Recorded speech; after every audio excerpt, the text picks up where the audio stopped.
Well, all right, everybody. Here we are for another live stream, except this time we're not going to be playing straight pool. As you can see, we are in my lovely office where, just like last night, I just got off of work. Actually, I think I've been off of work for probably about an hour now, and I've spent the last hour basically preparing for tonight, creating the thumbnail, and stuff, cleaning up the office a little bit. It's still a bit of a mess in here, but yeah, it's as clean as it's gonna get for now. First, before we get started, a couple of announcements. As you see, like I always do in my straight pool streams, if you look at the pinned comment, you will see a video for the product review that I have on the Predator BK Rush Jump Break Cue. And I'm actually giving this queue away when that video reaches 25,000 views.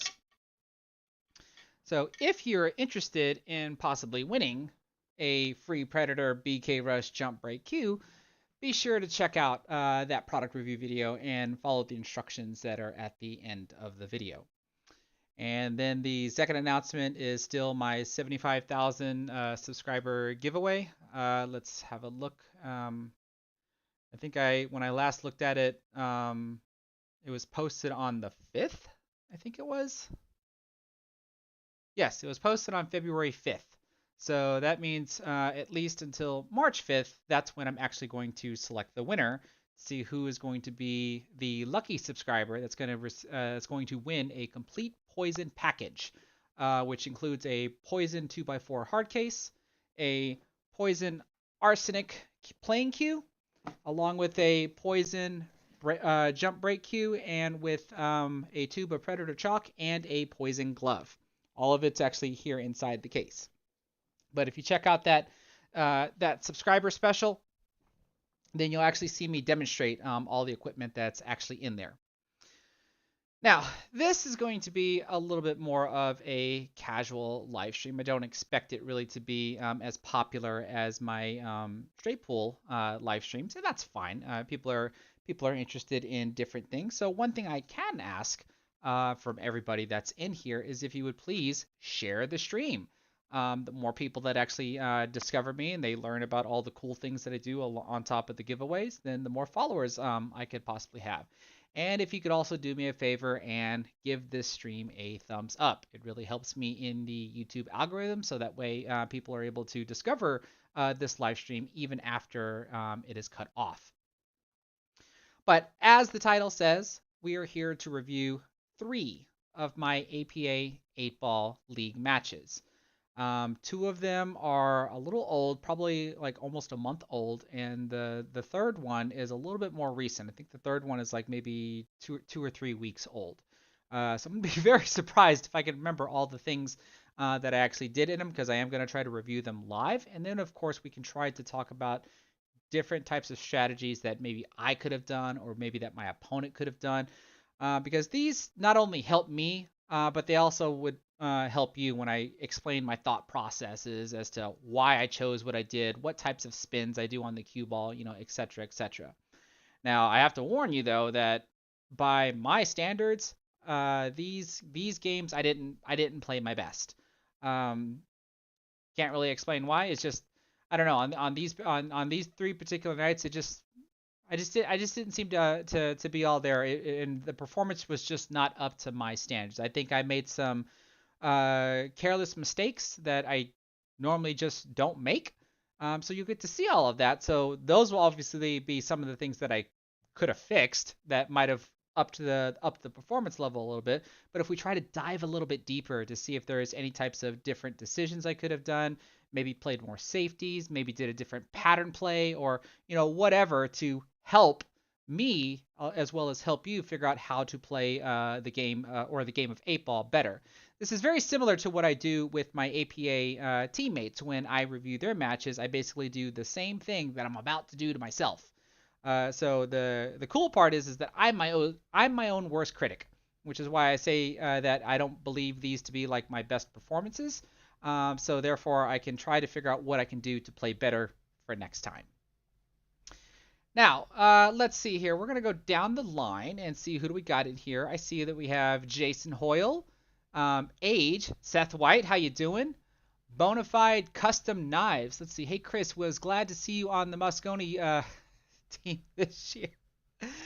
That is Chris Reinhold, not me. A lot of people seem to get me and Chris Reinhold confused. I was not on the Moscone Cup team.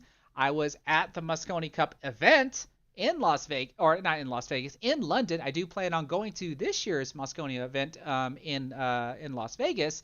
I think there was a couple of times if you were watching the Moscone Cup, you can actually see me appear on the camera with me and all my friends that we went there with.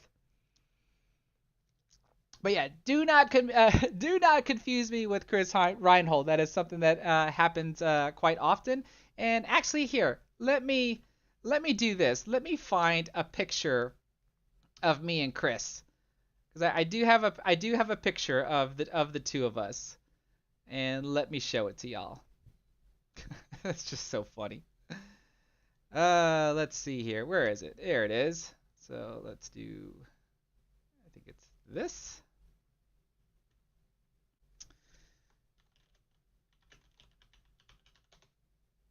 All right, so what we're going to do is I'm going to do this.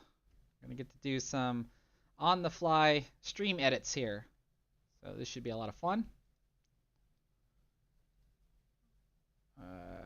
Let's see here. Where did I save this? Oh, that's where I saved it. Okay, so you should see on the screen. That is me and Chris Reinhold. And let me fix this to where it'll fit. There we go. So I should be on your right, and Chris Reinhold is on the left. And you should be able to see that we look rather different. And he is a little bit taller than me. Actually, let me try this. And what am I doing here? Let's see if we can do this. Let's get this out of the way. There. So, there we go. So, hopefully you should see a distinct difference between the two of us. We are not the same people, even though we do happen to look like. But like I said, he is much younger than me. I think he is in his younger 20s, like 24 or 25, and I'm 41. And you can see that he is a little bit taller than me. But you know, hey, if I'm going to be mistaken for a professional pool player, why not? I certainly do appreciate it. Ah, that's too funny. That's too funny. All right, so let's hide that. Now let's see who else do we got here? Let's see, Captain Flint, Edgar Gervaldo, Bobby Miller, Chad Davis, Kyle Cunningham.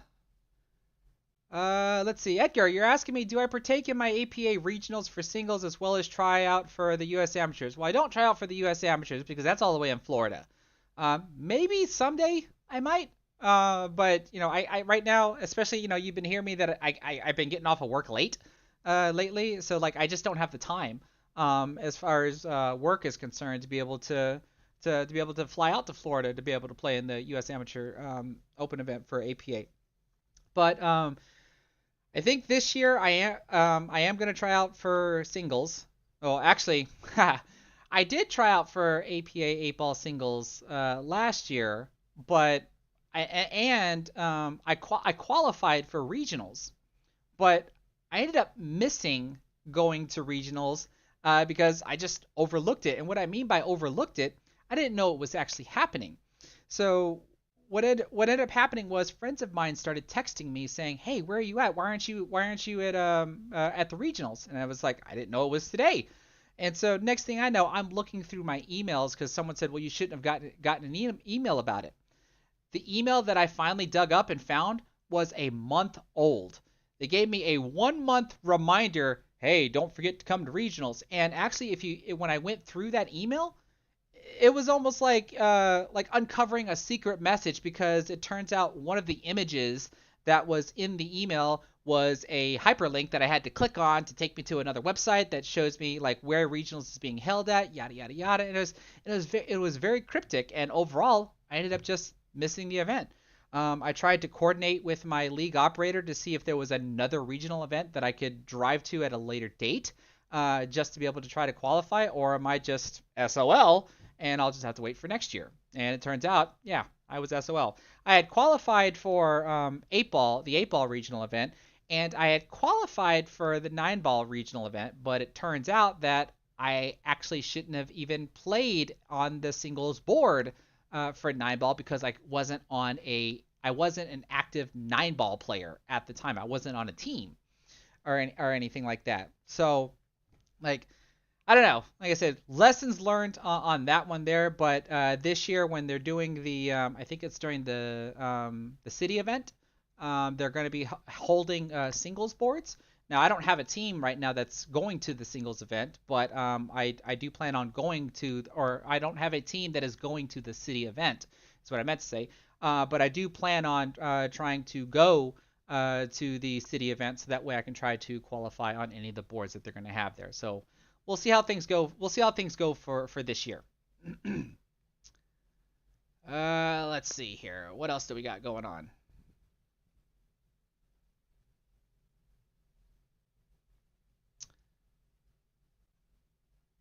What Edgar, he said, "Oh Lord, you were like my 3 last year." He said he said the same email excuse. Well, like there you go. Like it's a thing. It's not the easiest. I mean, sure, I'll claim responsibility that I just forgot to go, but to send a 1 month reminder 30 days early instead of like a week in advance reminder or something, like I don't know, but I can certainly at least take responsibility of that. Had I actually read the email, and I could have saved the date on my phone, so that way I have a calendar reminder on my phone. Like that's basically what I learned. So this year will hopefully be something different if I do happen to qualify for the regional event.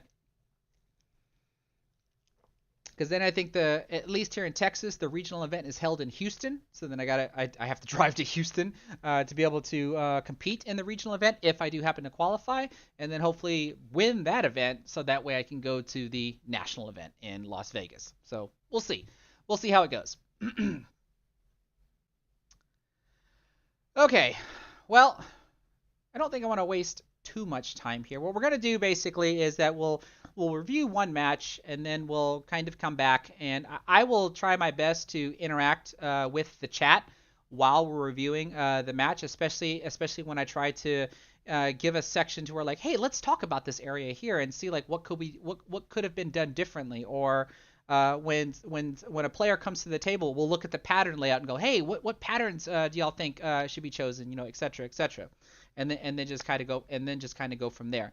And then when we're done with one match, we'll take a break and we'll come back to this view here, because I've got a nice little fancy view that I created for reviewing my APA matches.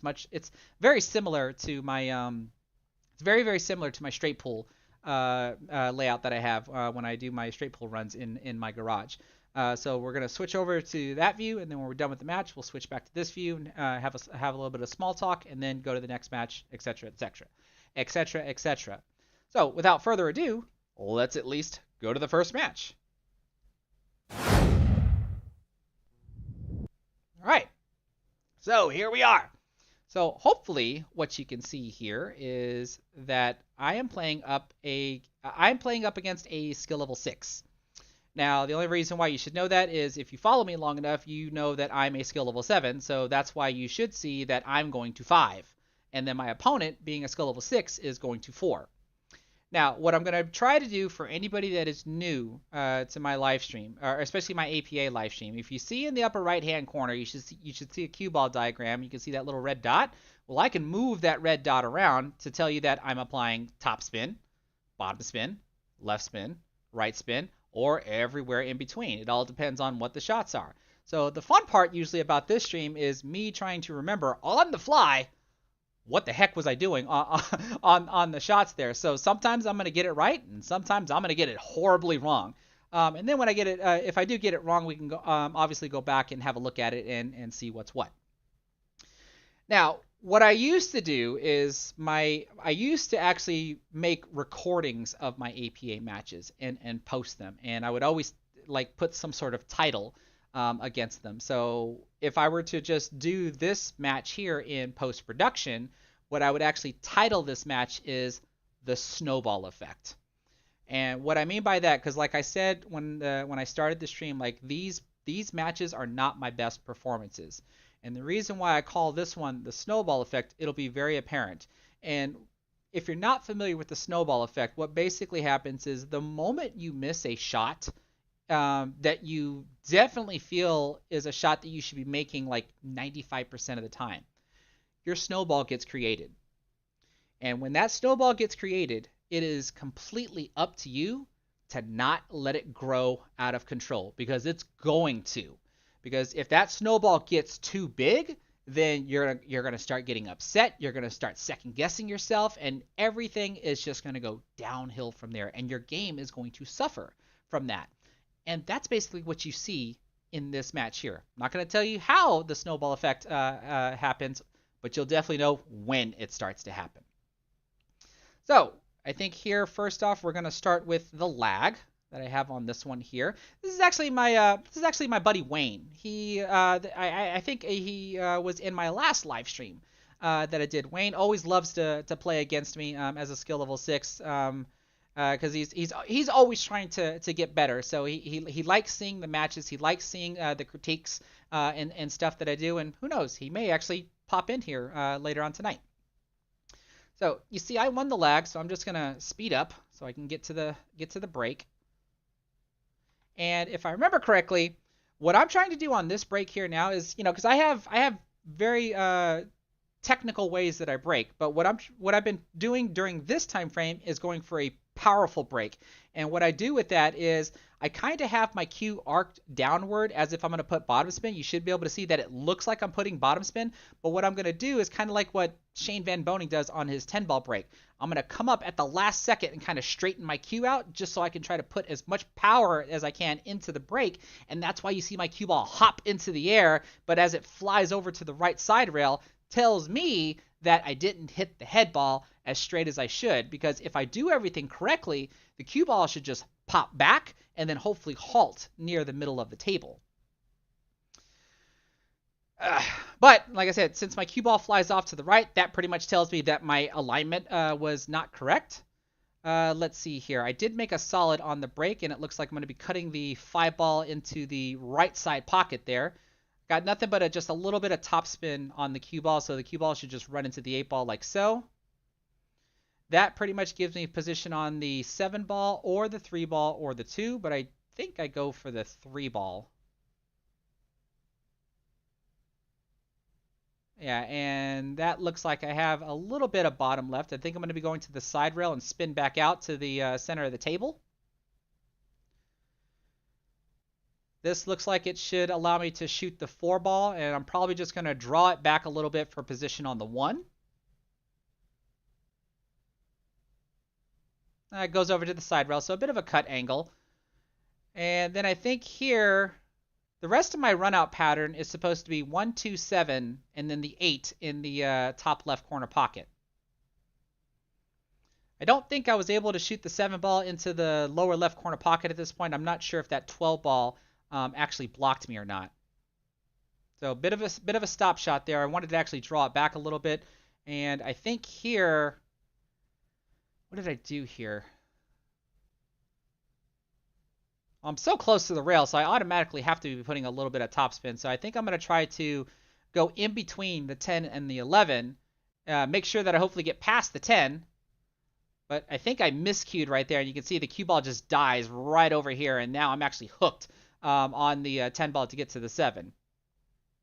So the only thing I could try to do at this point is to do a 1-rail kick shot.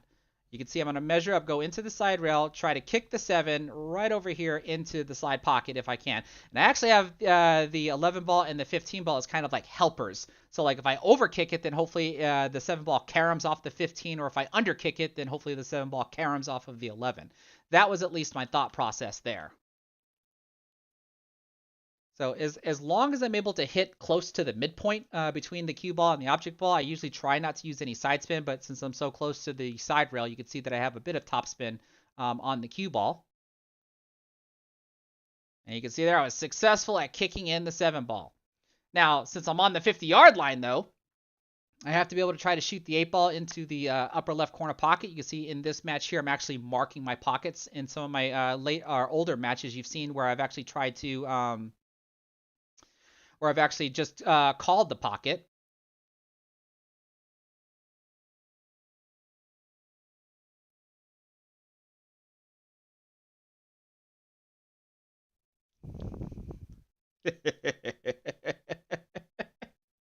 And what should have been a break and run?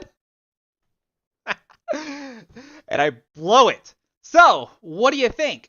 The snowball is created. Missing that 8 ball shot the way that I did. Instantly, my snowball is created. Right? So now we get to watch Wayne see what he can do here to pick apart the rack. So actually, what I am curious about from everybody, let's wait until the table's in full view. What kind of pattern would everybody play? Because at the very least, my 8 ball is blocking the 11 ball, the 10 ball, and the 13 ball. So this is a bit of an issue that Wayne has to deal with here. So like there's more than one answer, right? But let's see it in the chat here. What kind of patterns would you possibly run? Where would you play the 11? Where would you play the 10? Where would you play the 13? Because all of these other 4 balls, they look fine. In this position here, there really isn't a reason to try to play safe against me with the 8 ball being in the pocket. I will more than likely find a 2-rail kick shot or a 1-rail kick shot, heck, maybe even a 3-rail kick shot, depending upon where he leaves me. So I think at this point here, like, you have to go for it. If the 8 ball was not sitting in the pocket, then I could possibly see, like, maybe make a ball or two, play some sort of a lock-up defensive shot, get ball in hand, and then try to deal with any of the balls that are actually hard to deal with if you were able to get ball in hand.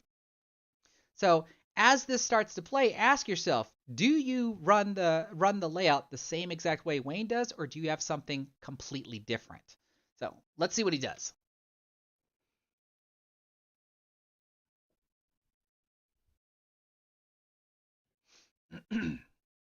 Now, see, what I can already like is he's looking, right? He has obvious shots that he can just start pecking off and just getting rid of, right? He can instantly shoot the 14 or whatever. He can instantly shoot the 12. He doesn't do that. He takes a good step back and starts studying the table, and this is what he starts to come up with. Now, what we have to determine, though, is everything that you're about to see, is it all intentional? Were there some changes? Like did he have like a minor execution error and he had to make a change in the plan, or was it all planned?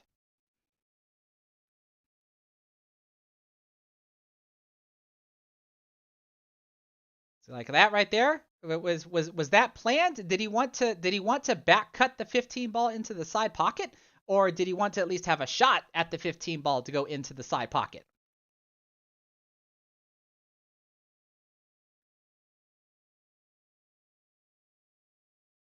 So you can see my camera, I actually have a Sony Handycam. That's what I record these messages, messages. That's what I record these videos on. And I forgot to turn the auto exposure off, and that's why you're going to see the bright white spot anytime we stand in front of the camera. Let's see, if he were to attempt to play safe here, I would just use the +2 rail kicking system and try to kick in the 8 ball. So there's been some older videos. I just did a recent video on the +2 rail kicking system, and I've actually used the +2 rail kicking system on an old APA match that's posted on my channel. So it looks like he's not going to shoot the 15. It looks like he's changing his plan now, maybe to go to the 9. Now it looks like he's changing his mind again. But this is good. These are things that I really like to see from any APA player from at any skill level, right? They're really trying to think to themselves, like, is this what I want to do? But look what's happening. The last 3 balls that I pointed out at the very beginning, he's dealing with them at the end. That's probably something I would not choose to do. I would probably try to choose to get to them as soon as possible and deal with them. But right now, He's in a really good position to deal with him. He should be able to maybe shoot the 11 ball down into the bottom left corner pocket, maybe play a stop shot or a little bit of draw to play the 10 in the side, the right side pocket, and then the 13 in the corner, and he's good to go. And from me blowing the 8 ball, my opponent can come back and run the table. Let's see what he does, though. Now, see, even here, he shot the shot. Now, usually when I see stuff like this, when I see a player take a step back, it makes me think that maybe they weren't entirely sure that this is where the cue ball was going to end up. Ooh, he plays the 10 ball. What in the world is he going to do now? I'm not so sure I agree with that one. Now he's got no choice but to bank the 11 or bank the 13 because there certainly doesn't look like there's any room to go past the 8 ball into my corner pocket that I'd be looking for. Ooh, he's elevated. What is he doing? Oh, he just straight up one rail banks the 13 ball in. And then now what for the 11? Do we cut the 11 ball down into the bottom left corner pocket?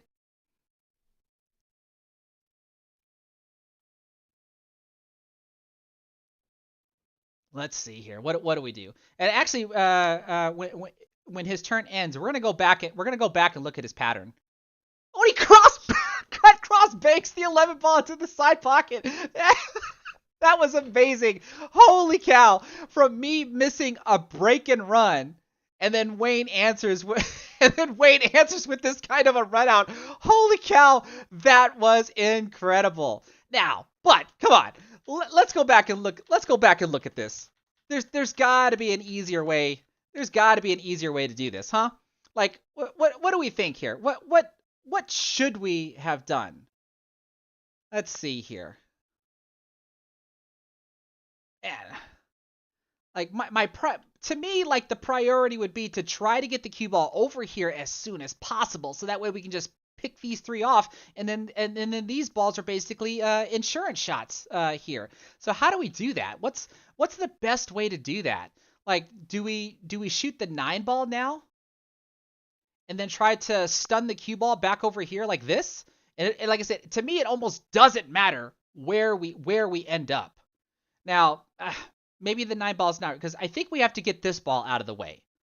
All right, let's see. What does anybody think? If he would have played the 11 ball first, he wouldn't have had to bank the... Yeah, that's what I agree. When he got to that position, if he would have just played the 11 ball first, then he would have been okay, I think. But when we're back here at this portion of the run, maybe what we should have done is played the 12 here into the corner pocket. Allow your cue ball to just naturally do what it needs to do to get position on the 15. Now, from the 15, we can play it in the side pocket like he did, but get position on the 9. And then from the 9, I think our priority should be to get back here. Somewhere back here like this. This guy is an insurance shot as far as I'm concerned. I think this might have been an easier route, like, because the hardest part is still going to be dealing with these 3. But I just don't think I would have left those 3 at the end. Now he did, and he got out. So who am I to say anything with an amazing out like that, banking the 13 ball and cross banking the 11 ball? Like that is a well earned win for a rack there. But I don't know. Like I said, there's multiple ways here. So like even if you happen to catch this on the recast here, let me know in the comment section what you think. Like what kind of pattern play would we have done here to make this run out a little bit easier? Oh, that was incredible. So let's skip over to the. Actually, I want to watch these last 3 shots again, because that was amazing. Look at that bank shot on the 13 ball.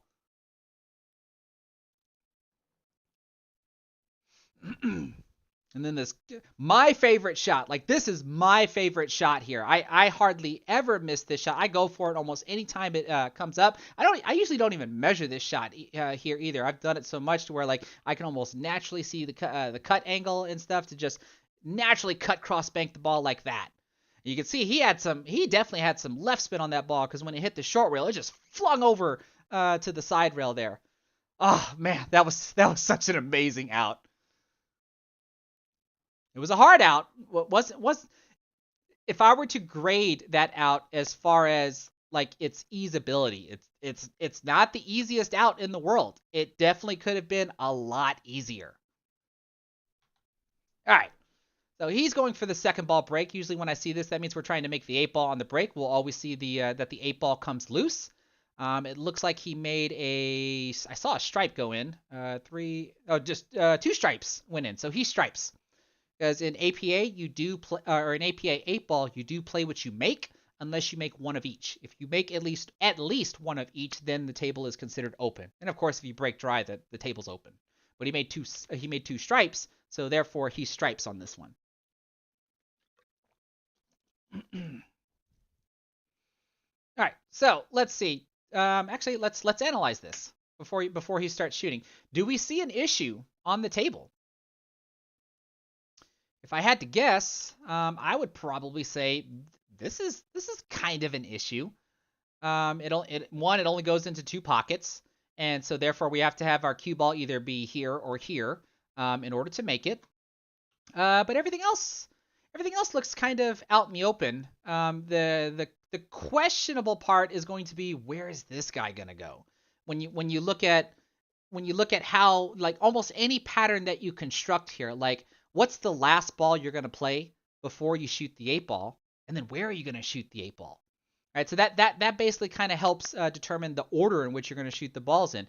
And so usually the way I like to do this is I kind of like to work backwards if I can, in order to be able to plan a run out. You don't really want to plan your run out from the start all the way to the 8-ball. You want to know, like, well, this is the ball that I'm going to use to get position on the 8-ball. So what ball am I going to use to get position on that? What ball am I going to use to get position on that? Etc. Etc. Etc. So if I had to guess, let's see here. This is kind of what I'm thinking. Because of where the 8-ball's at, it looks like I have to play it here into this side pocket. If I'm not going to try to disturb anything and just try to do a clean run out. Now there's only 2 balls that allow me to get there. This guy and this guy. Like, if I can shoot this guy into this corner pocket, depending upon what angle I can have on the cue ball, and try to get the cue ball to do 2 rails like this to get position on the 8. Otherwise, if I can shoot this guy in either corner, if I shoot this guy into this corner, I have to draw back for position on the 8. Or if I shoot up here, then I have to follow for the 8-ball. But what I'm probably thinking is, like I said, the 8 can go here. And judging by the layout, I'm thinking this is the ball that I'm going to play before the 8-ball, which means I'm going to use this ball here to get position on this ball. So now that pretty much means that these 3 have to be dealt with, and then I get position on this guy here. That's probably at least what I'm thinking.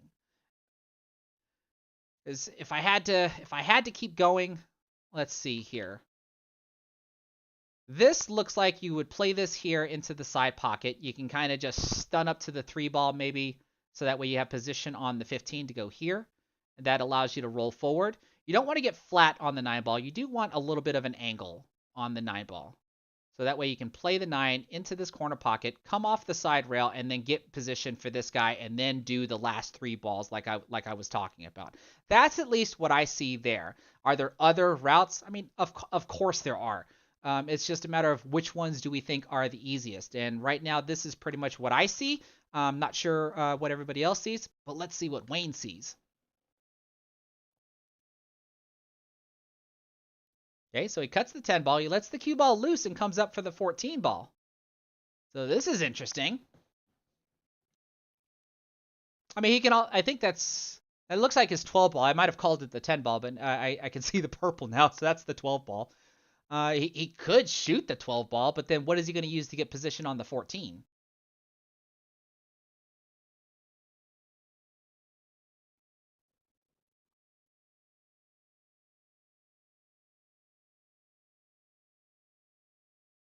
Okay, so looks like he took a step back from the table to analyze all of his options.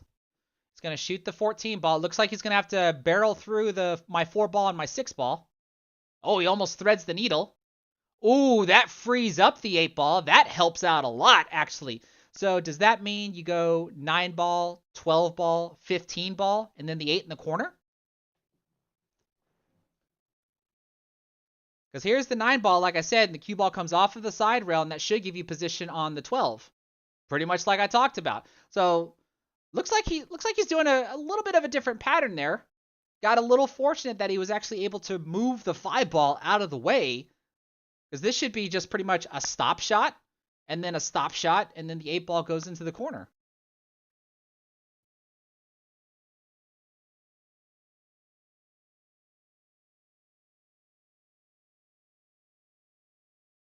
I said stop shot. Stun. He stunned the ball since it wasn't straight in.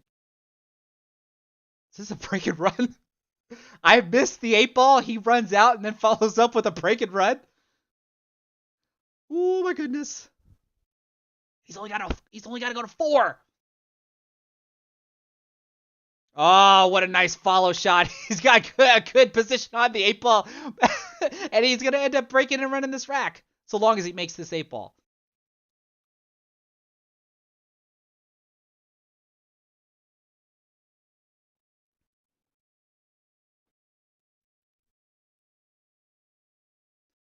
I like that he's taking his time though. He's not trying to rush himself. Ah, oh, that's just too beautiful. That's just too beautiful. Man, and see what happens to me when I created my snowball, when I missed that first 8 ball. Look how much I get punished for that. That's ridiculous.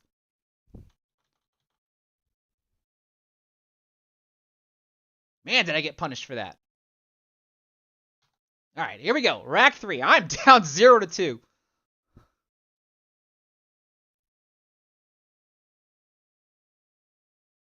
Okay. Oh, look at that 8 ball. Look at that 8 ball. Man, how many balls did he make on the break?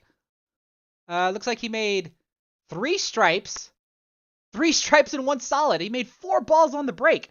Now, since he has made at least 1 of each, the table is open. So, let's have a look at this rack. What do we do? Right? Because, I mean, look at this mess. Right? It's almost not ideal for solids or stripes. Really, like, no matter what set you choose, like, some work has to be put in. It's like, what set do we choose? And then if we're gonna run this out, how do we run this out? Or can we even run this out?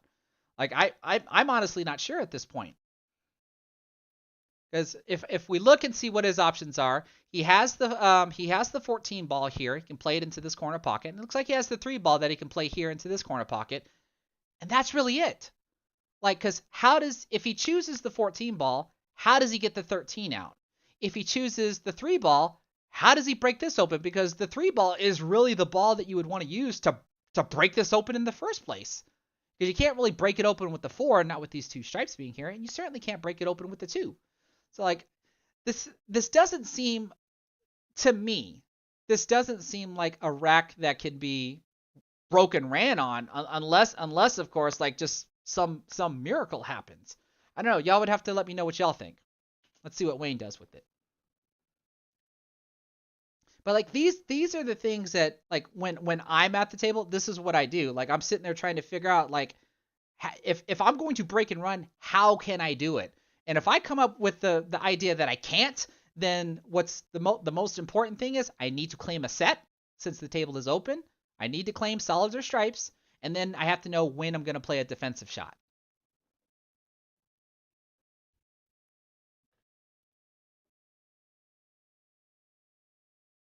Let's see here.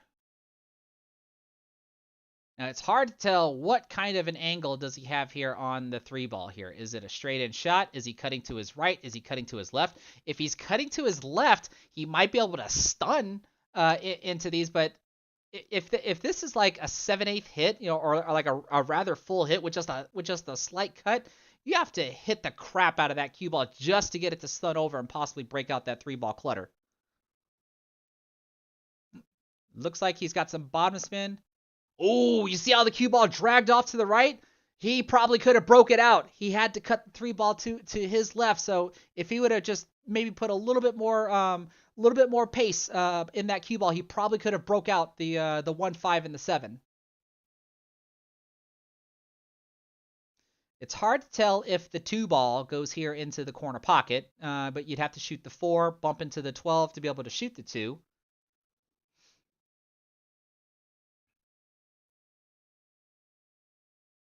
Ooh, what's he doing? Oh, you gotta be kidding me. Wow. That was a great shot.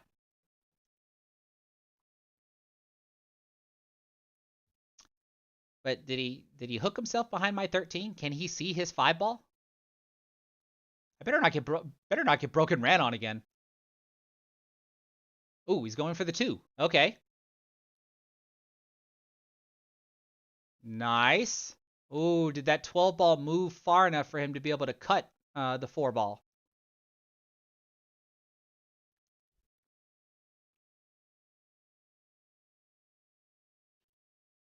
That's difficult to tell. You can see he's looking long and hard at it.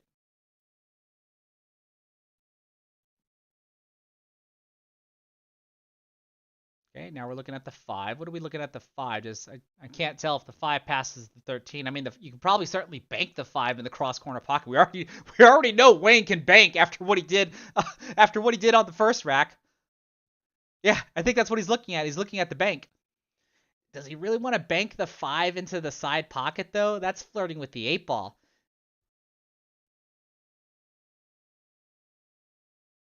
Oh, he's elevated. What's he doing? Makes my you see, that's why I would not try to bank the 5 ball towards that side pocket. He would have almost accidentally knocked in the 8. Okay, so I'm at the table and it's my first time coming back to the table after I missed that 8 ball and I come back to 3 stripes. What do? Let's see here. My 12 ball looks like it's in trouble because it's blocked by the 4 ball. So what in the world can I do with this?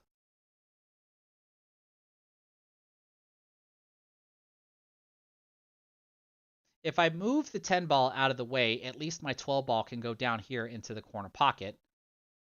So is that what I try to do? I see that I have some draw. I probably have some right spin. I'm probably going to try to come to the side rail and then come back out for the 12 ball as the 10 goes into the corner pocket. Oh, never mind. I tried to hold it right here so that way the 12 can actually go here into the upper right corner pocket, which I think is doable. It's easier for me to hit my 12 ball first than it was for him to hit his 4 ball first when we were in this position.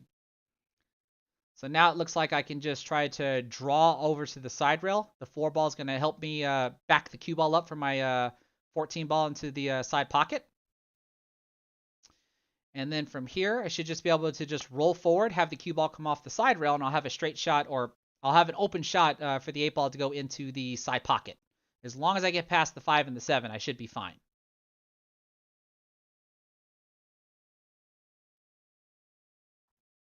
And then I think here, this is just nothing more than just a stop shot. I probably just have a little bit of draw just to make sure that I don't scratch as well. So at least I get to be on the board now. I get to capitalize on Wayne's mistake.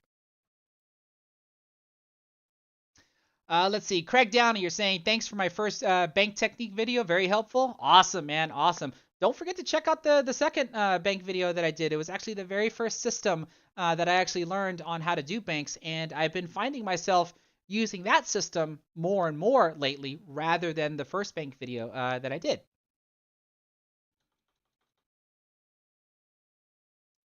All right, so let's try to watch this power break again. So you're going to see my cue is going to start with bottom spin.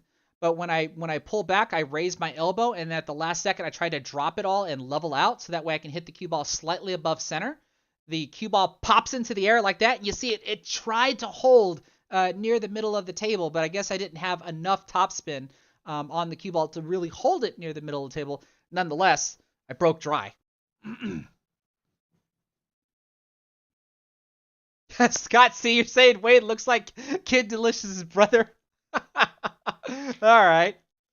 Oh man, that's too good. All right, so let's see. Wayne takes stripes. So when he gets out of the way, let's look at the layout of the table. What do we do here?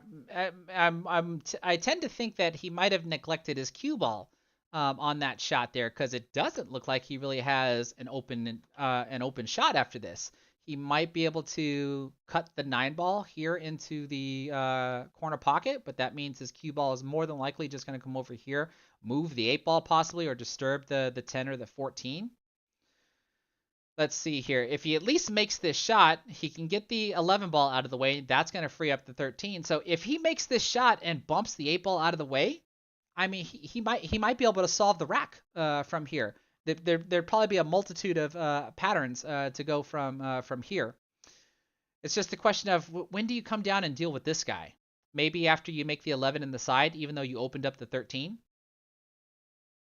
Right? So like you shoot the 11 in the side, get position on the 12, play the 12 here, and then get position for the 13 that you left out in the open, and then possibly deal with this stuff. That seems like a possibility. Let's see what he does. Ooh, he's going for the 10. I guess the 10 passes the 14. Oh, maybe not. Maybe not. So I get to come to the table, and I'm solids, and I have an issue. I don't remember if this 6-7 combination is wired going this way, but I'm stuck on the short rail, so I have topspin on the cue ball no matter what, and it looks like I'm shooting at the 4 ball, so my cue ball hopefully should come down here off of this short rail, somewhere right around here. Just like that. Don't really put any side spin. Let the cue ball just naturally roll. It looks like I got position on the 5, so that's more than likely what I'm going to shoot at next. Oh, never mind. I'm shooting at the 1. Looks like I'm going to cut the 1 over here. That means my cue ball is going to go right above the 3 over on this line here since I've got top spin again. And that means I'm getting position on these guys. That combo must be there.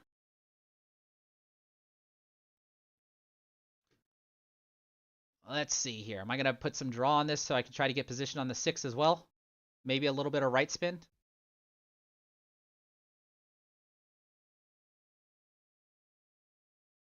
Yep. As long as I don't get hooked by the 14. This should be, I think, with some left spin. That way I can get position on the 3.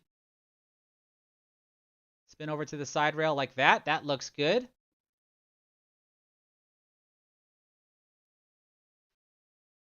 I would think the 3 ball's got to be next. And probably play this with a stop shot. Am I getting position on the 5 or am I getting position on the 2?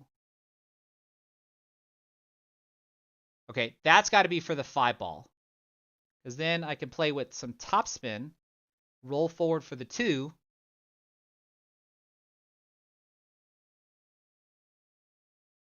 Oh, I wish I would have rolled forward more. I wish I would have rolled forward more. Does that mean I'm going to 2-rail this cue ball? This is probably with just a little bit of above center with some left spin. I'm going to zigzag the cue ball up table for the 8. 1, 2. 8 ball into the top right corner pocket. Probably would have rather the cue ball stop here. But I guess I got away with a 2-way shot. Probably just play this with just a little bit of a above center so I can just come up to the short rail. Oh, you gotta be kidding me! You wonder why I call this the snowball effect. That's 2 8 balls that I've missed after running the table. So what do you think happened to my snowball? It went from this to this, right? It's it's starting to get bigger. Oh, look at this. And Wayne comes up with a safety. Now, does everybody, or if anybody's here, if y'all happen to see the video where, notice I'm calling the corner pocket here. And can anybody guess what I'm doing here? Watch the motion of what I'm going through and try to guess what I'm doing.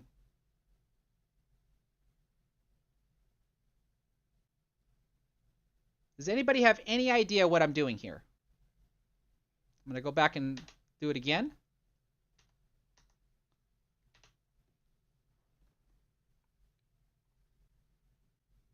Does anybody know what measuring system this is that I'm trying to do?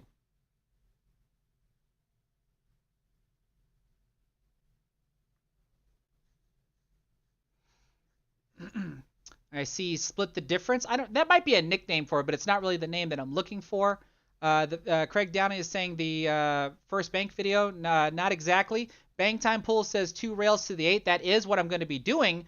But Trevor Simpson, the midpoint parallel shift kick system. That's pretty much what I'm doing here. So I find the midpoint between the cue ball and the 8 ball. And what I do is I draw a straight line over to the corner pocket that I'm going to be kicking towards. And then when I have that line there, you'll see me parallel shift my cue over the cue ball. But the problem is the 13 ball blocks the path that I need to get to the measured point. So what I end up having to do is I have to kick a little bit further away from the measured point. And to compensate for that, I try to use a little bit of bottom right spin to widen the angle back out to hopefully still be able to make contact with the 8 ball. Because with where the 14 ball is tied up with the 8 ball, if I just hit that 8 ball, I'm expecting the 8 ball to track towards this corner pocket. I might make it, I might not make it. But that's at least what I'm trying to do. I don't have a video on breaking this down yet. I only did the +2 rail kicking system, but this is called the midpoint parallel shift kick system for 2 rails. So you can see right there, because I used all that spin, I used too much spin and it widened out too much and I missed the ball altogether. But usually, if you follow the system correctly, it allows you to at least to get a rather square hit on the ball that you're trying to 2 rail kick at. And it doesn't matter if you're going long rail to short rail or short rail to long rail. It works both ways. So Wayne's got ball in hand.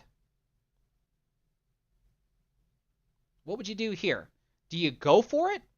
Meaning that you should start with the 14 ball if you go for it. Or do you play a ball or two and then play safe again, since his 14 ball highly guards the 8 ball?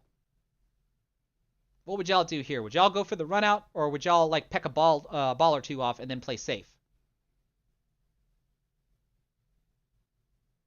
Looks like he's going to start with the 11 ball. We see some top spin. He rolls forward. Looks like that's for this ball here. I think this is the 12 ball.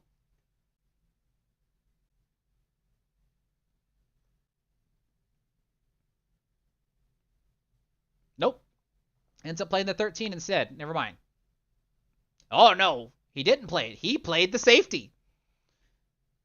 Now, I'm not so sure about doing that, right? You know, you don't want to create your own clutter. He does put the cue ball on the rail, so that's a good thing, right? That means I only have access to the top portion of the cue ball.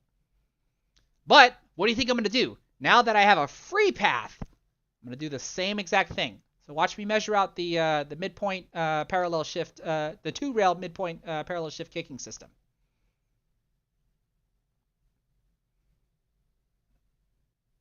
So right there, I try to find the midpoint. I try to see the midpoint between the cue ball and the 8 ball. Point it over towards the pocket, and I see where I'm going to hit. So since I have top spin automatically, then I'm going to throw some right spin on the cue ball, and then watch the path of the cue ball. Watch how the cue ball travels.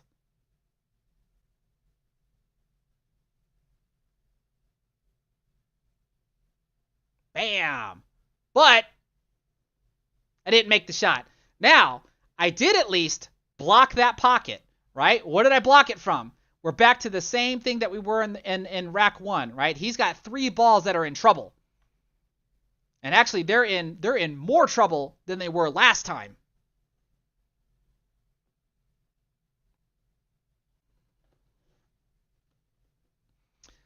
Craig Downey, you're asking touching table is legal? What are you referring to? Did I like tap the chalk on the table? Let's see what happened here.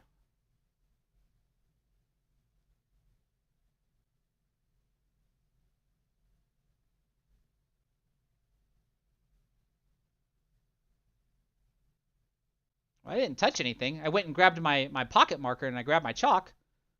Let's see. What is your question towards? I'm not sure what you're asking about touching the table.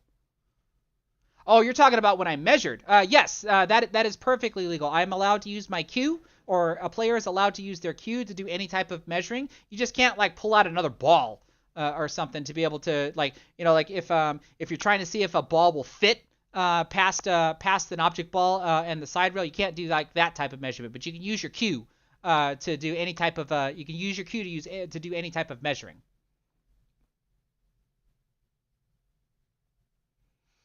Now, I would think here, like, you have to play safe, right? There's nothing you can do to aggressively try to run the table.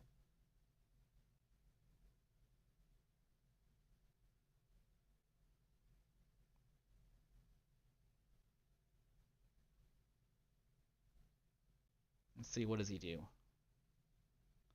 Yeah, so he plays safe.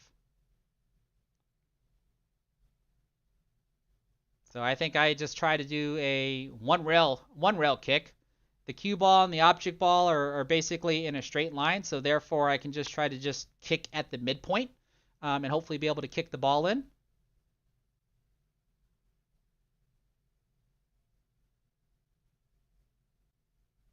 So that's nothing but topspin, again, since I'm so close to the rail.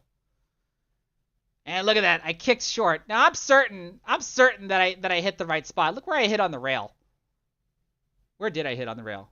I'm gonna follow it frame by frame. Like, look where I hit.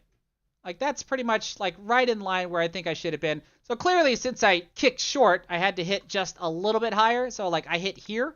So I needed to hit like maybe right here just to have a chance for the ball to get kicked in. But I could swear that I actually hit where I'm supposed to hit. But that's another ball in hand foul.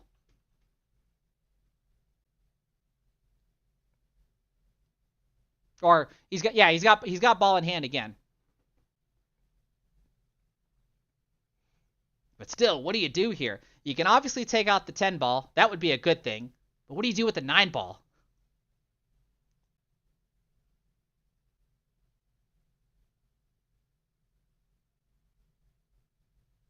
How do y'all get out of this situation?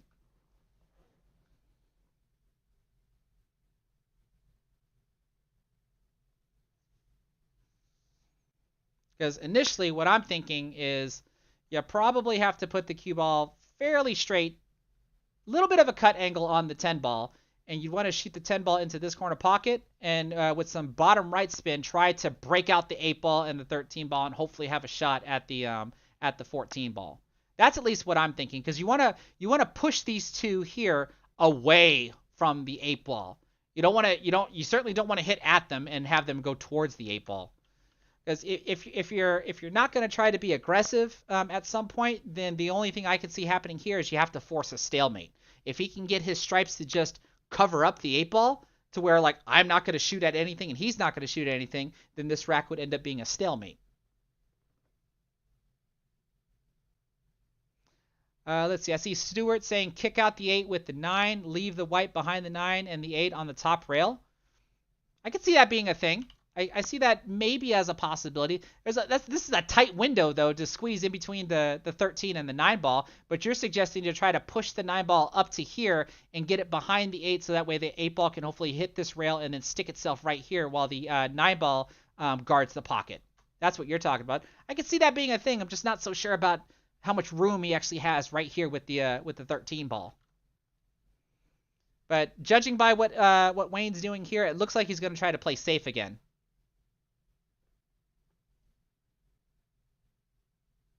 This is risky. Ooh, okay.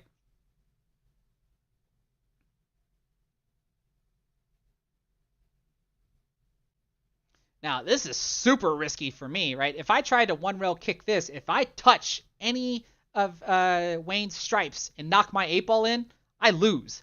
Right? This is super risky, but that's what I'm going to try to do. The cue ball and the 8 ball are in a straight line again, so all I have to do is try to kick halfway in between to the short rail, and then hopefully it comes out correctly and knocks in the 8 ball. I mean, I could try to get fancy and try to masse the cue ball. Like you see me gesturing right there, like that's a thing, but I'm not gonna do that. It'd be just my luck that I masse too soon and I actually clip the 10 ball and then the cue ball still makes the 8 ball and I lose.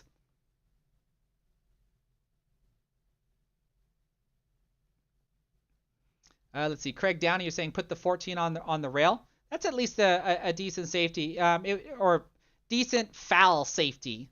But I'm going for this. I'm trying to kick the 8-ball in.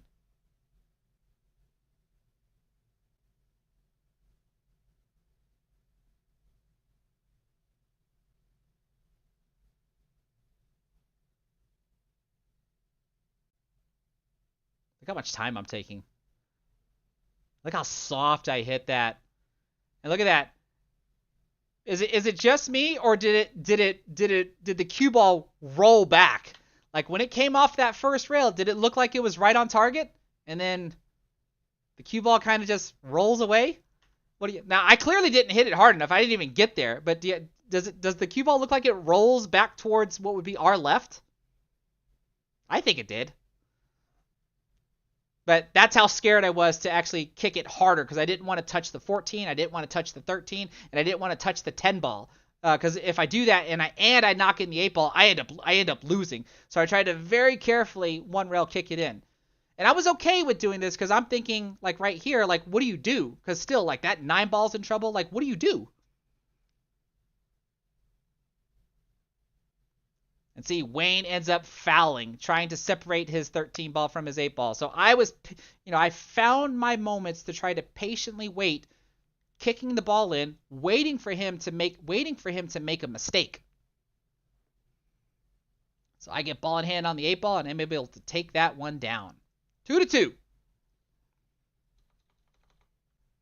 So don't try to do anything too crazy, because you're going to see where that that kicking at the 8 ball like that comes back and bites me later on. You'll see what I mean. But remember, I've ran out 2 tables so far and then missed the 8. So like I said, my snowball has gotten bigger.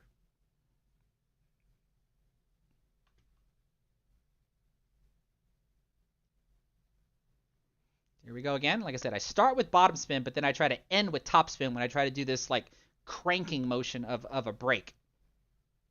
See how high the cue ball just pops in the air, but I just don't get it to squat right in the middle of the table. Look at this garbage. What is this? What is this?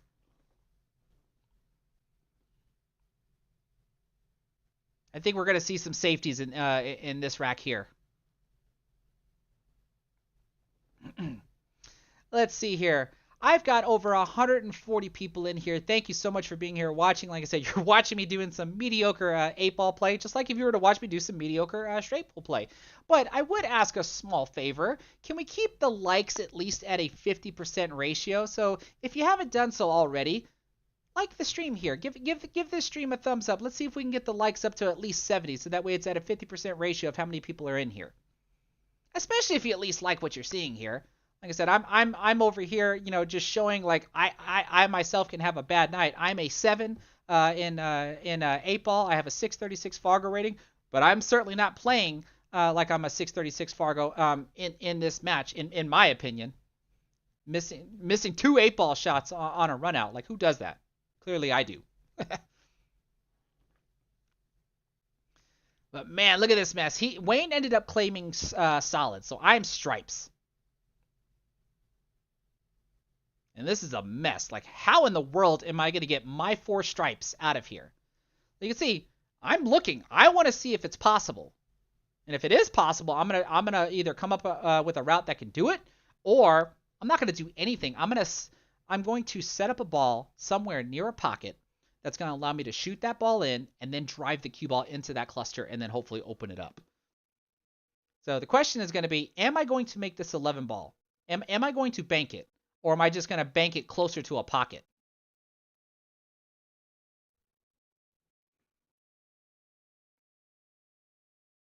Now see, everything that I'm looking at here is kind of like what I do in straight pull. I'm studying that cluster. I want to know that if I hit a ball, or if I hit that 13 ball, how is it going to hit the 12 ball? How is the 12 ball going to hit the 14 ball? Will the 14 ball go into the side pocket? Or what do I got to do to get that 14 ball to go into the side pocket with a multi-ball combination? And speaking of Wayne, look who's here in the live chat.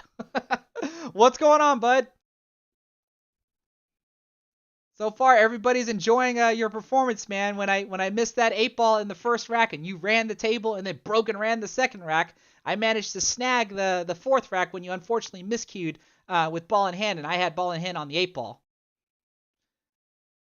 Oh, look at that! Look at that! Let's look at that. We gotta replay that. I did a 3 ball combination.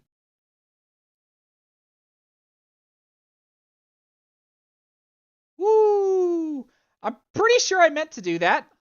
Let me look at how I'm studying this. Because if we, oh yeah, I had to have meant that. Because look where I placed my cue.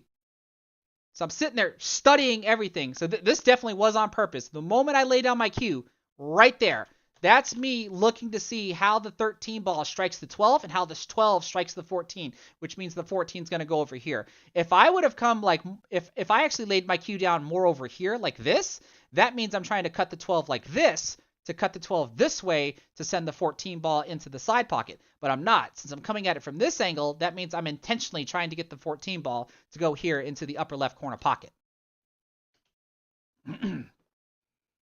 Oh yeah, Wayne, everybody loved that first rack when you banked the 13 ball and then cross banked the 11 ball to get out on the 8. That was insane, dude. Now, what I don't remember after making this 14 ball is, did that cluster open up? What did those first 2 stripes do after I made this ball? And it looks like I have some draw on the cue ball.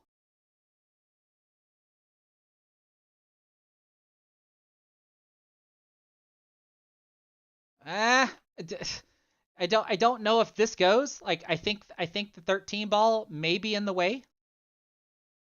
And you can see I didn't even get position. I didn't even hold position on anything.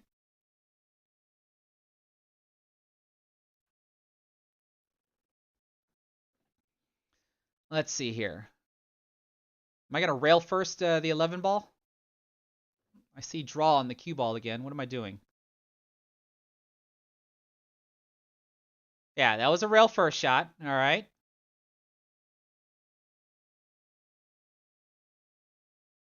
Ooh, does the 12 ball, right there, you see me look above it? Does the 12 ball carom off of the 15 to go into the side pocket? I'm betting that's what I'm going to try. If I'm trying that, that means I have draw on the ball again because I want to transfer topspin onto the 12. That's exactly what I tried. I just hit it way too hard. I tried to transfer enough topspin into the 12 ball so that when it caroms off the 15 ball, it's able to go into the left side pocket. I just hit it way too hard. All right, Wayne, let's see what you do with this inning. Y'all notice that I'm not counting innings. That's just the thing that I just don't do anymore. I don't see how it provides really any value in this style of review. Plus, it's less things for me to control. the less things that I control on a live stream, the more fluid and the more correct I can hopefully keep the scores and everything else. When I used to try to keep track of innings, like I'd get the scores all wrong. Uh-oh. I don't know about that position. What did you do there? You played the 6.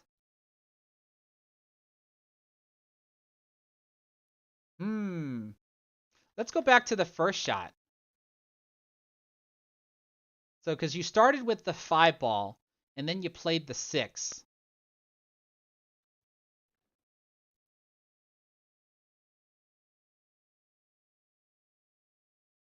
You're on the rail, so you probably just have some topspin on the ball there, and cue ball comes down and plays the 6. So are you intending? No, you can't be intending to go into that, right? I think maybe this was just an overshot. It would look like what you're probably wanting to do is have the cue ball come out like this and then come right here for the 1 ball. Yeah. So you just looks like you just overcooked that one. It looks like you wanted to maybe to get position on the 1 ball. You just hit it too hard. Because now you're in a bit of a bind.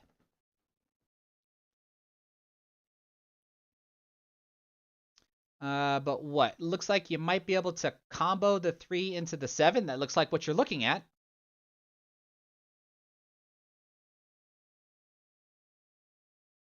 So the 3 ball caroms off of the 7 and starts heading towards the 8. What happens after that? Oh my god, look at this guy. This guy's pulling out all the tricks, and the 3 ball gets positioned for the side pocket. Oh, this is too good. All right, though. How do you deal with this? What do you do here? This has to be the next ball, but where do you transition the cue ball for this? Oh, can you see the one? My 10 ball's not blocking the one? Oh, hold on a second there. Oh, you can see he's like, oh no, how did I miss that? You overcut that ball, didn't you?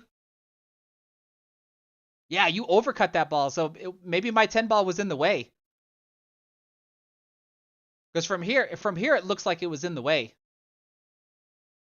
I'm not sure. I think maybe the 3 ball was probably the better shot on that one. Now I have an open table. Now remember though, this is where the snowball effect comes into play because everybody should be able to relate to this. Like when you start missing shots that you normally just do not miss, right? Then like I said, you start second guessing yourself every time you come back to the table. And if you start second guessing yourself, what happens? You end up missing. Right, so this is where you already saw me miss 2 8 balls. So this is where you start to see the snowball effect unfold. And even for a player like myself, I am not impervious to the snowball effect. It happens to everybody. So let's see. It looks like I'm going to play the 10 ball with some bottom spin. Do I draw back for the 12? Or 12 in the side or 12 in the corner? 12 in the corner. I probably should have drew back for the side in retrospect. That way I can kind of just follow forward for the 15 easily and then easily for the 9. So it looks like I've got some draw again for the 12 to hold for the 15.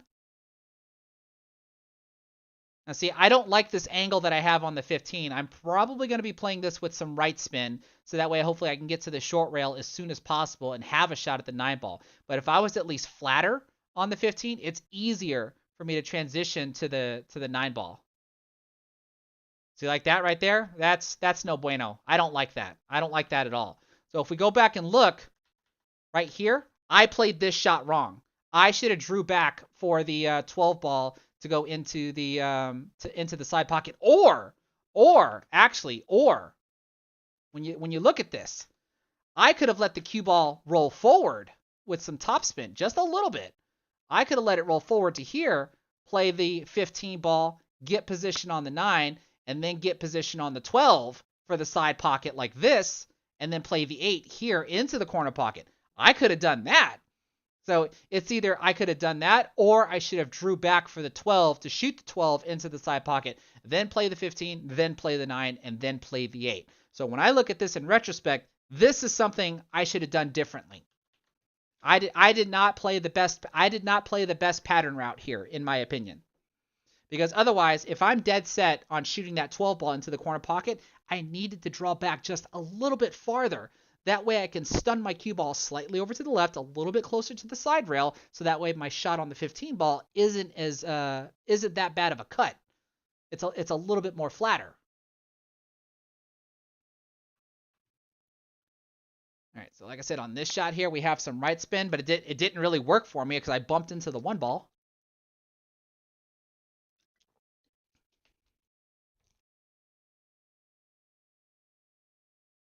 That I really would have loved to have just, like, if I'd have hit the top side of the 1 ball, I would have had a better shot. Now, I have a shot. All right, so I can't complain. I have a shot.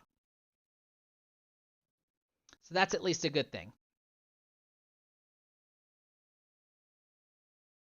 So what the heck do I do here? I have to be trying to run into the 8 ball. Like, if I cut this in, I probably cut this in with just a little bit of above center hit and have the cue ball naturally run into the 8 ball, I think.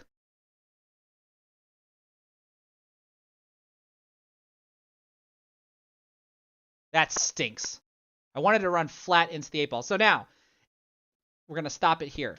Imagine what the snowball effect does to you, right?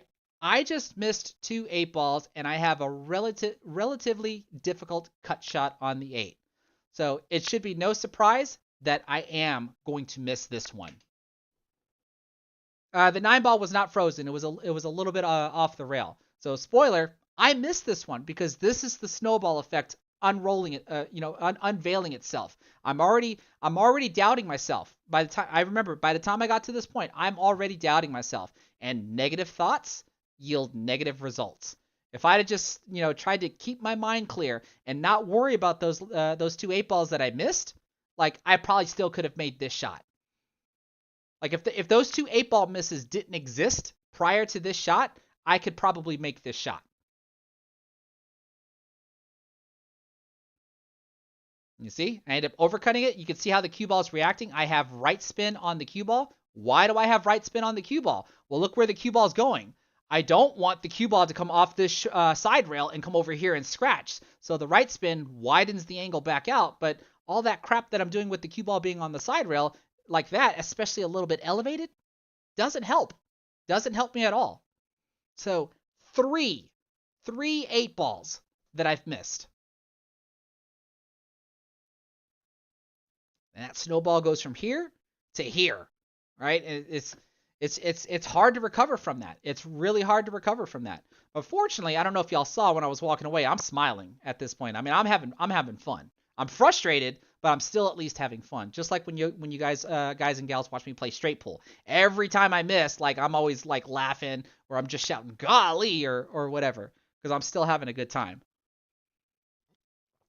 I try my best to have a positive attitude when I'm playing, even when I'm playing bad.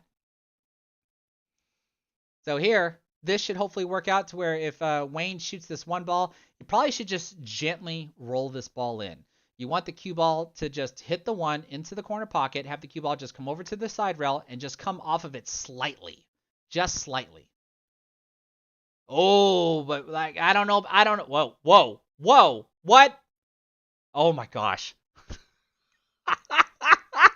What in the world? Hold on. Oh my gosh. What was that? What in the world was that? Let's go back and look at it. So, do you see what I'm talking about though, Wayne? I don't know how you feel about like hitting this ball softly, but I'm thinking if you would have just rolled this ball in, allow your cue ball to just dribble forward, hit the rail, and then come out to about right here. Because then all you have to do is just make this ball, and the cue ball naturally does this. As long as you get somewhere near the middle of the table, the further you go, the easier it is to be able to get position on the 8. It doesn't matter. Landing anywhere from here to here. This is probably the way that I would have probably tried to do this instead of just trying to release the cue ball the way that you did. Because it looks like you were trying to basically 2-rail, maybe even 3-rail to come back for the 2-ball. And I just don't think that was necessary. Little too much work for your effort there.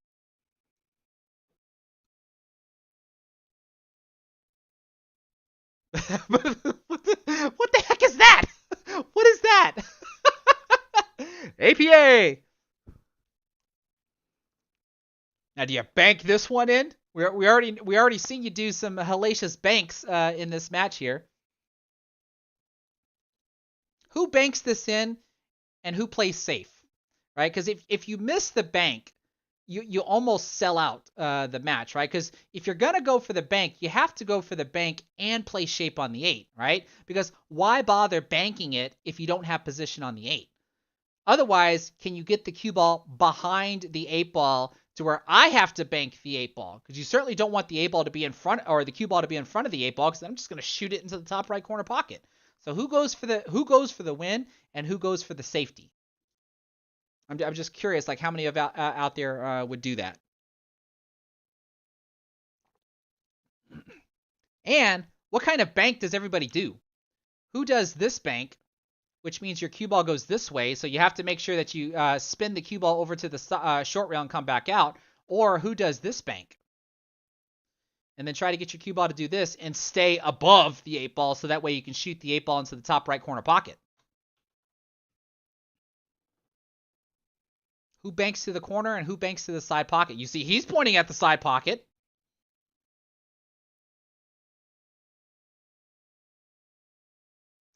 I see no decent safety option. The safety I'm thinking about is that you purposely have to try to get the cue ball back here, like this.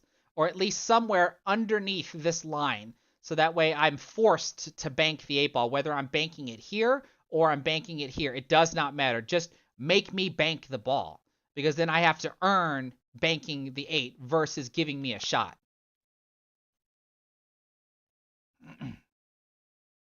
You see, he's thinking about it. He's trying to figure out what to do. Looks like we might be banking it.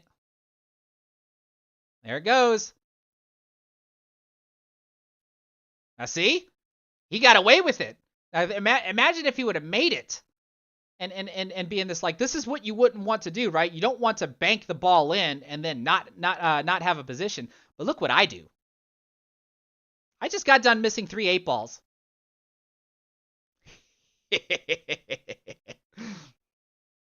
Right, where's the where is it at?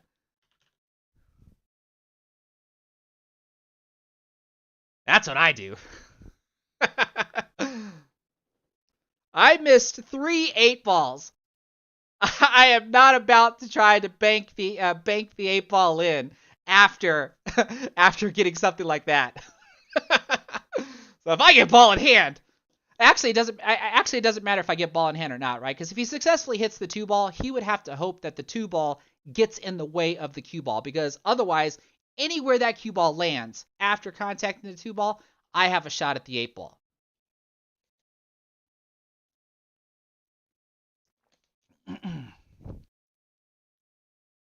Oh, and he hits it!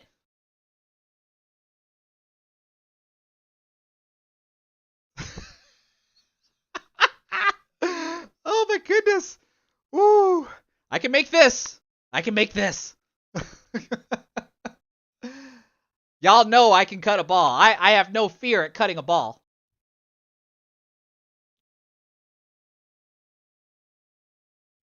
So I at least make that. Oh man, I'm up now. I've now taken the lead, 3-2. All right, still going for my power break.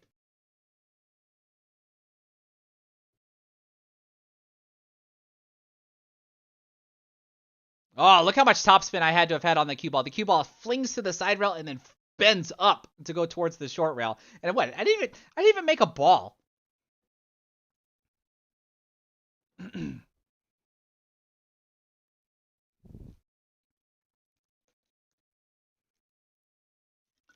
All right, Wayne, what are you going to do here? What set are you claiming and why are you claiming it? Do you have a run out if you claim a set? Because it looks like you can start with the 6-ball or the 12-ball. And neither set is really good because of this. If you did at least choose solids, the 5-ball helps you break out your 4 and the 8. The 3 would have to go into the side pocket because it looks like it's blocked by the 12. If you chose stripes, this becomes a little bit of an issue that you have to deal with. But you end up choosing solids. Looks like you just did. Looks like you tried to do a bit of a stop shot there, but since you were cutting it, it ends up stunning over. Let's see. Hi Nguyen, you said, do you have to call the pocket when playing the 8-ball? In APA League, you normally have to mark the 8-ball with some sort of personal object. And I believe we were doing that during. Oh, look at that! He missed a bank. we were marking the pocket in this match here. I was using my Ridge wallet that I have to mark the pockets, and I think Wayne had like a half cue ball paperweight that he was using to mark the cue ball. In some of the other matches, you actually see where we'll actually just call it, because as players, we agree that it's okay to just call the 8-ball. But normally, because like when you get to the city level or the national level or even the regional level, there's no calling the 8-ball, and it doesn't matter what your skill level is at. You have to mark the pocket with a personal object.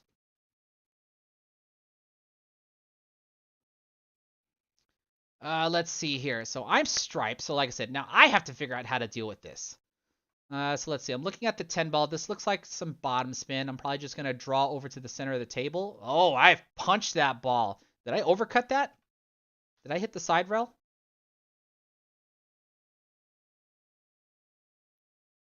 I did. I overcut that ball. So I came all the way over here for the 11. I'm more than likely trying to get position on the 11 to go into the corner. That way I can possibly try to peck off the 15 here, which allows me to get the 13 and then maybe the 9, and try to use the 14 here in the side pocket so that way I can play the 8 in the corner. I'm more than certain that that must have been what I was thinking about for me to shoot the 10 ball the way that I did. I just ended up overcutting the ball. And since I hit it as hard as I did, that means I was hitting the 10 ball rather full. So that way it has enough momentum to slide all the way over to the other side rail. But like I said, I just ended up overcutting it.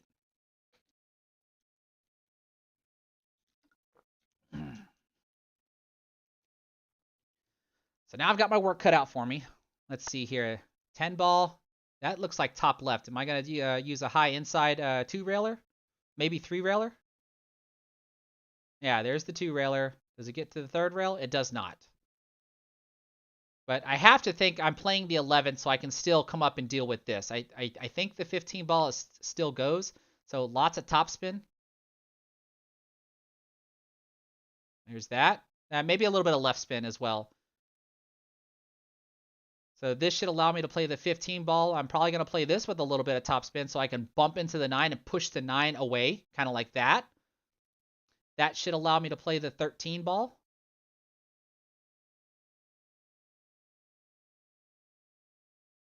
Except I don't like that my cue ball goes into that 3-ball cluster there.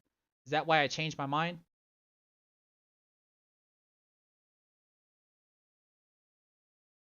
Because it looks like this is a cut angle to the right, which means my cue ball is going this way. What am I doing there?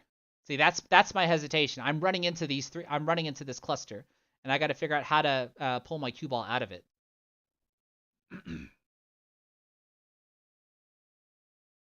Let's see here.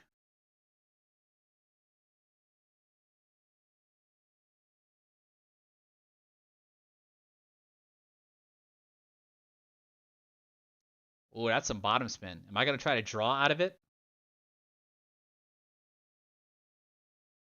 Yep, I tried to draw out of it, and I was successful. Does that mean I shoot the 9? I don't think I shoot the 14. I shoot the 9 next.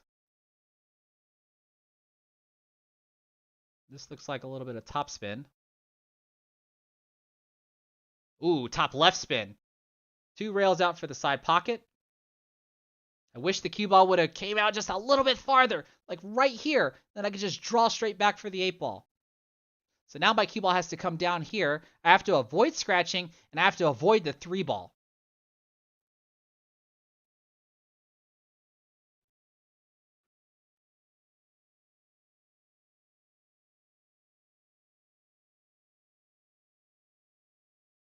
How do I hit this ball? What do I do? What am I doing? It looks like I have a little bit of draw. Let's watch the cue ball off the short rail. Oh, inside spin. That was a little bit of bottom right spin for it to hit the short rail and then spin back this way. So, decent cut shot on the 8 ball.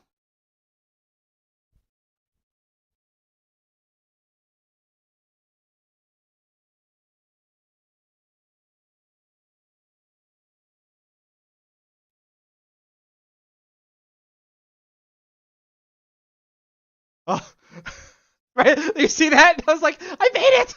I made it!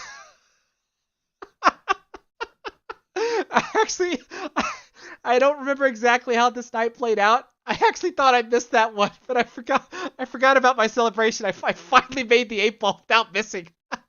All right, so that puts me on the hill. See, like I said, this is how much fun we have when we're playing.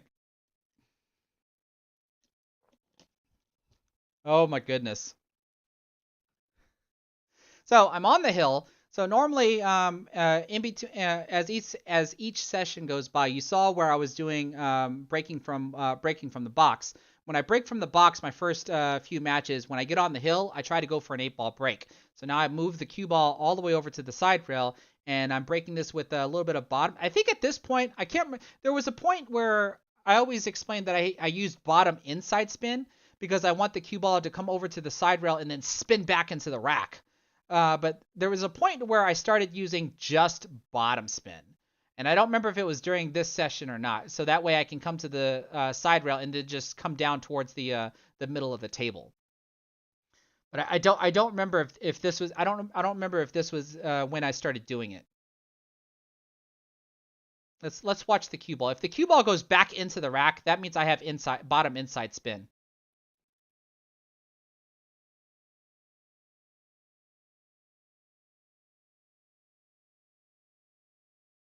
Yeah, see, so there I'm finally put it's a scratch on the break.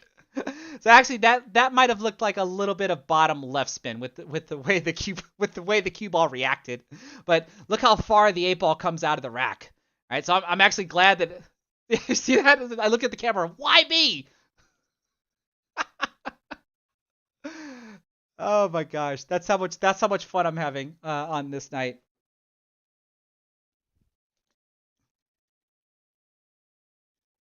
All right, Wayne, ball in hand in the kitchen. What do you do here?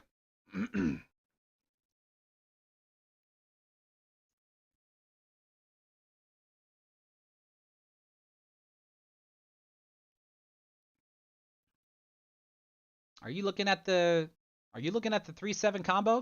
Do you like solids?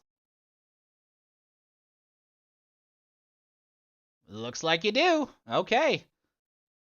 I don't think you wanted the cue ball to come back like that though. I think did you want to shoot the 3-ball next?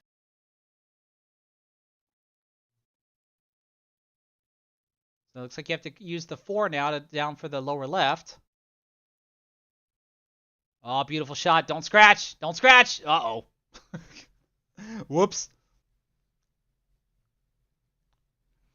All right, so I have cue ball in hand, and usually what I try to explain to all of my APA team members is that I want to try to start with the ball that is the hardest to play position on and is makeable. So in other words, this is not ideal. I can't shoot this ball here into the bottom corner pocket because it's blocked by the 6. So my attention really is drawn towards this.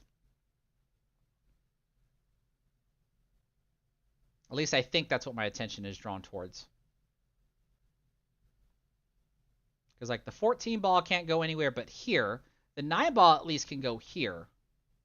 But then I got to figure out what to do with this.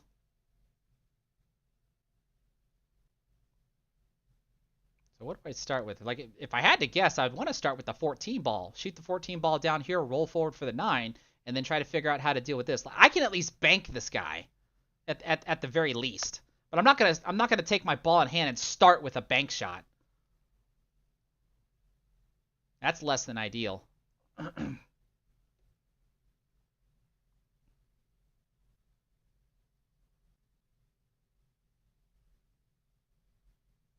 would I start with the 13? Really?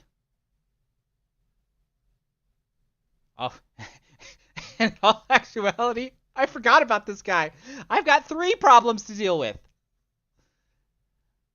So yeah, so do I have an angle?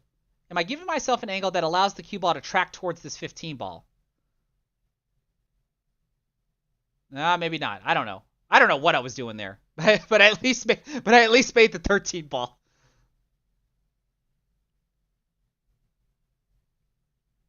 All right, what is that? That looks like some top right.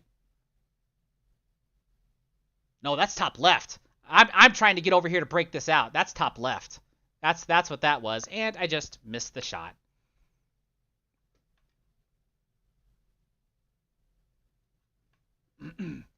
Craig Downing, you're asking what's the table size, and Kyle is correct. These are diamond bar box tables, so they're 3.5 by 7. These are 7-foot tables.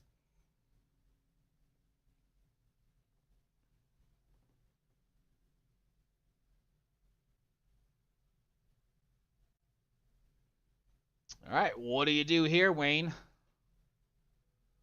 There's not really much of anything you can do. You can try to bank the 3-ball, but for what?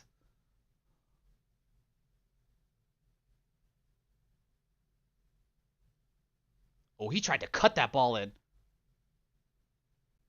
It's actually good that it didn't drop because what were you planning on doing with this, right? So right now you own this pocket. You're requiring me to do a lot of work right now. So actually, if I remember correctly, I think I try to open this pocket. I think I try to cut the 12 in. I'm gonna have some top left spin. on this cue ball, and I'm gonna try. I think I tried to knock in your 3 ball. Yeah, I'm pretty certain I tried to knock in your 3 ball so that way I could open the pocket up. And I ended up just missing it.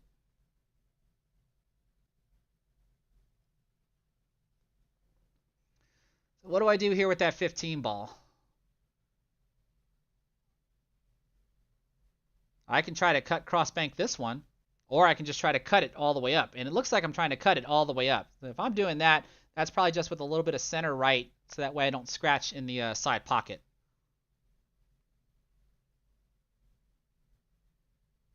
Oh, never mind. That is left spin. I actually spun that to the left, and I didn't hit it hard enough. So never mind. That was with left spin. Probably trying to figure out how I was going to deal with this stuff again. But now, I don't have to worry. Wayne, we already know you'd cross bank it. We saw you cross bank the last one.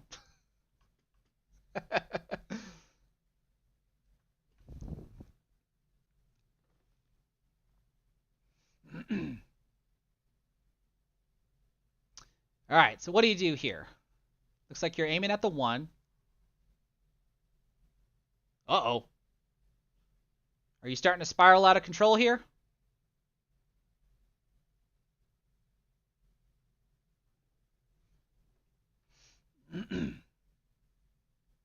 Let's see here. What the heck can I do? I got to be going for the 15 ball. This is probably with just a touch of topspin. I can't tell if I have any side spin on the cue ball. Yep, I have a little bit of left spin. Looks like I was trying to break out my 9.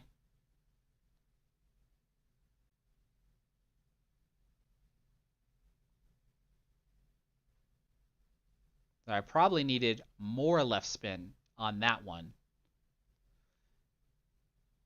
What the heck am I doing here? What am I doing? Looks like I have left spin on the cue ball. Bottom left spin at that. Oh, I tried to back cut that 10 ball. I got it. But you see, when I throw my cue, like, what am I supposed to do next? That probably means that I was expecting for the cue ball to hit the side rail and then just like gradually bump into these, but obviously that didn't work. What am I doing with the 9 ball? Am I cutting it all the way down? That's got to be with topspin if I'm doing that. Yep. See, I ain't afraid to cut a ball. But now what? Like, this is a position I should probably not be putting myself in when you think about it, right? Because if I mess up, Wayne should be able to clear, like any higher skill level member should be able to run this out. Am I gonna cut cross bank this to the corner pocket?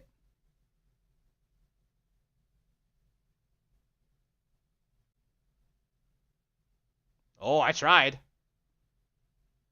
Guard is 3. There we go. That at least delays the game. It's better that my ball returned back here than being somewhere over here.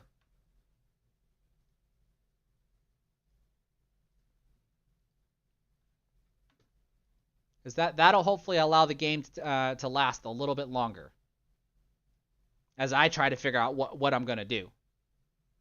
And of course, Wayne tries to figure out what he's going to do. It looks like he starts with the 5. Good shot there. Nice soft touch.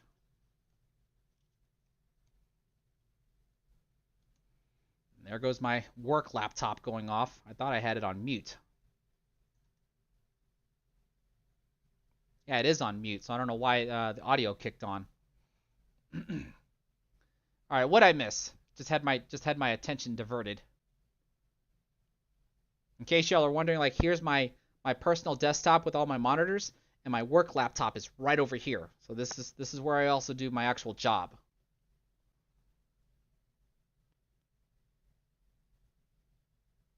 All right, Wayne. So what are you doing? Oh, you're gonna play safe. Look at this guy. Look at this guy. Right? That's the right move to play. That is the right move to play. So what the heck do I do?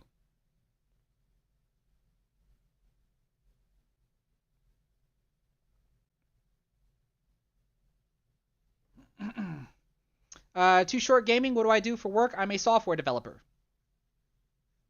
Been doing that for, oh my goodness, almost 17 years now, I think. I started in 2005. Yeah, so this year will be 17 years in my career.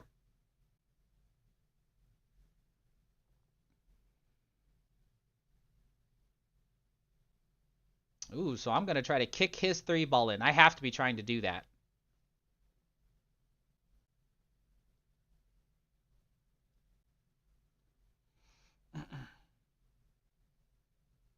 Well, at least I didn't foul.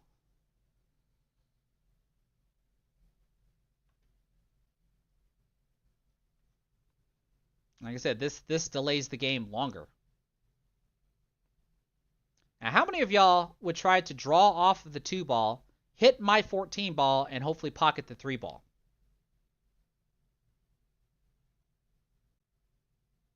Because that's the shot I see here.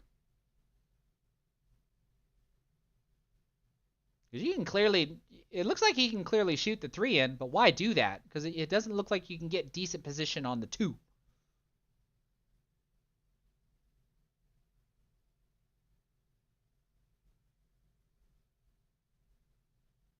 You've got to be kidding me. Holy crap. You got to be kidding me. Wow. That was beautiful. Kick combos his ball in and gets my ball out of the way.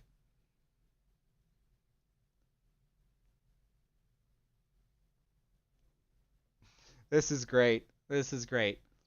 Now, but he does have to stretch over for this one, so he's got to make sure he makes this ball and gets position on his 6.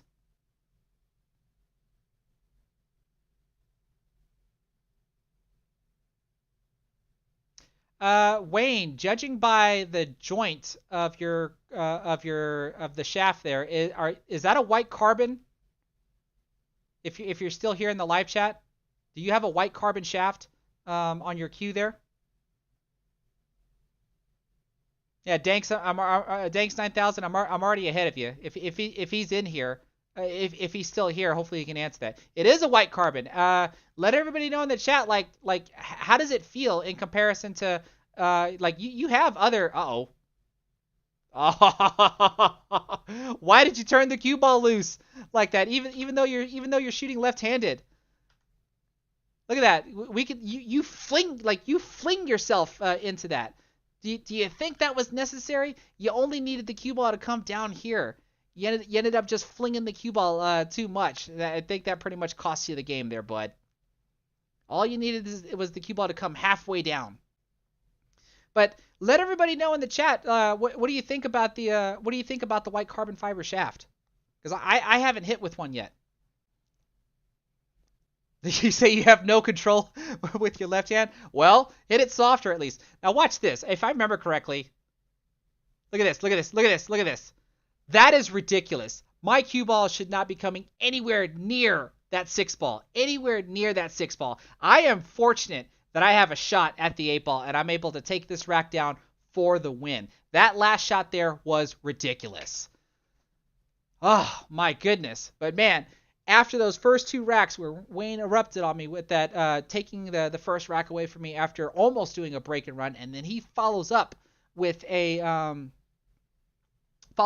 break and run after that, but then it slowly starts to teeter off after that. So really, Wayne, the only thing I can say about that is if you come back and watch this, watch how you played those first 2 racks, and then watch how you played the last couple of racks. They are actually not the same. You're not doing the same thing that you did in those first 2 racks that you did in these last 5 racks against me. Then there was also just a little bit of different decisions, different patterns, but you can actually see that the way that you were hit, in my opinion, you can see that the way that you were hitting the cue ball in the last 5 matches were not the same thing as the first 2, or in the last 5 racks were not the same thing as the first 2 racks. That would at least be my advice to give to you there to carry on for any of your next matches, and then of course the next time you happen to come across me again. But that was a lot of fun, bud. Thanks for allowing us to share it. This is like the third time I think, third or fourth time I think you've been on my channel now. Now, I did happen to see that Mr. Edit One is in the live chat as well. If y'all have watched my straight pull streams, y'all should have noticed that I have this nice little fancy transition where it looks like doors are closing and it has my logo and then it opens back up when I switch scenes. Well, Mr. Edit One actually really liked what I did there, but then he had to one up me and he gave me this and made it a whole lot better. Added the extra colors, added a better sound effect, and just the way that it opens and closes. Like I really like the way that looks. But why do you have to one up me like that, dude? Nah, I really do appreciate that. That's some awesome stuff. So, what do we all think of that match there? Like I said, Wayne, I've known Wayne for a long time, and Wayne has come a long way in his game development. He's getting a lot better with his pattern selections. And you saw though that sometimes he just turns the cue ball loose a little bit, where when he doesn't need to. That's still something that he continuously works on, and we get to see it from time to time. I mean, everybody has room to improve, and that's including myself. So we saw even when I dissected some of my rocks, we saw that there were a couple of different patterns that I could have played that probably would have had a better result where I could have ran out. And then we saw those misses that I did on the 8-ball. So had I not missed those 8-balls, we could have had a completely we could have had a completely different score.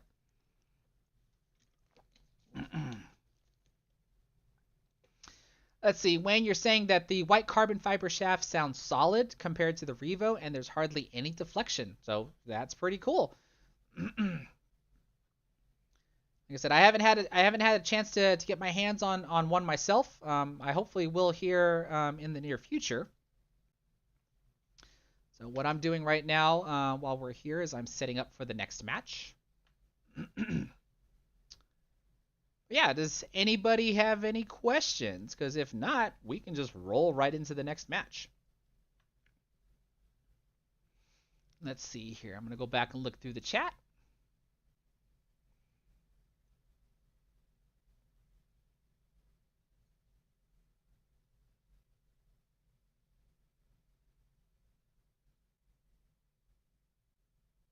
Don't really see any questions. I mean, everybody's kind of chatting amongst themselves, and I always love it when everybody's chatting amongst themselves. So this all looks good. What is that? Ninja Ipa. Who makes the white carbon fiber shafts? That's a really good question. I don't know what the company name is. Let's see. White carbon fiber shaft.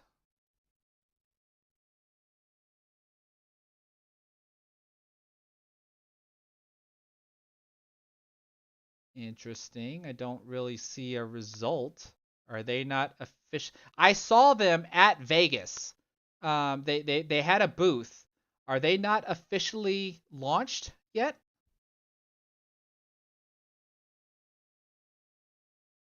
Oh, I wonder if this is it. It says opening soon.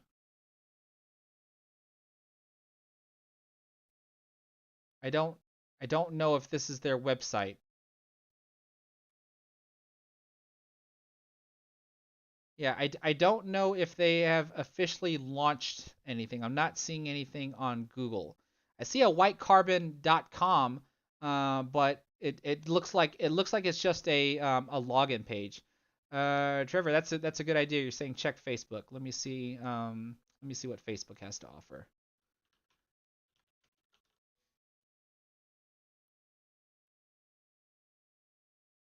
Ah, okay. Let's see here.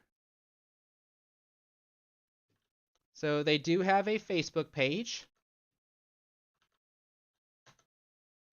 So I can at least put that in the live chat there.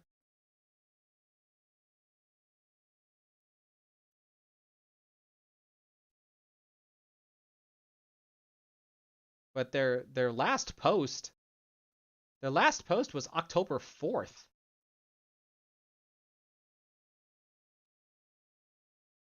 Hmm. But it doesn't look like I see an official website yet. So I don't even know if they've officially launched yet. Like I said, all I know is I did get to see their booth when they were in Las Vegas. Let's see here. Thomas Gillum, you're asking what's a backstroke? I mean, you have back and forward. That's really the only way I know how to answer that. So because you have your backstroke, and then you have your forward stroke.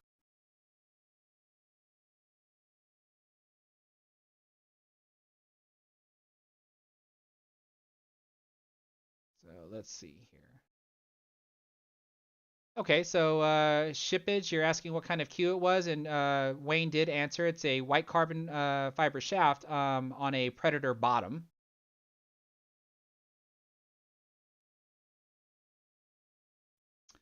Too Short Gaming, you're asking me if I've tried the Accelerate carbon fiber shaft. I have not, but I know the Q listings, um, the Q listings YouTube channel. They did a review on the Accelerate carbon fiber shaft. So let me find that video.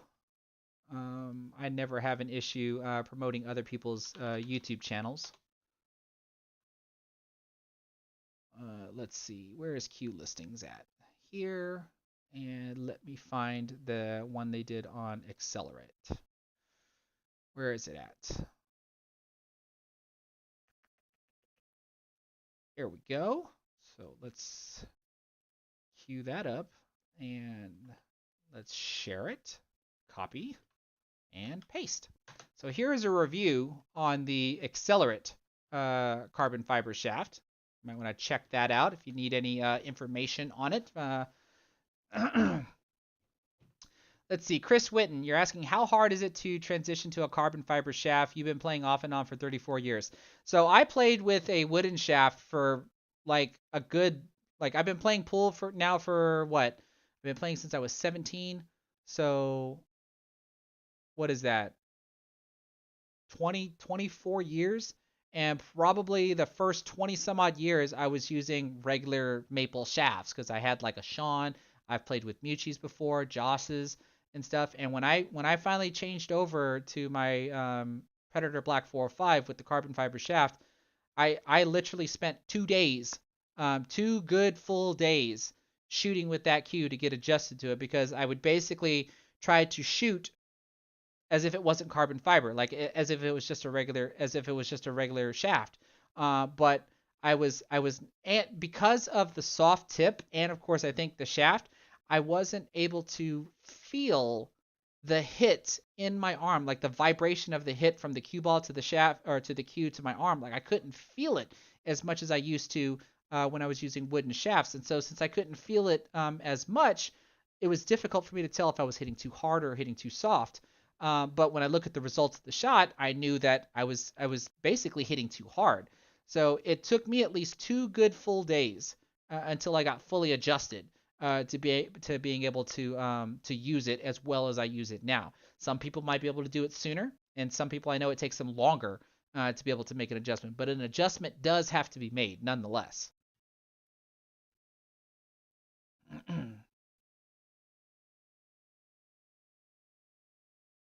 Yeah, it looks like everybody agrees. Like it doesn't take time to actually transition between the two. It's just that you'll know that there will more than likely be less deflection than if you were using just a wooden shaft, and that's basically what you have to adjust for.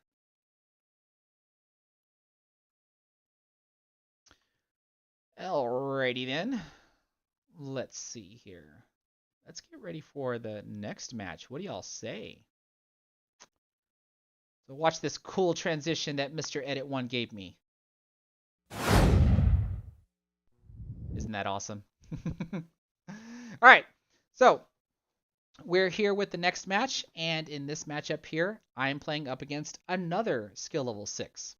So this is again going to be a race to 5-4, my 5 to their 4. And funny story, my opponent, his name is Chris also. So I might as well do this.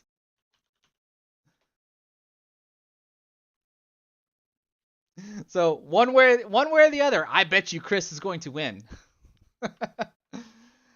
Let's see here. Young Tran, you were asking me what is my go-to game. It's going to be mainly some form of rotation, so like 9 ball or 10 ball. But I am on a straight pool kick right now because I've been trying to do a series where that I call Road to 100, and I'm actually trying to run 100 points in straight pool in just one inning. And I've been doing a lot of live streams of that lately. I did a live stream of it last night when I was actually supposed to do this live stream was supposed to happen yesterday, and yesterday's live stream was supposed to happen today. But after the long day at work that I had yesterday, I decided to not do this live stream yesterday. I decided to play straight pool instead. So yeah, I've been playing a lot of straight pool lately, and that's pretty much starting to become my go-to game at the moment. I'm pretty addicted to playing that game. I think even after I score 100 points, I might try to go for 200 after that. Let's see here. Yeah, so let's go ahead and get this game started. Like I said, we're playing. Chris here, my opponent Chris, is a skill level 6. So this is going to be a race to 5-4. Now, what you're going to see in this match though is you're going to see that I am wearing a mask. If anybody remembers, there was a point in time where I actually got sick, and I am just at this point in time, I am just past the point of recovery.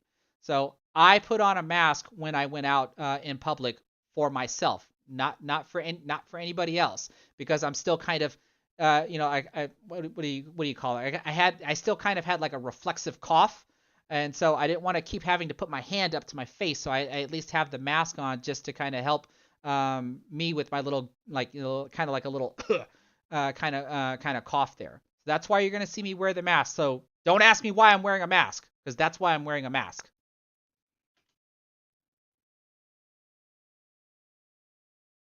And I don't want to see any politics about the mask in my chat either. So keep it to. I don't want to say keep it to a minimum. Keep it to a 0. All right. So I at least lost the lag on this one. Now, what was I gonna title this one? Like I said, the last video was gonna be titled the Snowball Effect, and I'm trying to remember what was I going to title this one. Now, because what ends up happening in this one in this game here, I start to move away from the power break, so I don't start with bottom spin and then try to crank up to be able to hit the cue ball with a little bit of top spin. I think in this match here, I went back to my actual classic break that I demonstrate in my 8-ball breaking video, where I cut the head ball slightly to my left, so I have the cue ball go to the left side rail, and then I try to spin it back towards the middle of the table. That's at least what I do on this one here. But I don't remember exactly. When I title the videos, I try to title it according to some like big lesson that hopefully everybody can get out of it. And I honestly don't remember. Yeah, I honestly don't remember what I was going to name this one. So you can see here, Chris, he starts with the second ball break. He's trying to make that 8-ball right off the bat. What did he make on the break? Looks like he made stripes. Yeah. He's going to start with the 13 ball.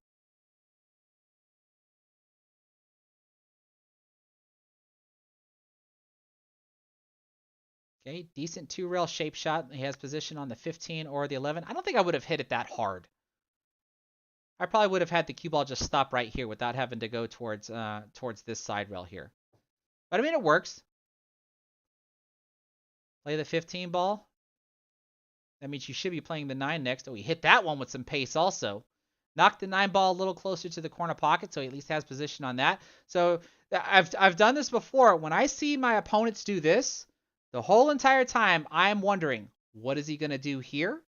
And what is he going to do here? Well, forget it now because he scratched.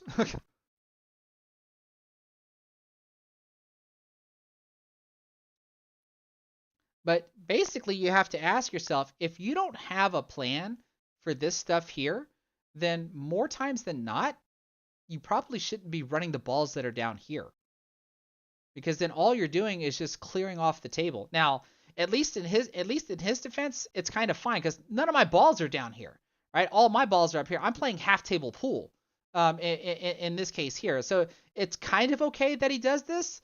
But in normal circumstances, you don't want to just remove balls just to remove balls, because then you're making the table easier for your opponent to run because there's less obstacles in the way for your opponent to have to clear.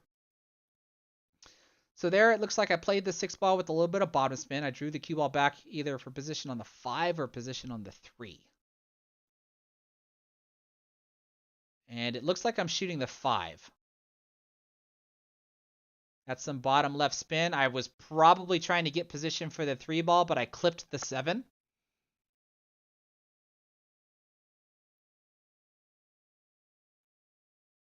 Now, what I can say, though, is this match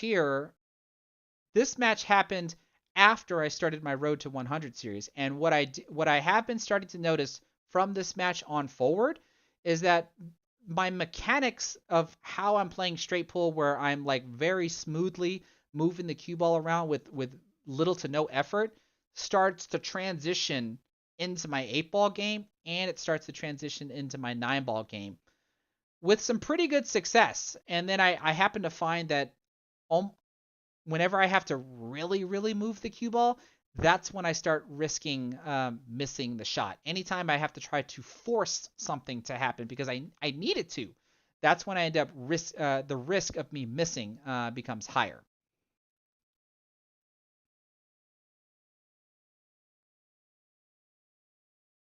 Okay, so that was with some left spin, 2 rail shape shot to get position on the 4, so that way I can hopefully either bring the cue ball into the 10 so I can shoot the 1 and the 4 here in the side pocket, or I'm going to stun over to them. So I probably have a little bit of bottom spin here. I don't know if I'm running into the 10 or if I'm trying to stun over to them. I tried to stun over to them. See, I'm saying, halt, stop. But it looks like I have position on the 4. So that probably means I just draw back for position on the 1 in the same pocket. Yep. And this means I probably should be able to just slightly roll forward for the 8 in the bottom corner.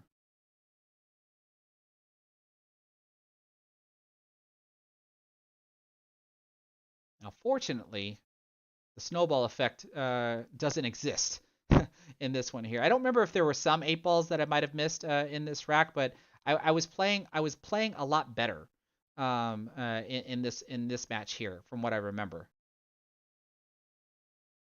Yeah, see, so I at least make that one.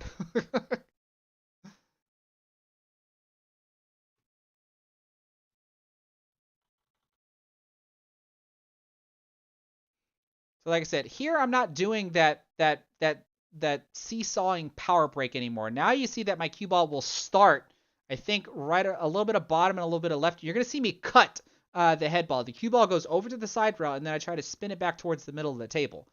Just like that. But it looks like the cue ball was going to go forward. And the reason why I started doing this is because that power break, I wasn't making anything. But look what's happening. I'm not making anything here either. Oh, you're wanting to know what's the pocket marker? Let's go back and look at it. What's this little guy? That's Alvin the Chipmunk. Because one of my APA teammates, his name is Alvin. And this is his pocket marker. I actually have an old live stream where the thumbnail is of the that pocket marker. Let me see if I can find it.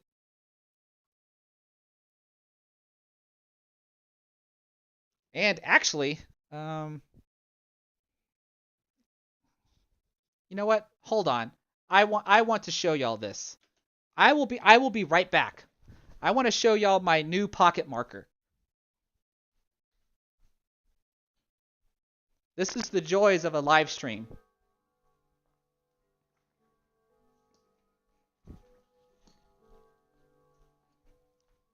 Let me go get my case. And this is the joy of having a Bluetooth headset, because I can walk away and y'all can still hear me.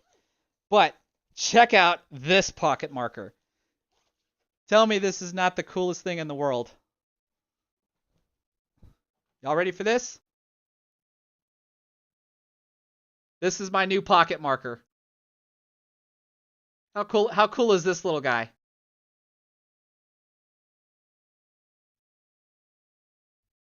And it's on both sides. to let everybody know where the 8 ball is going to be going. And I use this guy. This thing is the coolest thing in the world. I saw this on Facebook and I was like, "Oh, I got to have this thing. This thing is awesome."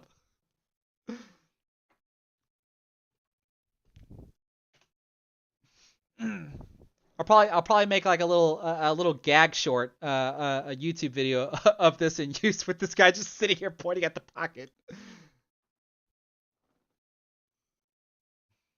All right, so like I said, cutting the head ball now, because when I cut the head ball like this, I am trying to also make it here towards the side pocket. You see how the 6 ball misses high on the side pocket here?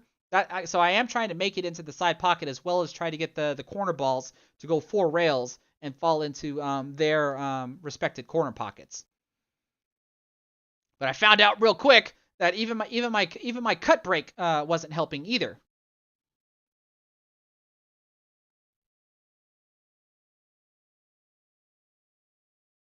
Okay, so Chris claims solid. Chris claims stripes.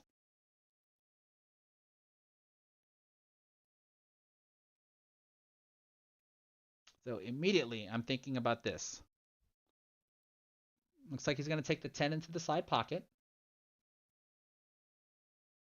All right, so that's okay. This is where I would probably shoot this guy next. Cut him in with some left spin to try to bring the cue ball back over here to hopefully open up one of these.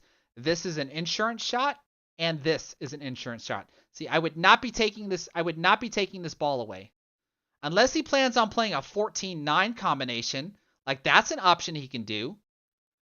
But I would think like right here, shooting this shot here, he can try to break open one of them or break open both of them. And see, that's what he tried to do.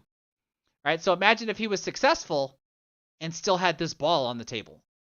Right? Now he's forced to try to do the combination. That's why I would have left this ball here and tried to do it as soon as possible.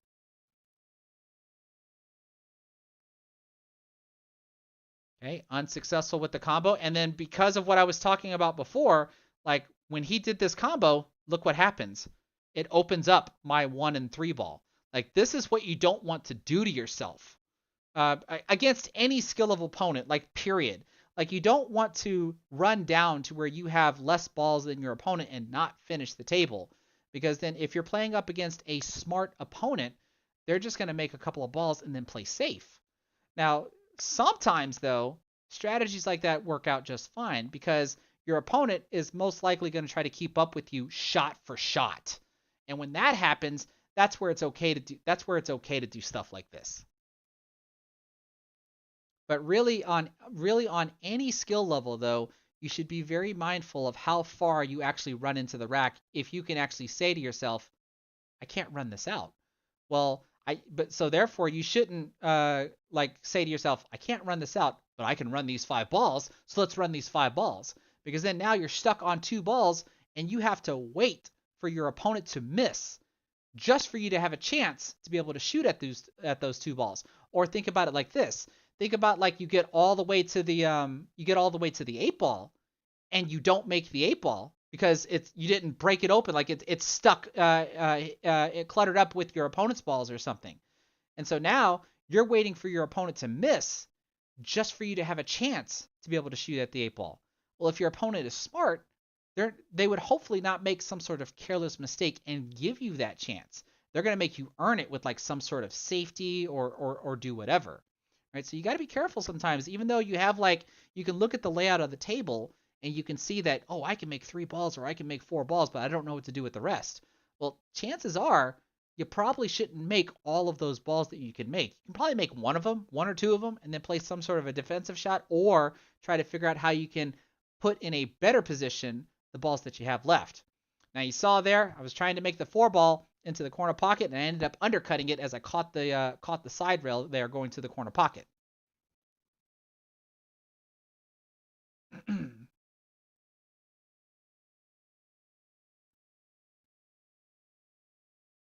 So here, it looks like my opponent can play the 11 ball.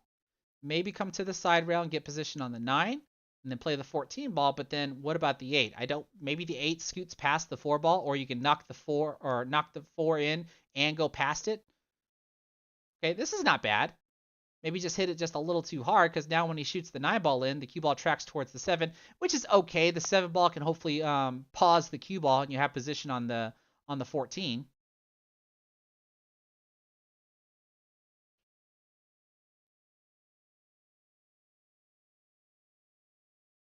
Yeah, kind of like that. Maybe the cue ball rolled just a little too far, because now if you cut this in, like, do you bump into the 8? And if you bump into the 8, where does it go?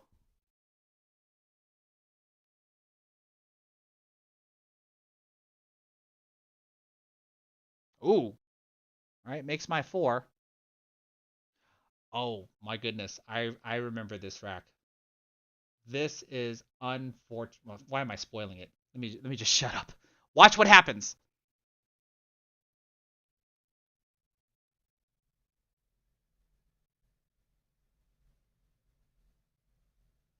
Probably already halfway spoiled it there. Watch what happens.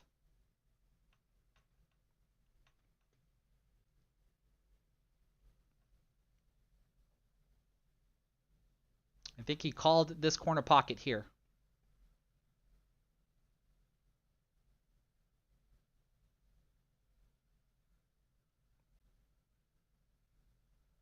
You see that? He is not happy. I wouldn't be happy. That was an amazing cut cross bank shot with a carom off of the 3 to go into the corner pocket. He just loses the cue ball and he scratches. Like, man, he didn't deserve that. That was an amazing shot. He just needed to have a little bit more control on his cue ball.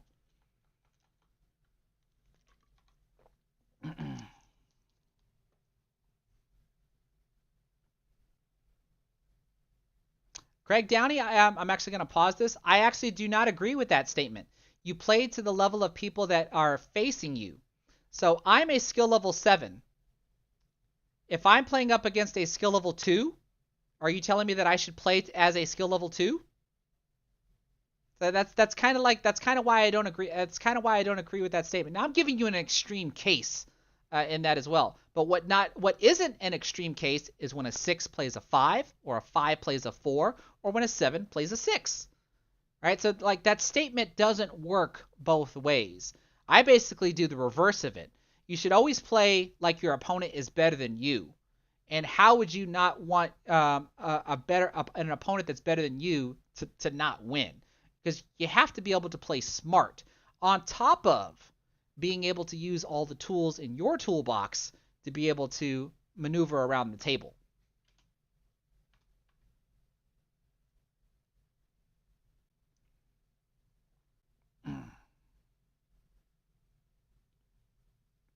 I think I ended up breaking dry again. Like I said, here I am. I'm trying different breaks out just to see if I can make a ball on the break. I currently can't do that.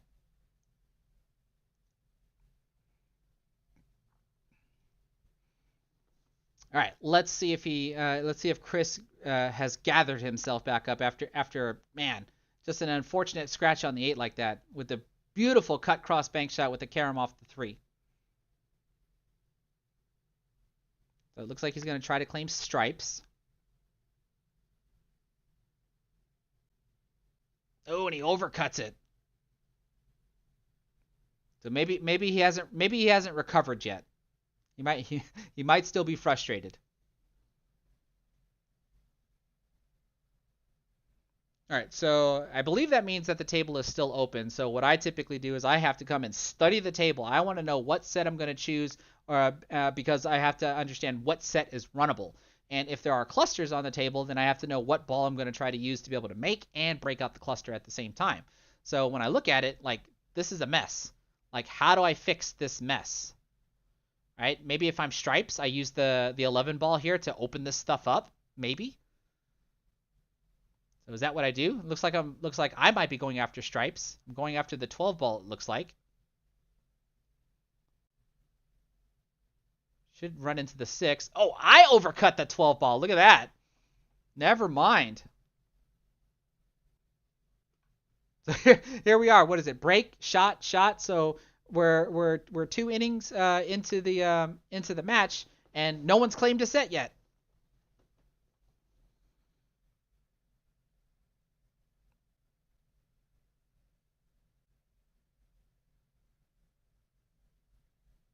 Okay, so it looks like he's going to claim solids.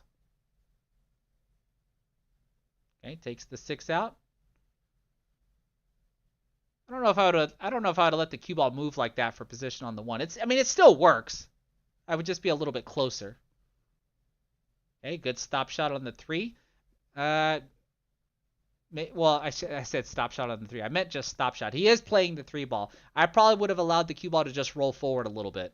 Probably to get position on this ball that's down here, right? I think his 4 ball is down here.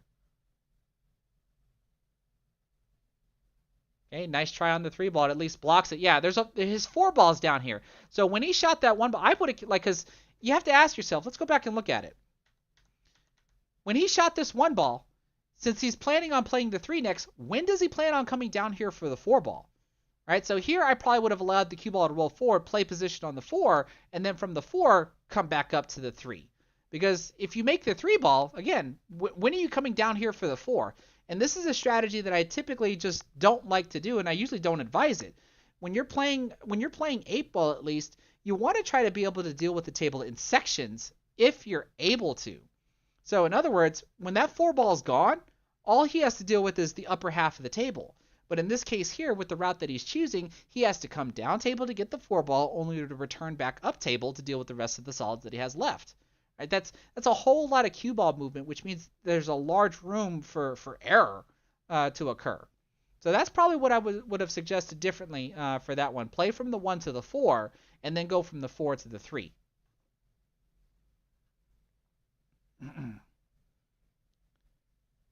Now, I have a problem here because, like, what in the world am I going to do with this? Like, especially since he's blocking the 3 ball now. So I see I have topspin there. Probably just gonna gently. Oh, I don't gently roll forward. That's top inside spin. I must have been trying to go 2 rails for position on this. And I probably so many of y'all might wonder, like, why did I do that? Why didn't I just let the cue ball roll forward? Well, we can see that it looks like my cue ball would have come right here, and it looks like I was actually wanting the cue ball to be somewhere right around here, so that way when I shoot this guy in, I could do something like this, rather than having my cue ball do this. If I just like gently push the cue ball here, that's probably why I ended up playing what I did. I think I'm still trying to back cut this 15 ball. I am. And I end up undercutting it because I want the cue ball to naturally flow back up table to try to break out this stuff rather than trying to control the cue ball coming up table. So might not have been the right decision, but that was the reason why I did what I did, or tried to do what I did. I did not get the position I wanted on the 15 ball. I was a little short on position.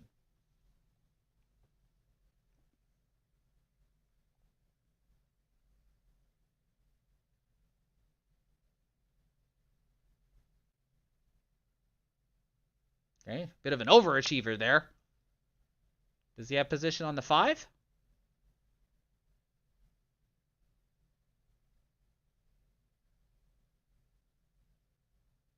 Oh, he tries to bank the 5.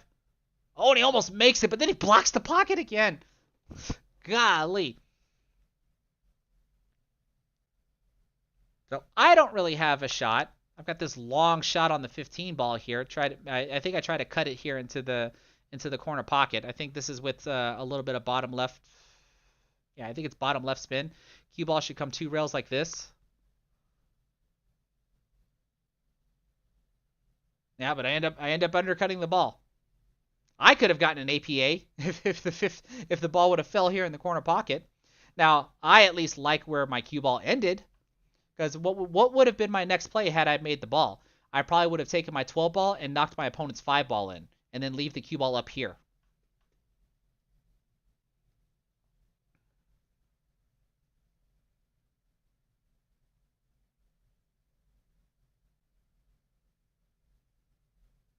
Okay, it looks like he's going to try to play the 7. Okay, good shot there. So what do you do with the 8 ball if you're Chris here? You can play the 4. We try to get position on the 5 if we can. He ends up undercutting the ball. Okay, no big deal. But even if he makes it and gets position on the 5, like, you have to make sure that you make the 5 and break out the 8 ball at the same time. All right, so I think here I'm going to try to make my 15 ball and break out all of my stripes if I can. So I think I have top left spin on this one. All right, I at least broke the 8 ball away, but look at this mess. Like, what am I supposed to do now? So this does not help me out at all. So what do I try to do? Well, I think you're going to see me jack up my cue a little bit.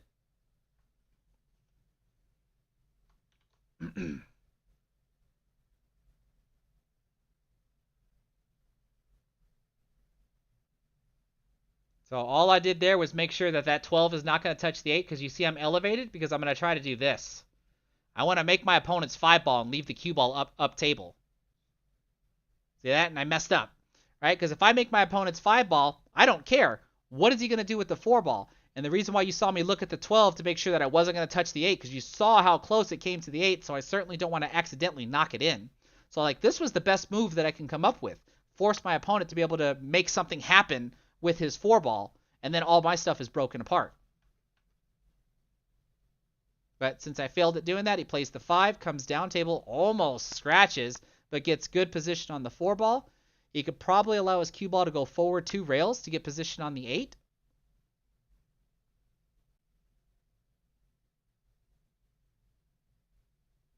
Looks like he's drawing the ball. Yeah, that's risky, right? Because you can hook yourself behind my stripe.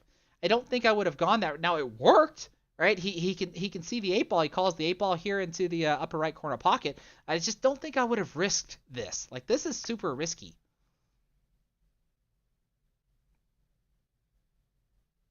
Oh, he overcut the ball.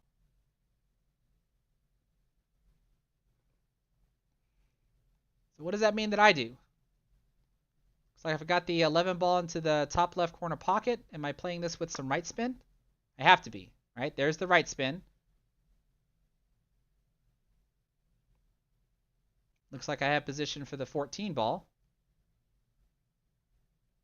What do I do here? Do I get... that looks like stun left. Am I getting position for my 12?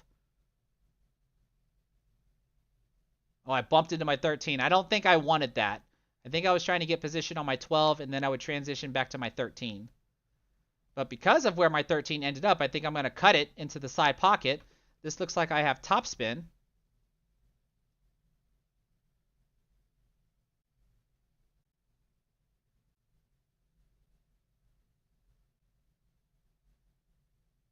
Ooh, that's a little close for comfort. Fortunately, the ball squeezes past because there's a nice hole here for me to fit my 12 ball in. So I think this is just with a center ball hit.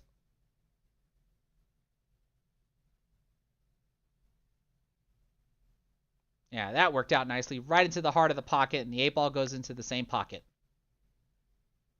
So my opponent just overcuts his 8 ball.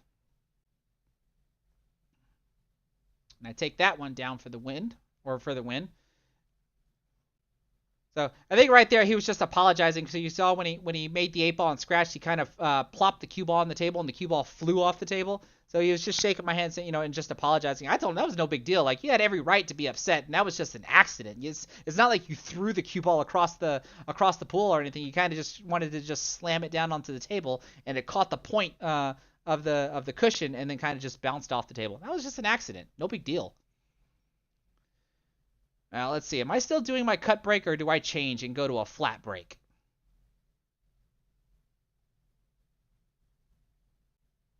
Yeah, see, at that point, I changed. I went to a flat break and I hit it with too much topspin because you saw my cue ball went through the rack.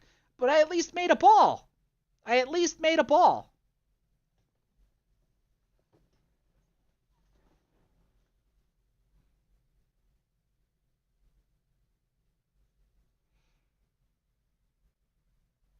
Let's see here. So I'm stripes, And it looks like I'm going to be cutting the 11 ball. I ran into those solids there. Looks like I have position on the 9. What am I going to do with this? I definitely got to figure out how to break this open.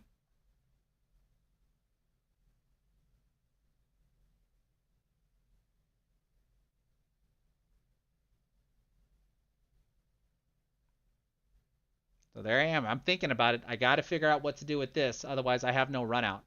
I don't remember if the 13 ball passes over here, passes the 8. It looks like I play the 9. I have a little bit of topspin on the cue ball. Cue ball comes down. Looks like I'm getting position for the 12. So I have a cut angle on the 12 to go into the side pocket, which means my cue ball goes like this. So this gives me an opportunity to be able to break it open. Is that what I try to do? Topspin again? It is. Little carom off the 3. I think now I can play the 13 ball into this corner pocket. I said carom, I meant billiard. Oh, look at him. I'm pulling out the left-handed shot. Looks like I have draw on the cue ball. Drew off of the cue ball. Knocked my 14 ball loose. This looks like a break and run. Play the 14 ball next. Probably just with a little bit of high left.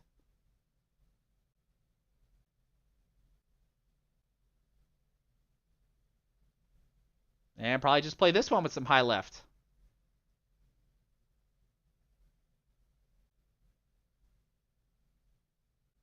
There we go. 8 ball in the top left corner pocket, and that's a break and run. So you can see in this match, like I said, we're calling our pockets versus on the last one with Wayne, I was marking the pocket. So that puts me on the hill.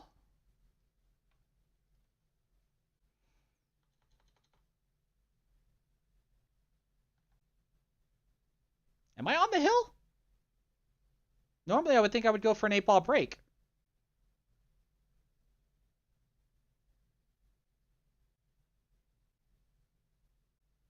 There's that squat break.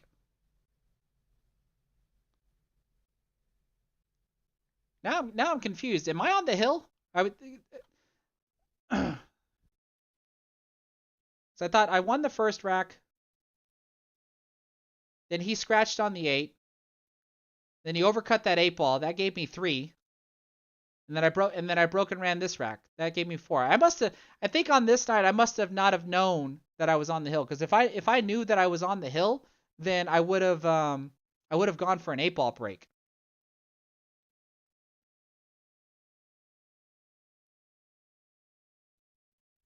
So I made another stripe on the break.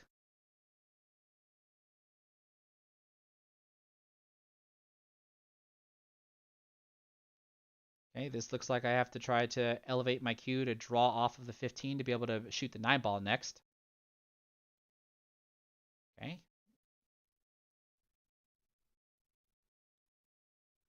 As long as this 8 ball passes the 2, I can possibly have another break and run.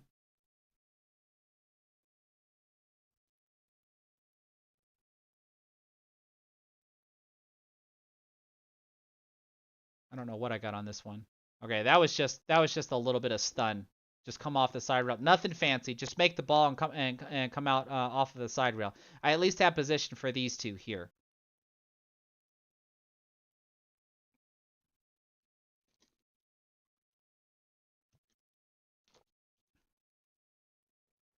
So what am I playing though?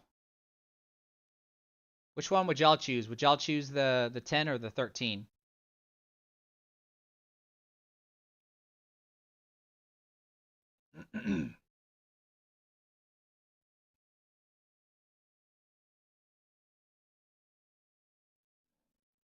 Okay, so you have a lot of bottom spin. Looks like I might be going for the 10 ball, so I have to have some right spin on this as well. Yep. Didn't want to touch the 13 ball though. Like, I mean, the 13 ball is still makeable, but if I did not touch that 13 ball, I would have been golden. Because now, when I cut this ball in, we can see my cue ball tracks this way. So I got to be real careful if I want to get position on my 14 ball.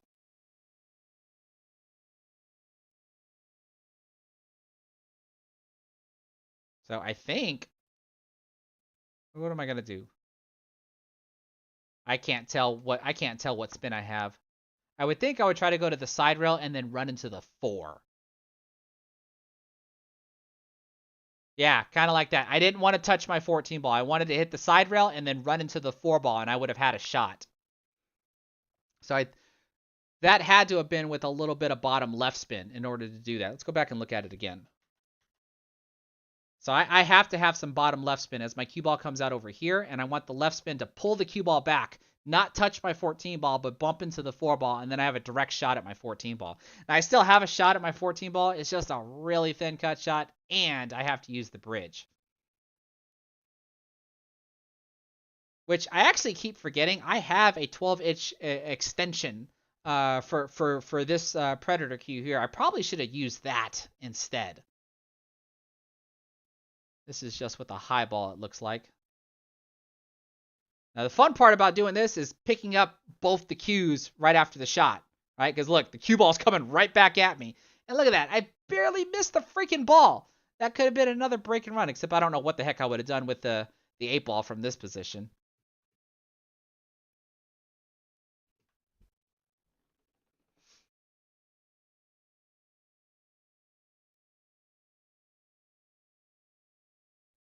So let's see what Chris does from here. He's got an open table.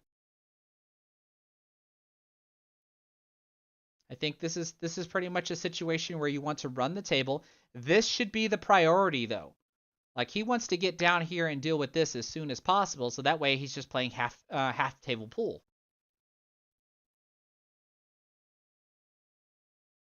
And he's going to want to shoot this ball into this pocket. So he's got to make sure he gets his cue ball somewhere over here in order to do that.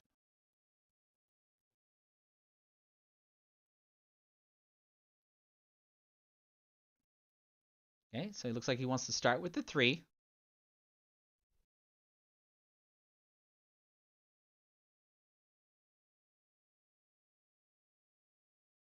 Did he get better position for the 7? Because if he basically played it back to where it originally started, I probably would have left the 3 there and just start with the 7.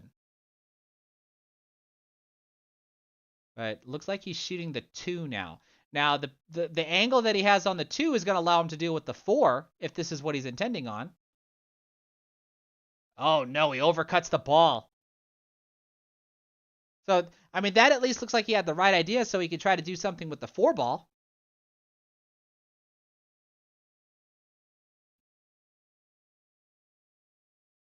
So here, what is that? That looks like just a topspin hit. You can see I definitely want the cue. I don't want the cue ball to be on the rail.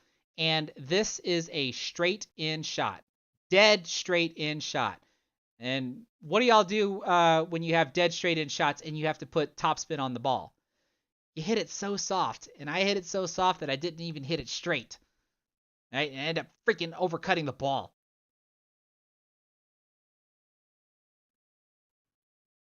How many of y'all would have tried to fire that 8 ball in?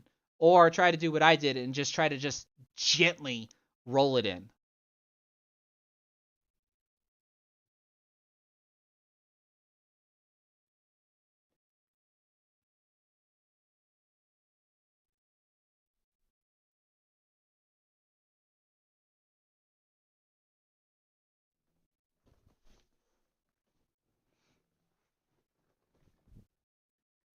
Let's see. It looks like he's going to play the 2. Oh, and he overcuts this one. Now, do y'all remember when in the match where I was playing Wayne and I had to keep kicking at the 8 ball and I said eventually it comes back to bite me? Watch this one. All right, he overcuts the 2 ball, but because his 7 ball blocks me from being able to see the 8 ball.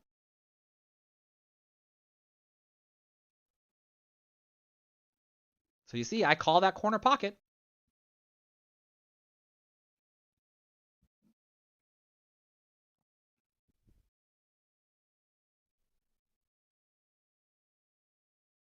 Now, what you saw me measure up there is I saw where the cue ball was naturally going to go, and I'm going to try to reverse the angle a little bit with some left spin. Right? Yeah, it was left spin, but look what happens. I catch the 5 ball and knock the 8 ball in. All right, let's go back and look at my measurement that I did. So you see, I call it here, and so I can't kick exactly where I want to because that's the 4 balls in the way, and of course the 1 ball's in the way. So what you see me looking at there is where I'm going to kick and where the cue ball naturally goes. So I don't want the cue ball to naturally go there, so I have to kill the outbound angle in order to be able to not touch the 6 for 1. But I killed the outbound angle so much that I clipped that 5 ball, and of all things, I clipped the 5 ball so perfectly that the cue ball still runs straight into the 8 ball. Like, how do you do that? I couldn't even do that if I tried. But that allows Chris to get on the board.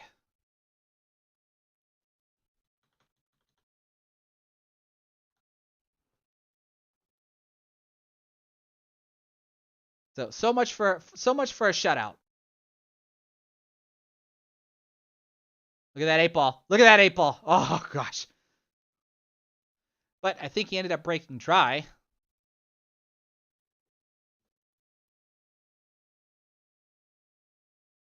Stan Schwer saying I owed him that one. That's fair. That's fair. Especially after he made that cut cross bank on the 8 ball and he scratched. So that makes me fouling on my 8 ball makes this even. All right, so it looks like I'm gonna try to claim solids. And I tried to barrel through all of this. I at least got a shot at the 4 ball. But what am I gonna do with the 2? And what am I gonna do with this garbage?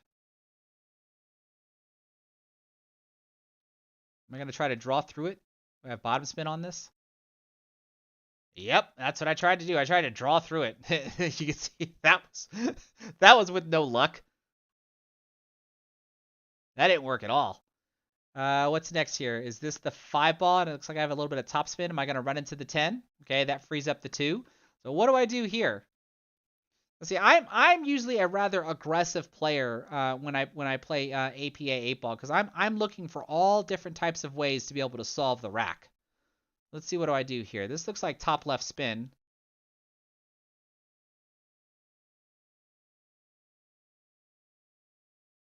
Like, you see that? Here's my straight pull. Like my straight pull stuff is coming out. Like, I'm trying to make a ball, open up a clutter, continue my run and everything else. And what happens in straight pull when I try to do this? I get the cue ball to drive into the clutter, but then I don't have a shot. Right? This is the same thing that happens to me when I'm doing straight pull.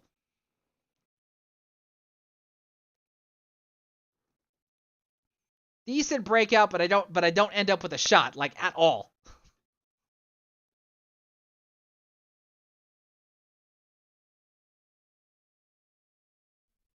So I think here, using the bridge, I think I try to cut cross bank the 6 ball over to the top right corner pocket. A little bit of topspin on the cue ball.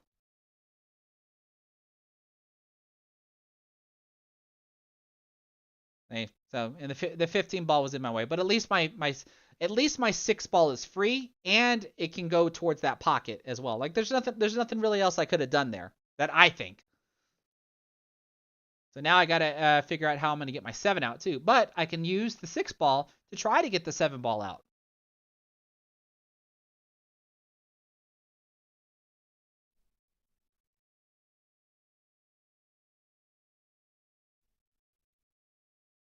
Okay, nice little draw shot from my opponent. Looks like he has position on his 11.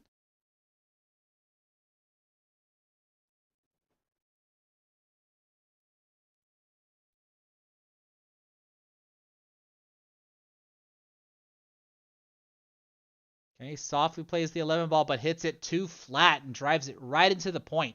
Did not cut it enough.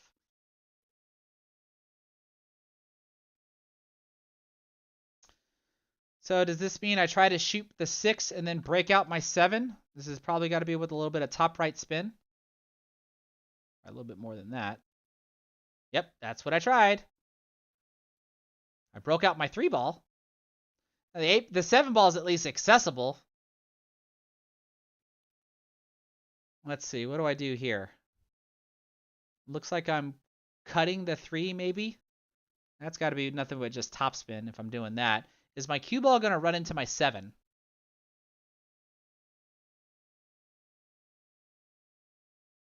It does. And it knocks in my opponent's ball. Do I have a shot at my ball? I don't. I don't. Ah, all risk and no reward.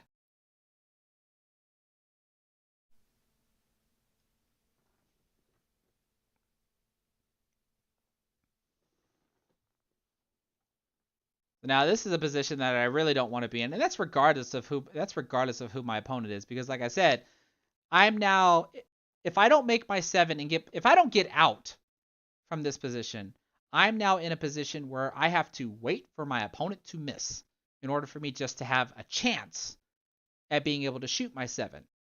And that's not a position you'd want to be in, like at all, because I've now lost control of the table if I do not make this 7 ball. So it looks like I'm going to try to kick in between the 9 and the 10. Looks like I have some left spin on the cue ball as I just try to get a hit, right? So that way I don't commit a foul. But like I said, I have now lost complete control of the table. So my opponent either tries to run the table out for the win or play a ball or two and then play some sort of a defensive shot, right? He's got this wall of balls here that he can hide behind. Let's see what he does. Okay, he plays the 9 in the side. Right? Do you cut the 10 in the side, or do you try to play safe off of the 13? I can't even really tell if the 10 ball blocks the 13.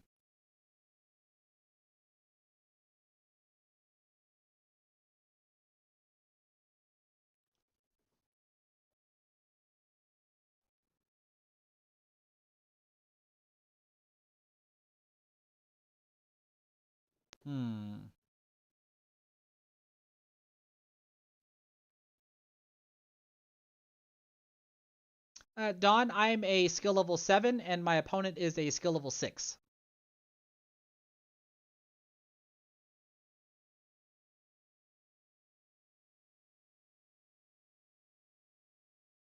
Ooh, that worked out. That worked out in his favor. How did he do that? What did he do? Let's look at that closer.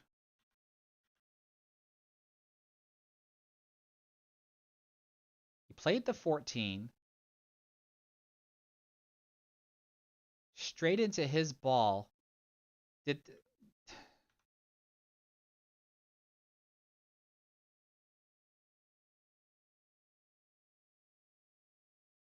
I don't think that is this.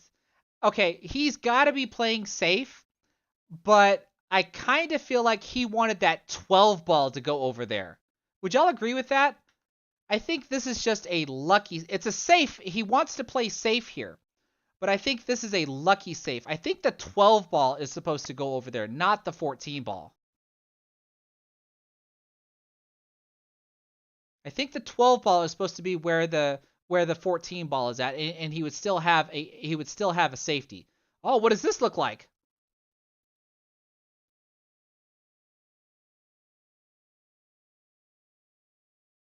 This looks like I'm doing the midpoint parallel shift kicking system again. 2 rails from long rail to short rail just to hit my 7. 1, 2, hit. You see, I hit it full in the face. That's how the system is supposed to work. And after experience, you kind of know, well, I don't want to hit it full in the face. I want to hit it slightly on this side or slightly on that side. So you make these minor little adjustments. Like, that's how accurate that system is. So I at least get a good hit. Hey, we got my buddy Bryant from Corner 4 Billiards. How's it going, man? Just reviewing some of my APA matches. This is the second of 3 matches that I have. All right, so my opponent plays his 13 ball into the side pocket. Now, like, here, like, I don't know, like, do you play the 12 ball and try to break out the 14, or do you just play safe with the 10? Right? Like, what's the right play here? Like, I don't think any of them are wrong, but which is better? Because it looks like he's going for it. Yeah, see, he went for it.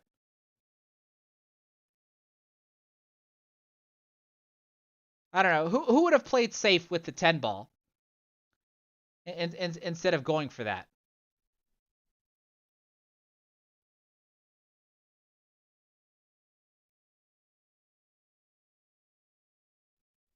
Let's see, where am I going with this 7 ball?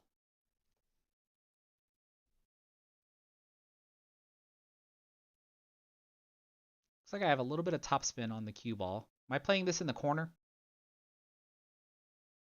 Cue ball rolls past the 10. Yeah. Did I make it? I did. Straight in shot for the 8 ball in the corner pocket for the win.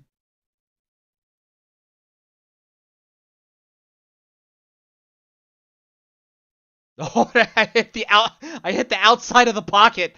Oh my goodness. I shouldn't have been that far out on the outside of the pocket. So I was able to take that one down 5-1, mainly because when I did that kick shot on the 8 ball, I hit my opponent's object ball and then knocked in my 8 ball, which means that I lost because I committed a foul and knocked in my ball. So, like, I don't know, like, I see some of the comments about, like, how, people play differently. And so, like, for me, it's not about that people play differently. I don't rate everybody the same way. Like, you're not going to see skill level 5s play the same way as other skill level 5s. You're not going to see skill level 6s play the same way as skill level 6s. You're not going to see skill level 7s play the same as skill level 7s. The main thing that I always try to look at here when I'm looking at matches, especially with matches that my opponents are okay with me showing on the internet to receive the criticism, is what can we do to help? Like, to me, that's all that matters. Because if my opponent sees this video, I want him to be able to see things that hopefully can help him, as well as help myself, because I have to be able to analyze my mistakes, so that way he can play better. And so the main thing that I think I saw in this match here was he just hits the cue ball a little too hard on the vast majority of his shots. I think if he dials back his pace, so that way his aiming is probably also a little bit more accurate, then we could probably see some higher runs. Because everybody, as far as I'm concerned, when they play 8 ball, they can always use a little bit of restructuring in their strategy. So I've already pointed that out in a couple of racks here, where it looks like he would go on a good run, but you can actually see where there's a point where his run's going to stop, because it doesn't appear that he has a plan to deal with any of the balls that he has clustered up next to other balls. And so when he does stuff like that, that puts him in a bind where it's easier for the opponent to be able to either clear the table when they come to the table, or peck off a couple of balls and then play some sort of safety. I think those would be the two main things that I would probably be able to offer my opponent to hopefully help him be able to improve his game. Pull back the pace on the cue ball on the vast majority of his shots. There's going to be times where you have to turn the cue ball loose. Like, that's always a thing. But here, when we're playing on a 3.5 by 7 foot table, like, I would think the cue ball movements need to be really small, which means you just don't really have to hit the cue ball all that hard. Try to stick to that, and then make sure that you have a foolproof plan on, you're going to play a couple of balls and play a safe because you know you can't run the table. And then therefore leave more obstacles on the table for your opponent to deal with, which means it increases your chances of being able to come back to the table and then hopefully develop something better. I think that would at least work out there. For me, like, it usually just still has to do with just shot selections. Y'all saw, like, on that one rack where I was trying to finish the table. It's like, this is where my straight pull mentality starts to come out. And I'm trying to maneuver the cue ball. I'm trying to break out clutters and everything else. Sometimes it works and sometimes it doesn't, because I just like to play it aggressively. But now, let's switch back to this, because I want to give y'all a better look at this guy. Look how cool this guy is. This thing is awesome. All right, now you can actually see a bigger view of him. This is just too cool. You can see it looks like, I don't know how to describe it, but it looks like it's just made of multiple pieces of wood that are cut out in the shape. So obviously the pieces that are on the inside have no design on them at all. All that really matters is what the design is on the outside. Like, this is really cool. Let's see. I saw a question. Christos P, you're asking, what application do I use to show the tip location on the cue ball? So I use a streaming software called OBS, Open Broadcast software. And it allows me to build the scene that you see here right now. So what you're seeing right now is just the webcam. The webcam that I have on top of my monitor that basically allows you to see my office here. And that's all this scene is made of. But that other scene that I have, where you get to see the red coloring, the scoreboard, the cue ball diagram, the YouTube live chat, that's an image on top of an image. So I have an image of a cue ball, and then I have an image on top of the cue ball, which is that red dot. And then all I do is just move that red dot around on my open broadcast software. That's what makes it look like in real time how I'm actually able to change where I'm actually striking on the cue ball. And as you see, I have a guest. This is Zelda. This is my chonker of a cat that likes to come and say hi, especially when I'm playing straight pool. But that's the only reason why I left the office door open so he can come in and say hi. Otherwise, he sits right outside the door and he just meows like so loudly. Like it is ridiculous how loud he gets. But he is a chonker. Uh-oh. Are you playing with the microphone? Here, get down. That's a big boy. Oh, Murky Joker, you like my gaming chair? The GTR Racing gaming chair? This was a Christmas present. All right, let's see here. As I set up for the final match for tonight, does anybody have any questions before we get to it? Because if there aren't any questions, I'm just gonna roll right into the next match. Let me set stuff up. This is what I do behind the scenes. And let me at least make sure that I have the right matchup. Because I do believe my last opponent was a skill level 7. Okay, so it's not that weak. Yes, my last opponent is a skill level 7. Link to the pocket marker. I have to try to find it on Facebook. Give me a second. I will happily provide you a link to that, and I'll let the person know that I'm sending y'all over to their business Facebook page. They've got a lot of them too. They actually have like little speech bubbles. And in the speech bubble, you can put whatever you want. So, like, one of their demonstration ones says it's a speech bubble with a pointer as well pointing to the pocket, but the speech bubble says "right F in here," but it's all spelled out. Let's see here. Let me find their Facebook page. Yeah, I think this is it. Yeah, here we go. Have a look at this, everybody. And you can see some of the designs that they have on there.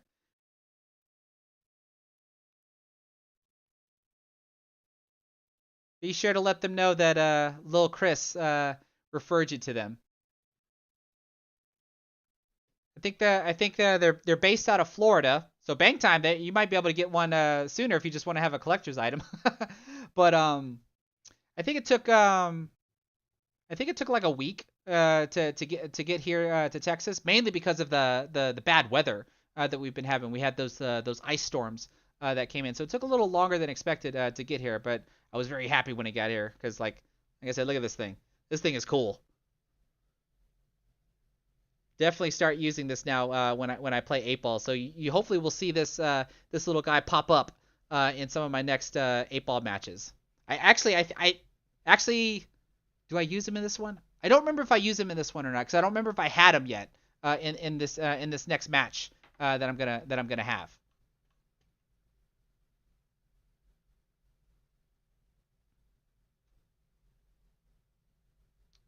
Let's see here.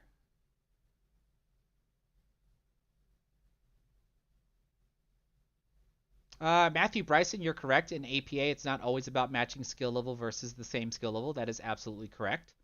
Sometimes there's usually a strategy to where, especially like when you're in the playoffs or cities or national event, to where like if you can spare the numbers, if your opponent throws like a 3, like you might sick your 5 on them because you still have more 5s and 4s and you still have a 7 in reserve. That way you're hoping that the 5 basically does a 2-0 or a 3-0 against their skill level 3. So like, you know, it's a thing to where you won't always see like a 1-point difference in skill level. Sometimes you'll see a 2 or 3 point skill level difference, and that's on purpose because people are trying to win.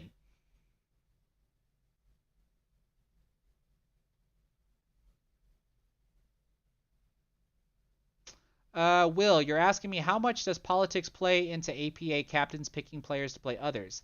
Like, can they manipulate your skill level going up or going down? Well, it depends on how you're actually asking that question. So like at least here at the local level, we do try to match skill level for skill level. So like if you're always playing up against similar skill level opponents and you're winning, well then more than likely that's going to cause your skill level to go up. Versus if you're playing similar skill levels and then you're always losing, well then that's probably going to pull your skill level down. But like I said, when you get to like the playoffs or the city level or the regional or the national level, it gets a little bit more strategic. You still kind of want to almost match skill level for skill level, but then it just depends. Like if you have the right roster, and like I said, your opponent throws up a rather low skill level player, well then you can just pounce away with a higher skill level player that'll hopefully seal a 3-0 to 2-0 victory. Because when you're playing at the city or the national level, all you're really concerned about is scoring enough points to where it's impossible for your opponents to be able to score higher than you, which is typically 7. Because when you think about it, in an APA match, you can either win 3-0, which is winning your match by shutout. So in my match, since it's a race to 5-4, if I win 5-0, then I score 3 points for my team, and the opposing team gets 0. But since my opponent won one match because I fouled and when I knocked in the 8 ball, I still won. That means my team gets 2 points and the opposing team gets 0 points. But if the opponent gets on the hill, and it's a hill race basically, right? You end up winning by 1. Well, then the winning player's team will get 2 points, and the losing player's team will get 1 point. So when you know that you can score either 3 points, 2 points, or 1 point, when you mathematically play it out, when you get to like after the 3rd round, when you look at the 4th and 5th round and you see that it's mathematically impossible for the opponents to score higher than you, well then you've won. You don't even have to play the 4th or 5th match when you're at the city level or when you're at the national level. So that's when a little bit more strategizing of who you're going to play against what comes into play. And that's why sometimes that's when you're going to see like the opponent says, we're going to throw our skill level 2. Cool. We're throwing our skill level 5 against that skill level 2. We're hoping for a 3-0 victory or we're hoping for a 2-0 victory. And then we still have other mid-level to high-level players still left on our roster that we can throw out without worrying about violating the 23-point rule. But like I said, usually that doesn't happen at the local level. At the local level, we tend to stay skill level for skill level. So I hope that makes sense.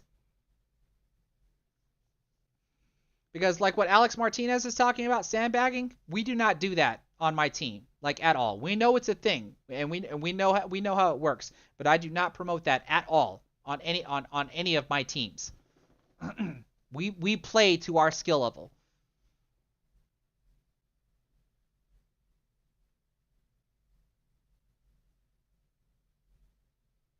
Jeremy Montemeyer, you're saying you didn't even know that there was a skill level 1? That's only in 9-ball, APA 9-ball. So in APA 9-ball, you have a skill level 1 all the way up to skill level 9.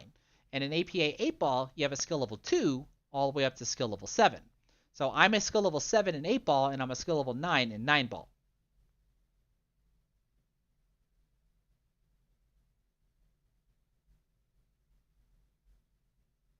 Oh, Murky Joker, we all have those days where, like, one day we can just, like, run the table like it's nothing, and other days we can't even make a single ball. Like, that's everybody's story in this game.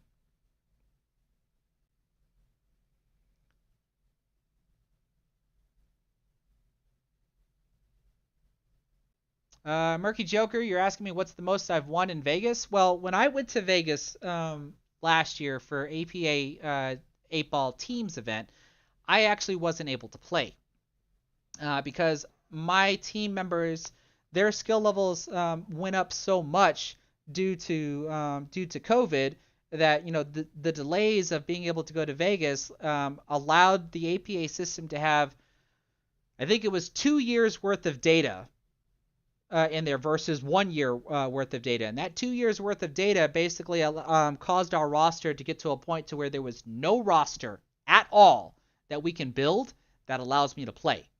So I ended up going there just as a coach. Now, that doesn't mean I didn't play, because I certainly played in some I played in some mini tournaments. And I actually do have a couple of recordings of some mini matches of me playing 9-ball mini matches. I I eventually need to live stream those so we can see how I play. I played in I think it was two APA 9-ball mini matches. The first one, I got eliminated. I didn't place in the money at all.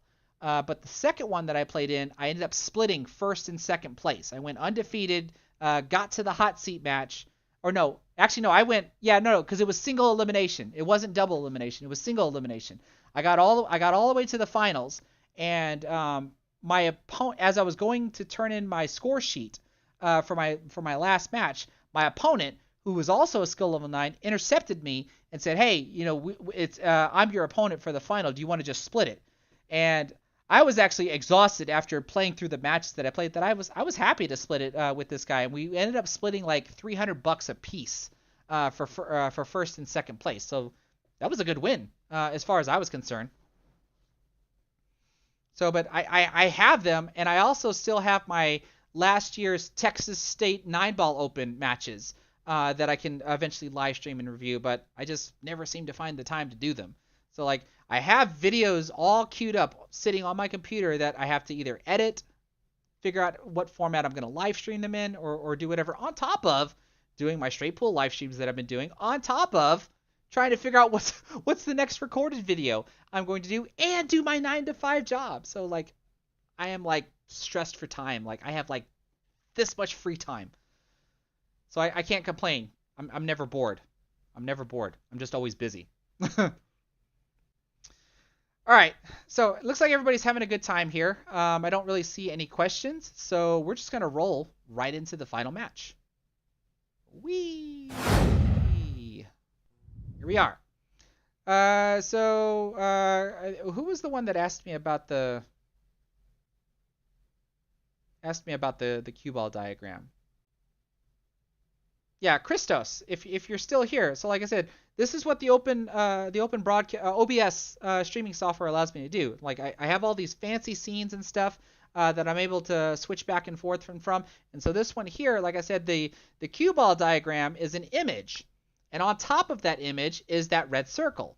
And that's how I'm able to grab the red circle and just move it around on the software to show you where I'm hitting at on the cue ball. Matthew Bryson, you're asking me if I saw your comment. Let's see, what are we asking for here? Let me scroll up. Is it this one here? Like last night, you put your skill level 6 on a skill level with 3 to win 3-0 and to win the match, so they couldn't catch us even with the 3-0 for them to win the match. Yeah, like exactly. So at that point, like if that was cities or nationals, and that was the 4th match, and you won your match 3-0, and you look at the 5th match and go, even if they win the 5th match 3-0, the total scores will not allow your opponents to win. You don't even play the 5th match. You end up winning and you move on to the next round. Like that's a thing. That is a complete thing. That is a good strategy to actually play if you have the opportunity to play that strategy at the city level or even at the national level. That's the way to probably look at it, or that would be the way to play it. In my opinion.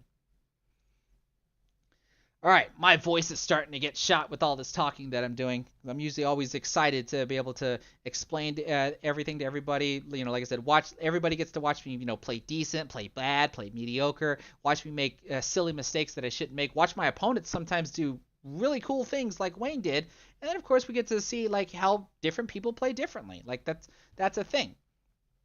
So in this matchup here, like I said, I am playing up against a skill level 7 now. So this is going to be a race to 5. So let's see how this matchup goes. And I remember I was going to title this match here, Why Bother Playing Safe? And you'll see why. So I end up winning the lag. So I think here, this is where I was still, I was no longer cut breaking. I was no longer power breaking. So you can see like I have my cue ball, or I'm cueing slightly above center because I'm trying to squat the cue ball near the center of the table. Now that ball that fell, it's a corner ball, right? So watch it go 4 rails, dodge everything, and go into the corner pocket, right? That is a known path that the corner balls actually take. And since I'm trying to hit the head ball more square, You see the head ball go off to the side rail. If I hit, but my cue ball still went to the side rail. All right, so if I can hit that flatter, then the head ball tends to head towards this corner pocket here. So they're a very predictable pass of where balls will go outside of the rack. That's despite even not using a template rack, and that's why I break that way. All right, so I did make a solid. It doesn't look like I have a shot at anything. This is the 9 ball, because remember, the 1 ball fell here. It looks like I'm shooting at the 6. I've got top spin on the cue ball since I'm so close to the rail. Should get automatic position for the 3 or the 5. Don't have to do anything fancy with the cue ball.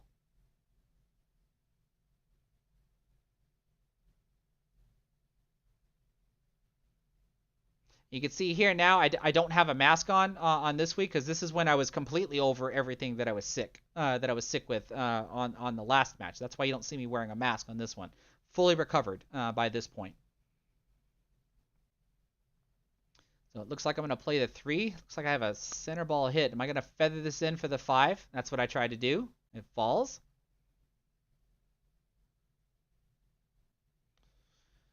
If I look at this, I probably want to try to transition to the 7 so that way I can play the 7 in the side pocket and have my cue ball roll over here for the 2 or the 4. So I probably should be able to play the 5 into the corner pocket, come off the short rail, and try to just come back up towards the middle of the table. So it looks like I have a center ball hit. Yeah. Oh, but I came too far. You see me tap the chalk on the table? Because now if I shoot the 7 in, where does my cue ball go? It goes away from where I need it to go. So now I have to try to control the cue ball back up table to get position on the 2 or the 4. So I hit that 5 ball a little too hard. So I'm elevated over the 8 ball. That means I have top spin. And whenever I'm elevated, I try not to use side spin. So I'm just trying to let this cue ball roll wherever it needs to roll. So I at least got up here. I can see the 2, but the 4 ball blocks the 2 ball. So I end up trying to play a combination, comboing the 2 into the 4 to try to have it go into the corner pocket.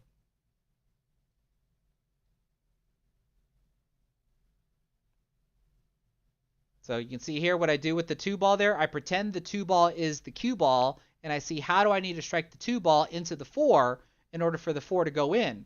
So I automatically know where the contact spot is on the 2 ball because it's just going to be the center of the 2 ball. But then I backtrack to the cue ball to try to play the combo, and you can see I slightly overcut the combo because the 4 ball just went straight into the rail here.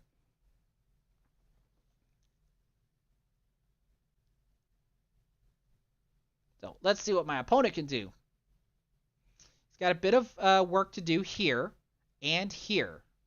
Everything else looks fine, right? Because he can't play the 15 ball up here since my 4 ball blocks it. So I would try to be drawing my attention to this and figuring out how I'm going to solve this before I even do anything on the table. Now, that was pretty cool. I don't know if the 12 ball passes the 4, but if it does, that might help break out the 15. The only issue I see with where the cue ball's at is what can he shoot at now? Does he even have a shot?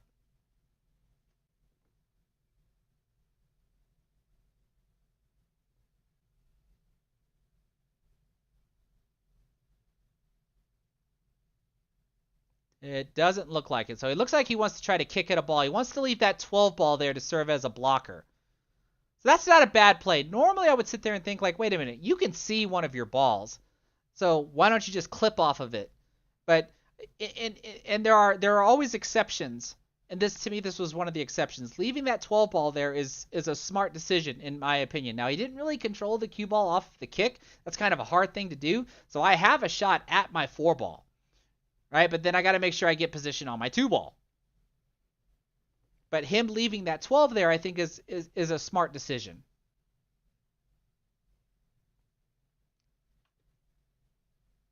Looks like I try to gently roll the 4 ball in. Does that mean the 2 ball will go into the side pocket?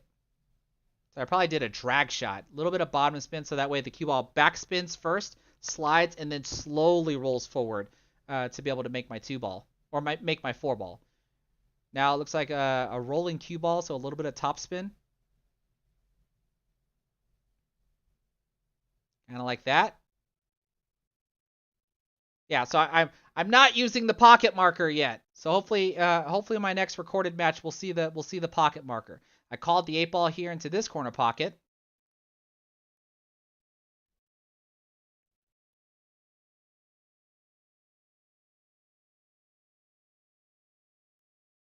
Success. I take the board.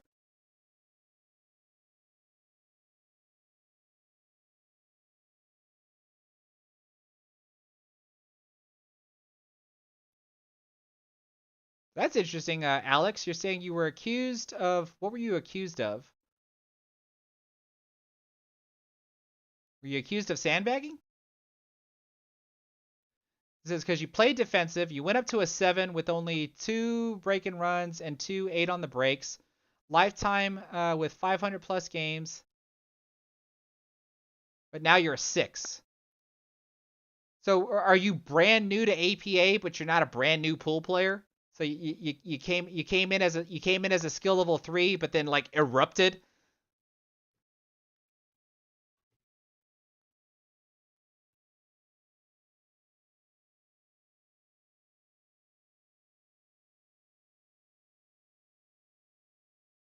Oh, look at that! Look at that! So like these are the things that I really try to study about my breaks, which is always why I like recording my matches as well. So there's a couple of things that we can look at because this is another known path. Watch this ball right here. Watch this second ball. Straight over to the side pocket. That is a known path that ball is able to take. But I'm breaking on the left side of the table. My cue ball has no business going to the right. So that tells me that my aiming alignment either was a little off, or when I stroke, I might move at the last second to where now I'm cross-cutting the head ball. That's something I don't want to do. I want to hit that head ball as full as I can, or slightly to the left, since I'm breaking on the left side of the table. My cue ball should either come straight back at me, or at least come somewhere slightly off to the left. That's at least how I like to study my breaks. Whenever I'm breaking, I pay very close attention to where my cue ball is going, so I know, wait a minute, I'm not lining up correctly, especially if I'm crossing the head ball. So my opponent has cue ball in hand behind the kitchen.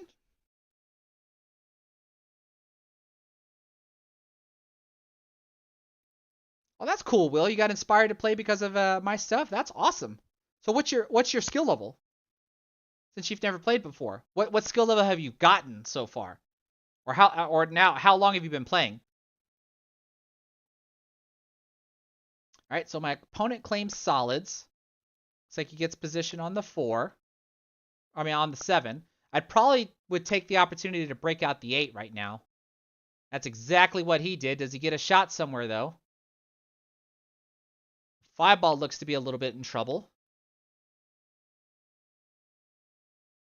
Oh, cool. So you just started. You're 2 matches in and currently a skill level 5. Awesome. At that rate, if you did that, if you got to a 5 in 2 matches, it shouldn't take you much longer to climb the ladder. Or do you feel like that's where you're supposed to be currently as a skill level 5? Ooh, he's going after the trouble ball now. I like it. He got it. That's a good shot. See, that's a smart decision. It's a very hard shot, but if you make it, the rack is solved. All right, so now he has to rely on his cue ball control to make sure that he's able to finish the rack. So let's see if he can do that. A little straight on the 1 ball there. Probably going to have to try to draw back over to the side rail. Nice elbow mechanics here. Grip hand directly underneath his elbow. Yeah, so he drew the cue ball back, got position on the 6. Should just do a slight draw shot for the 2 ball in the same pocket. There's the bottom spin. Nice shot there. Oh, he overdrew it. He overdrew it. What's he gonna do here?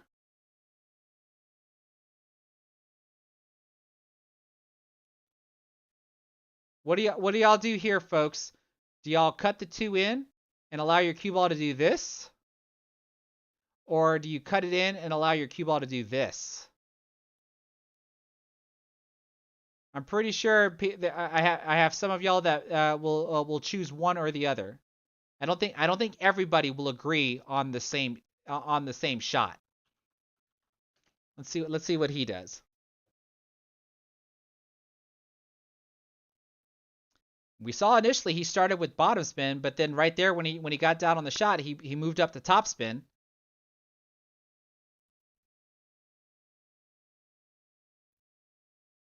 Uh-oh. Uh-oh. Oh, he hit it too hard. He hit it too hard. But if we look a little closer, I can't tell. Does he have inside spin?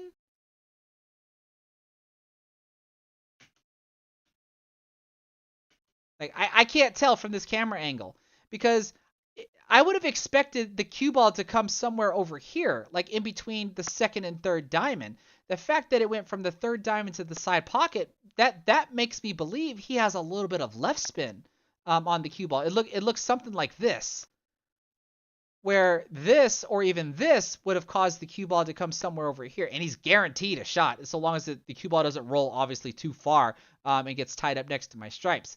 But that's what I think happened here. I think he has a little bit of inside spin on this shot. But I do see some people in the chat. They're saying that they would have draw the ball to the short rail. Neither decision is wrong. As far as like me personally, I'm probably doing what he did, except I want to make sure that my cue ball hits this side rail here and then come back out. That's the only thing I would do different. Now, I have ball in hand. There's 5 balls on the table. There's probably an unlimited number of patterns that we can do here. Let's see what my pattern looks like, or at least the pattern that I come up with at this moment.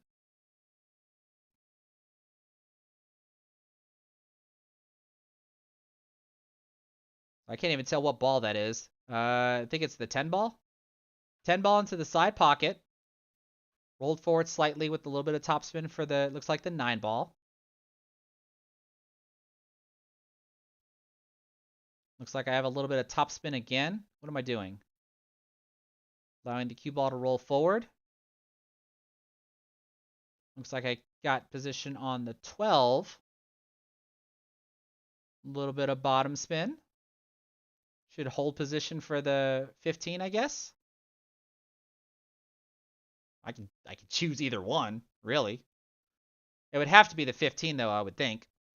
Probably with some bottom right spin as I come off that side rail. Just like that. And do I draw this one, or do I do a high inside 3 railer? Nope, looks like I'm drawing it. So this has got to be bottom left. And then 8 ball, corner pocket. Now, is that the best pattern in the world to do? Probably not. Like I said, with ball in hand and 5 balls wide out in the open like that, there's probably 100 different patterns that we can possibly do there. Or whatever 5 factorial is. Which we can look that up real quick. 120. There's probably 120 different ways we could have ran that out.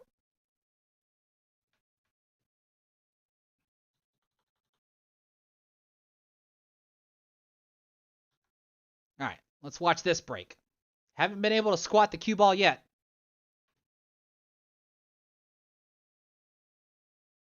Oh, look at that. How about that? Let's look at that again. This is what I try to do on a regular basis. Look at that cue ball. But then look at the rest of the table. Nothing drops. Right? You get that cue ball to just halt right after contact. The weight of the rack pushes the cue ball back, and you put the perfect amount of topspin on the cue ball so that way it just folds and just stops right in place. Then you don't even make a ball. So then what do you do?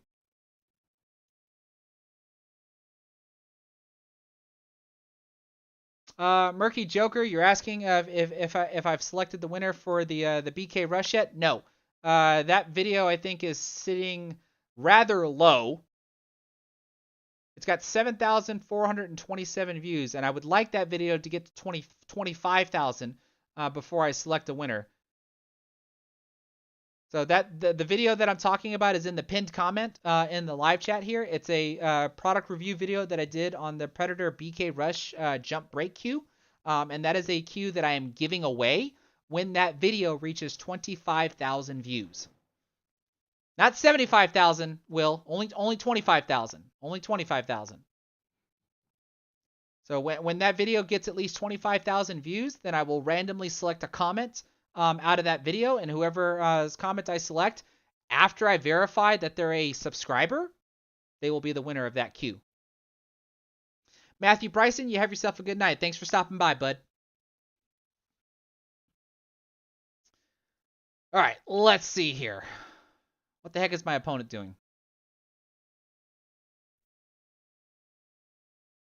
All right, he's trying to run out solids.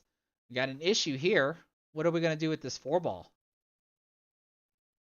I don't see any other issues on the table. Maybe we have to use the 7-ball to try to break this out.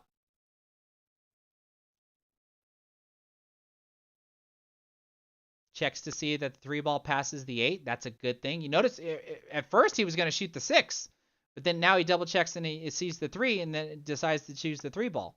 That's always a good thing too. That's why you always have to be aware of where all of the balls are. And he changes his mind again and he ends up shooting the 6 after all. But you do need to be aware of where all of your balls are at, because you know if you're able to control the cue ball good, you have to know like what order are you going to shoot these balls in, and how are you going to transition the cue ball from one ball to the next. Like that's an important thing.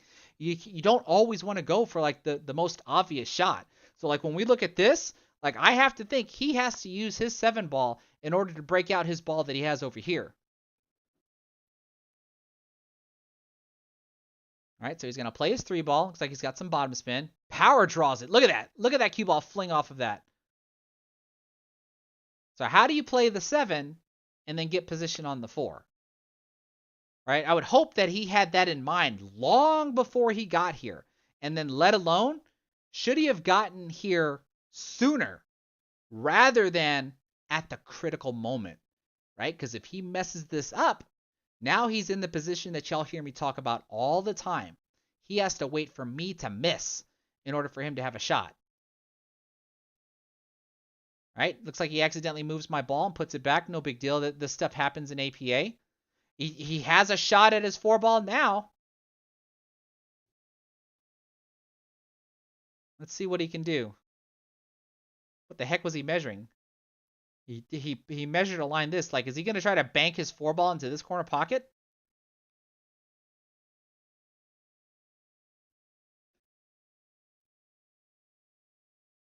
Now what is he looking at?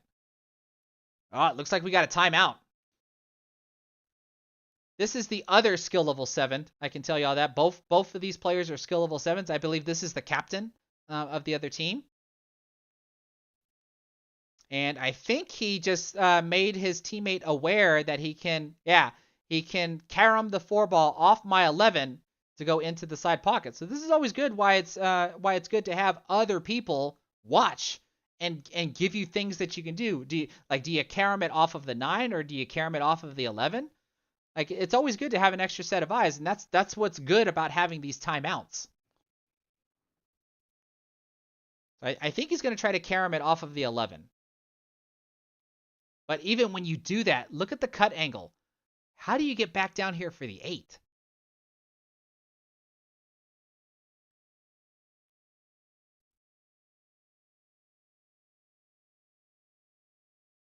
What the heck was that? How did he do that?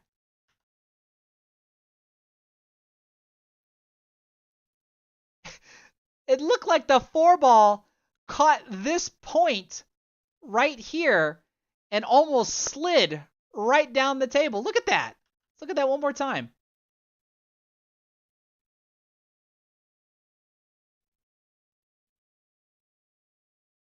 Look at that.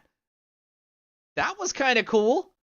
Catching the point right here at the perfect angle to almost slide right down the rail like that.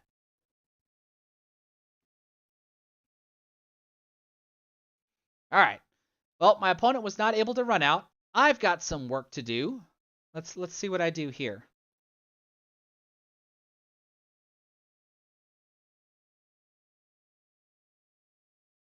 And actually, I remember this rack. This rack sucks.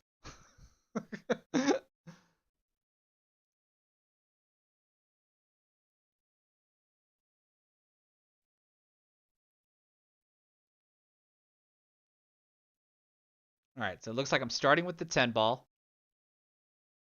Looks like some bottom spin. I'm gonna draw the cue ball back. Okay, that gives me position for the 15. Or was I trying to get position for the 14? Or was I trying to maybe bump into these two or something? Nope, looks like I have position on the 11 then. I could squeeze the 11 past the 4 ball. That allows the cue ball to bump into the 13 ball. Okay, I separated this stuff a little bit. No big deal.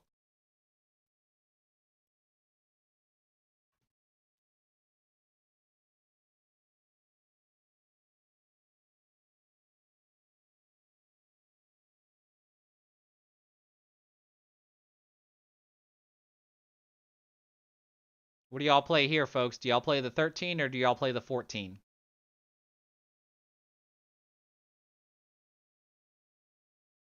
I'm looking at the 15 ball, but I think the 15 ball is a little too close for my comfort.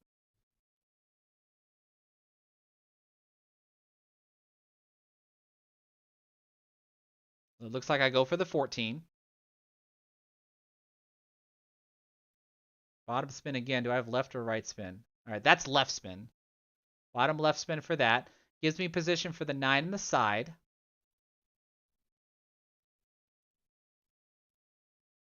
Bottom spin again.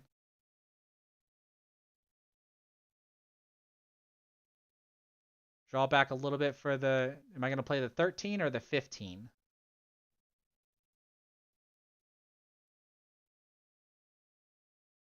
Yeah, when you see that kind of gesture right there, like the cue ball is not ending up exactly where I want. I am more than certain I wanted the cue ball to be like right here, straight in with the 13 to go into the side, not having to come off this way and shoot this with a lot of top right spin. Watch the cue ball come off the side rail. See how it almost flattens itself back out as the approach angle was this way. So if we go back and look at it again, if we look at the approach angle, when I cut the cue ball or when I cut this 13 ball and we see the approach angle come like this. So if you think geometrically, this angle in should be that angle out. But watch how the cue ball reacts because of the amount of right spin. Yeah, right spin that I have on the cue ball. It just flattens itself back out. Not an ideal shot that I actually wanted to take.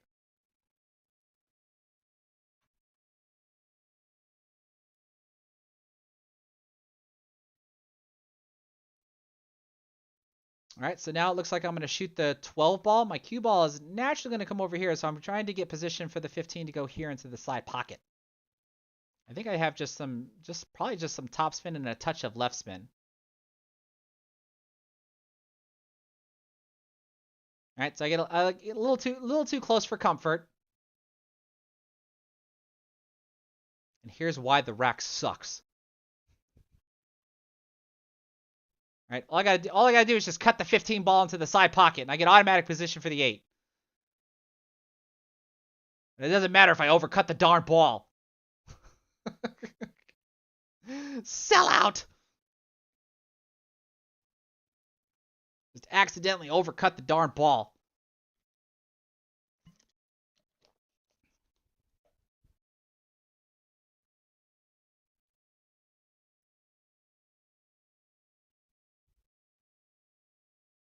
And then my opponent takes that rack down. So he is on the board.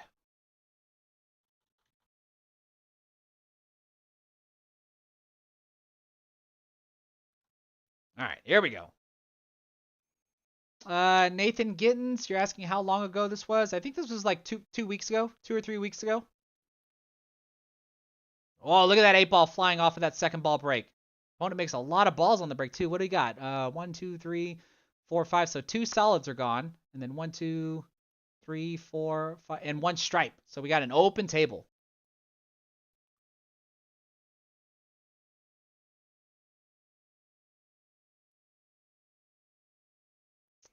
This presents to be a little bit of an issue right here for stripes.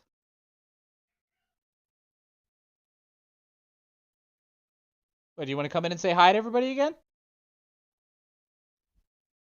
He's meowing like really loud. Okay, so my opponent's gonna claim solids. That's actually pretty good because if he can get the cue ball right around here, then he can obviously shoot the 6 ball into the corner pocket.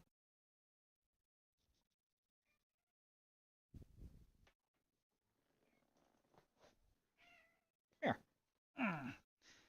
you can tell everybody what do you think my opponent should do?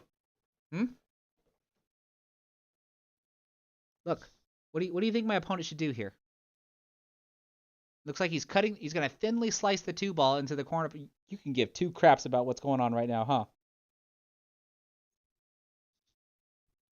Don't play with the microphone.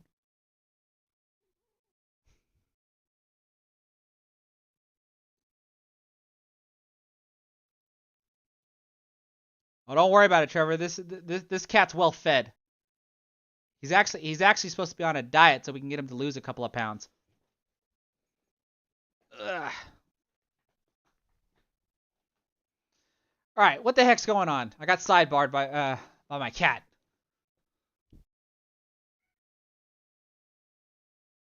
So my opponent's still running. Doesn't look like he has much to do with here. Is he going to try to bank the 7 into the cross-side pocket?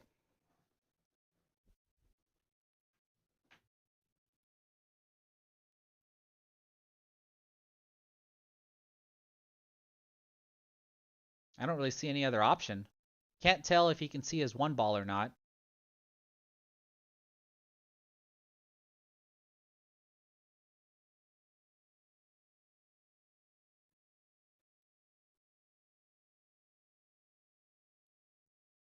Oh, we got another timeout. Those that are not familiar with the APA format, in 8-ball, like I said, we have skill level 2s through skill level 7s. Any player that is a skill level 3 or below, so that means a 3 or a 2, a skill level 3 or a 2, they're allowed 2 timeouts per rack. Whereas skill level 4s and above, so 4, 5, 6, and 7, they're only allowed 1 timeout per rack. And then when you go to 9-ball, it's the same thing. Skill level 3, 2, and 1 are allowed 2 timeouts per rack, where skill level 4, 5, 6, 7, 8, and 9 are only allowed 1 timeout per rack. So it looks like they're trying to discuss the options here. They're covering up everything, so I can't see what they're possibly discussing. Are they trying to see about maybe going rail first, go behind my 11-ball? And maybe scoot, either make the 6 or scoot the 6 closer to the pocket?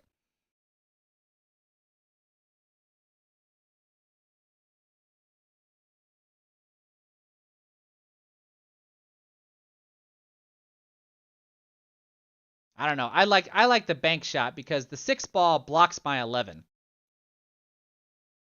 I think I would bank the 7 and then try to get position on the 1. Now he's okay, so we're looking at the 1. So the 1's makeable by that gesture. He's just probably worried about getting the cue ball behind my 11 and not having a shot at the 6. That's a legit thing to worry about.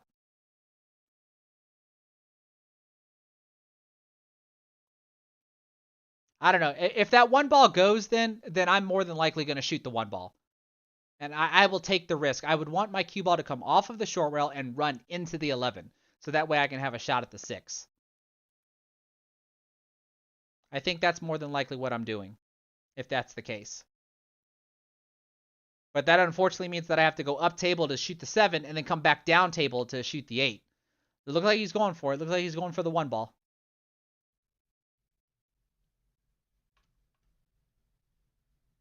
Good shot. See, this is basically what he's worried about. Now, I can't tell if the 11-ball is actually in the way, or does he have to go rail first now just to have a chance at being able to make my 6.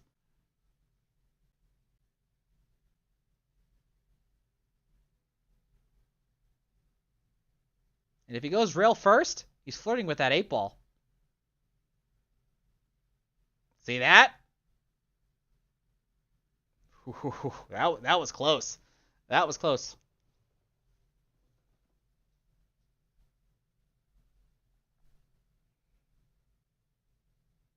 All right. So, open table for me now. Only 2 obstacles in the way, but they're not really in the way. So as long as my cue ball control is good, let's see what I can do with this layout. I would have to think I want to deal with these 2 first. That way I'm just playing half table pool.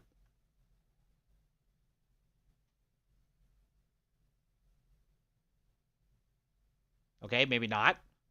So it looks like I'm shooting the 11 first with a little bit of bottom spin. Probably stop shot for the 12 then. Just like that.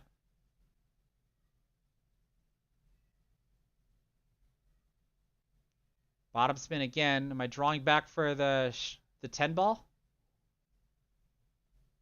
Ooh. Oh, that was scary. That was scary. That must mean that my 9 ball is my key ball to the 8 ball. Because if I'm shooting this 13 ball, I'm going to go behind the 7, get position on the 14 ball. This is probably just with some top left spin, just like that. Use the 10 ball to shoot the 9 and shoot the 8 into this corner pocket. This shot here is probably done with just some top spin.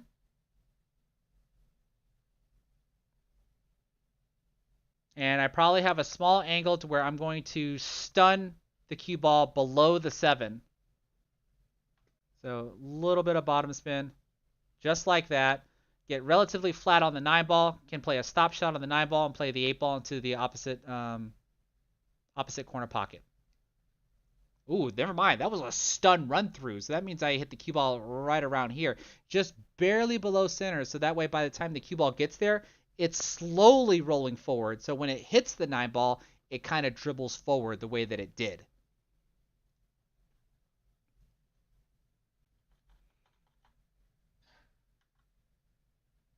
So is that the best of patterns? I have no idea.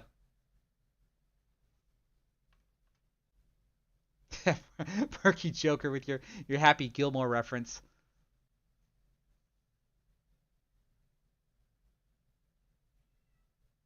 I almost scratched again. Look at that. But I at least made a ball. So, and I think the table is open at this point.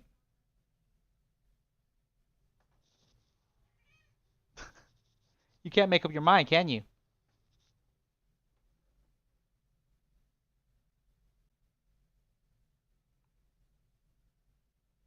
Now, I remember this shot. It's not very often that well, actually, what I was about to say, it's not very often that I take an oddball shot. And actually, that's quite the opposite. There's a lot of times where I take oddball shots, but just watch the cat just take off. But I usually take oddball shots when I'm in tough positions.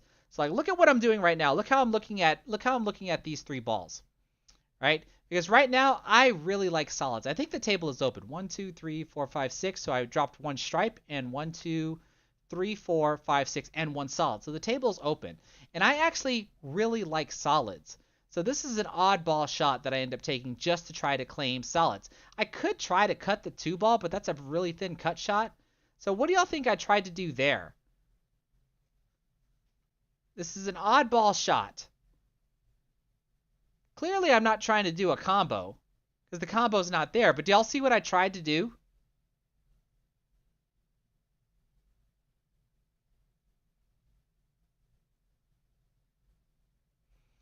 Basically, I skim the 5 ball, so that way the 5 ball pushes the 4 ball forward. But then my cue ball also runs into the 11 ball, and I want the 11 ball to guide the 4 ball back towards the side pocket. That way I can claim solids, because look, I end up lining this stuff up, and then I think I'm pretty good to go after that. Like, I might be able to run the table from there, but it didn't work out the way I wanted it to. So now the table is still open. That's the only reason why I tried to do that oddball shot like that.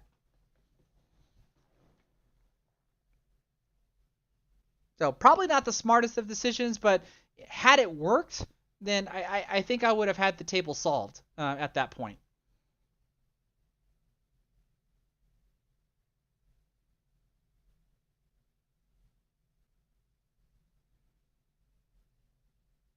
All right, so interesting part though is I've tied up this 4 ball. So really you would think my opponent would want to take stripes. But then what about this section right here? Right? Because my 1 ball blocks this stripe.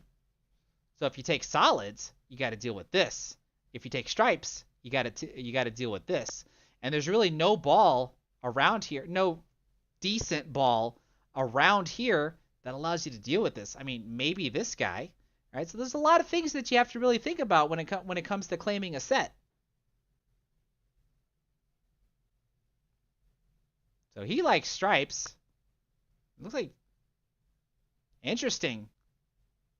Wonder why he just didn't shoot this guy. Let's see what I do now. Still an open table. Let's see what I do.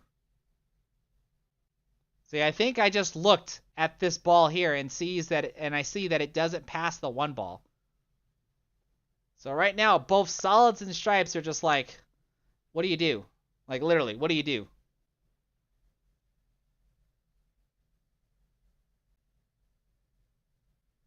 Oh, I see you're asking solved with the 3 ball where it's at. If I shoot the 5 ball, what can I do with the cue ball, Trevor? Bounce off the side rail and come right here for the 3 in the side pocket.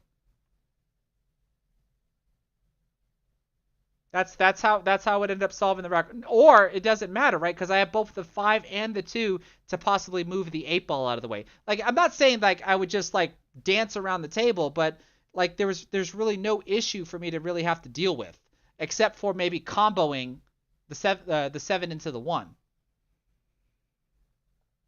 So I think here, now that I'm stripes, I think I'm going to use this 11 ball to try to open this guy up. So you might actually see me hit this one with some pace.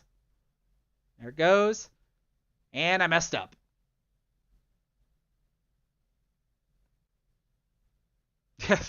What am I supposed to do now? Like those are always my antics. I think I played safe here. It's not very often you see me play a defensive shot. But yeah, that's a defensive shot.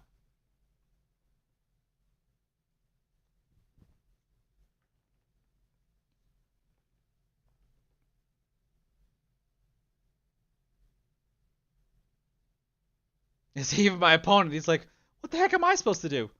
I guess, what do you do here? Do you try to play the 2 ball off the 4? So that way the 2 ball goes into the side pocket and you push the 4 ball further down the rail? But now this gets harder, right? Because my 14 ball is in the way.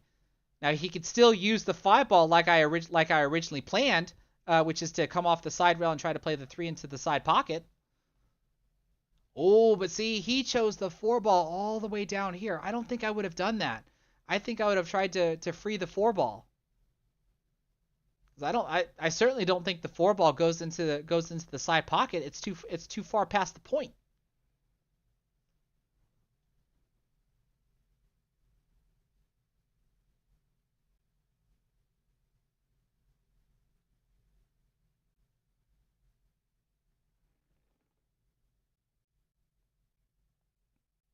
Now, it does look like, at least from this position here, he has the appropriate angle to where he can cut the 5 in, have the cue ball come off the rail to get some sort of position on the 3. And the more that I look at it, banking the 3, yeah, I think I would have let the cue ball roll forward a little bit. Banking the 3 to have it come off the 4 might be a thing. Let the cue ball dribble forward so that way you have position on the 1. Because I certainly wouldn't be trying this. If he was trying to get position on the 4, I don't think I would go for that.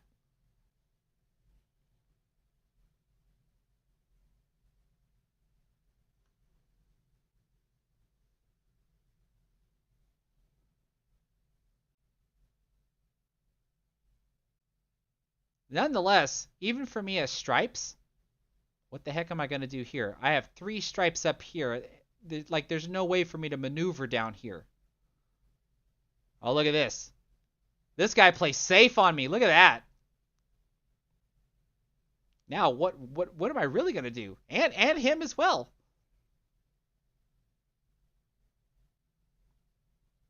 All right, so I don't think I measure this here. I think I just do a 2-rail kick. I'm bound to. I think this was just a complete guess. Like I 2-rail kicked the cue ball up here, and I'm bound to hit one of them. Like I didn't even calculate to hit this guy. Like, I'm going to hit one of these 3 stripes that are up here. Let me just kick up here. But I really want my cue ball to stay up here. So you see there, you see that little gesture I did? It looks like I actually wanted to hit the 15 ball.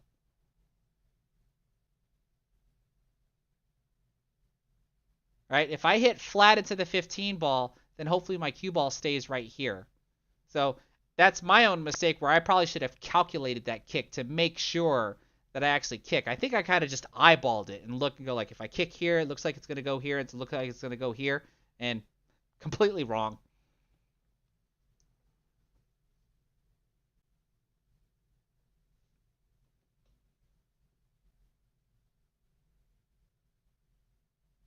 Looks like he's going after the 7. Is he going to try to open up his 1 ball? Yep, that's what he tried to do. Just missed the 7. So this at least gives me an opportunity to try to do something with this 10 ball. It's not the easiest of shots to come up here and get the cue ball up here as well. This should be done with probably some top left spin, I would think.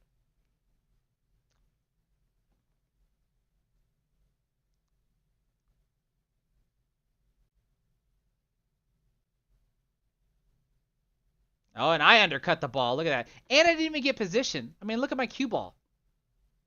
And I almost put the 10 ball right back where it was. So it's not really in any better position than it was, because now I have to bank it or I have to do something. But at least maybe my 14 ball helps me do something with the 10 ball, especially if my opponent's going to get the 1 ball out of the way. All right, so he was probably wanting to get really flat on this 4 ball so that way he can play it into this corner pocket.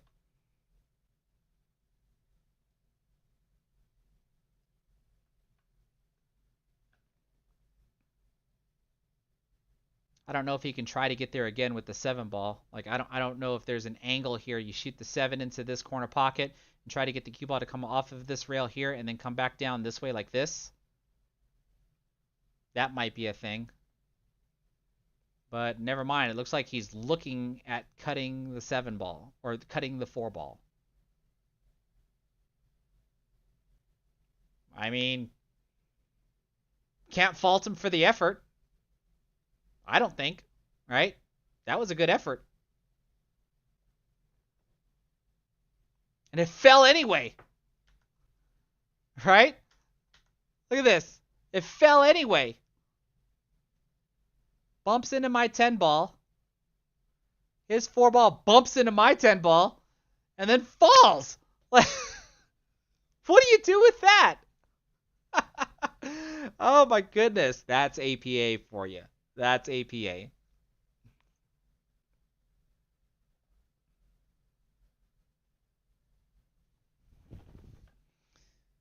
All right, so now what?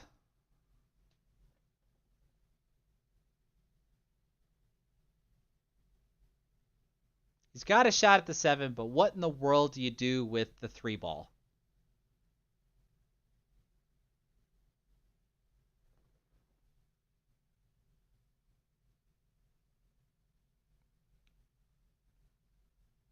What would y'all do here? How would y'all play this 7 ball to do something with the 3 ball? What do y'all do? Plays the 7, rolls forward. Looks like he's in the window. So do you bank this into the cross side pocket? Because I don't think you can cut this to the side pocket.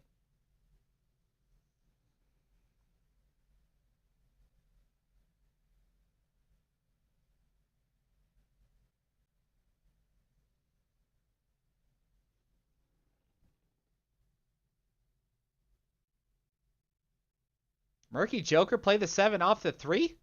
That's risky. Yeah, look at that. Looks like he went for the bank. Looks like he overbanked it. And now he's looking at his tip. He must have miscued on that one.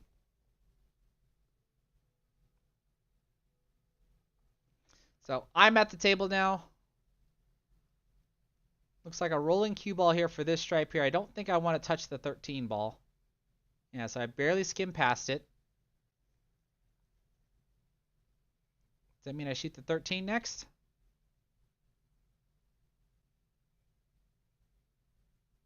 I do. So I've got top spin on that. I'm going to be going to the short rail, come back for the 14, as long as my cue ball gets past the 8, I think. Oh, I missed the shot. Holy cow. What did I do?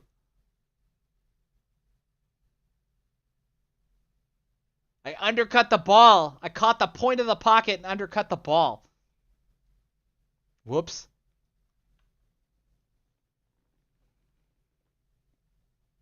Oh, Murky Joker, don't get me wrong. I practice a lot of wild shots as well, and you see me do them from time to time in an APA match.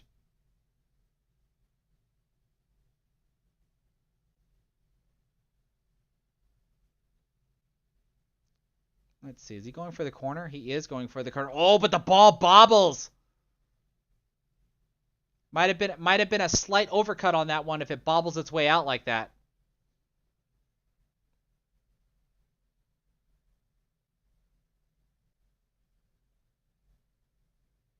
Okay, what do y'all do here? Do y'all play the 13, the 14, or the 10? All right, all three balls are makeable. Nonetheless, I wasn't supposed to miss the 13 on that last shot. But it looks like for me, I'm going after the 14.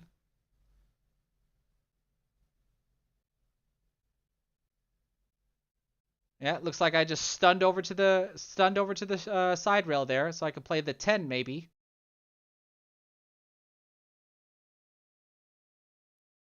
Play this with a little bit of a high ball. All right, the cue ball just naturally comes around for the 13. Now, if I remember correctly, I screwed up this shot here.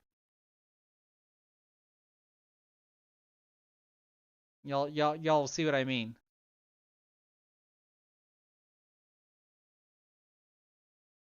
You see that? Let's look at that again.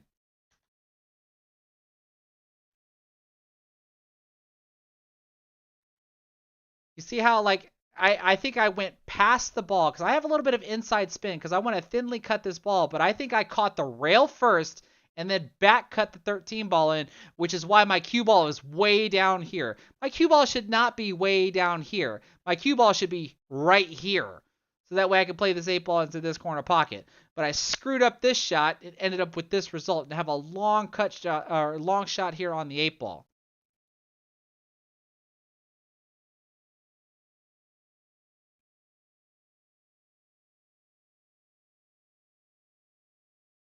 And then end up undercutting that one.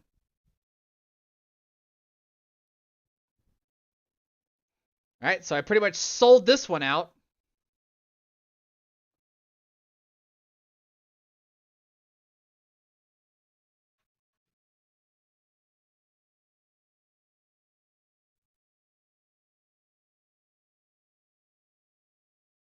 Let's see what my opponent does. Oh, we turned that cue ball loose. Oh, I don't know. Do we think this hit was this hard of a hit was necessary? Clearly too hard, right? We don't want to just one rail. It's like hitting this rail I think is necessary. But hitting this rail again is not. Right? I think this is a 2-rail shot. Like, you have to hit this cue ball 2 rails. Like, I think that's a must. I don't think you hit this cue ball 1 rail because then you end up being right here from a one rail position shot. You have to play this 2 rail so that way your cue ball's out here. He just hit this too hard. And then look at this. Barely misses the kick shot and gives me that one. And that puts me on the hill. So that was brutal. That was brutal. He hit that shot too hard.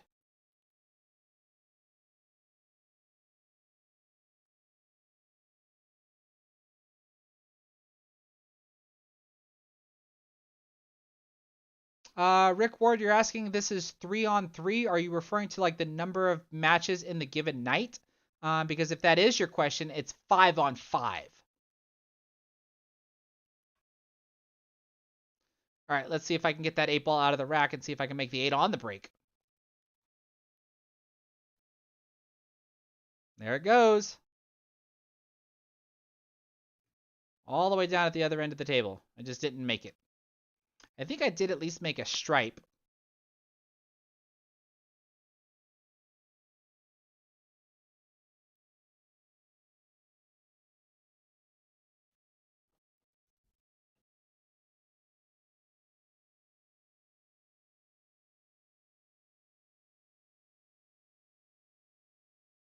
Rick, are you asking if me and my opponent are skill level 3s? Remember, if we're skill level 3s, we're not racing to 5. Looks like I just dogged that 11 ball there. Joe Marie Bacalso, I hope I said that correctly. You're watching from the Philippines. Can you get a shout out? Of course you can. Thank you so much for being here on my live stream. Okay, Rick, you're being joking because we're sitting there not playing. Like I said, what did I say at the very beginning? If you were here at the very beginning of this live stream, this is not like these 3 matches were not like the best matches of the current session that I have of myself. So yeah, that's at least a legit comment that two threes are playing against each other. I got you on that one.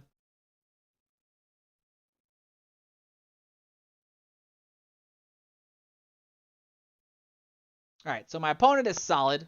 I played a nice shot there. He's got position on his 3 ball. He's going to play this with some bottom spin, kind of draw back over for position on the 2.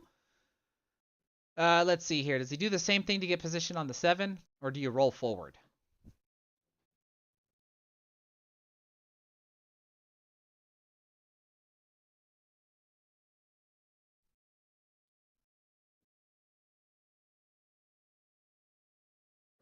Uh-oh. Maybe rolled a little too far forward?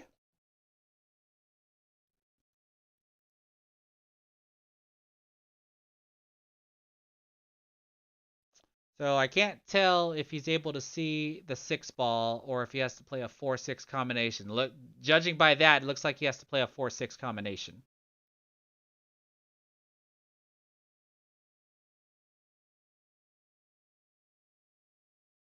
Okay, unsuccessful with the combo.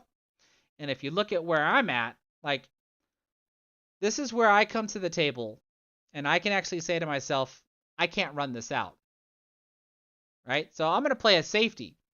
And this is why I was going to title this video that safeties are stupid. And I'm joking when I say that. Safeties are very important. Like, look at the safe that I play. Right? But watch and see why I wanted to title this Safeties Are Stupid.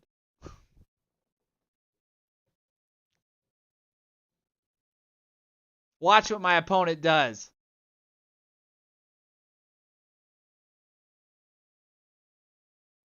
I don't care if that was luck or not. Like, he is purposely trying. Look, he's celebrating, right? He is purposely trying to kick at that 1 ball, and he kicks the 1 ball into the corner pocket. I'm pretty sure maybe he was trying to kick it into the side pocket, but who cares? He was trying to kick the 1 ball, and he kicks it into the corner pocket. That's why I think safeties are stupid. I'm just joking. Safeties are very important. I eventually need to actually make a video about playing safeties and the types of safeties that you can actually play in 8 ball and 9 ball. Because does my opponent get out from here? Looks like he's going to.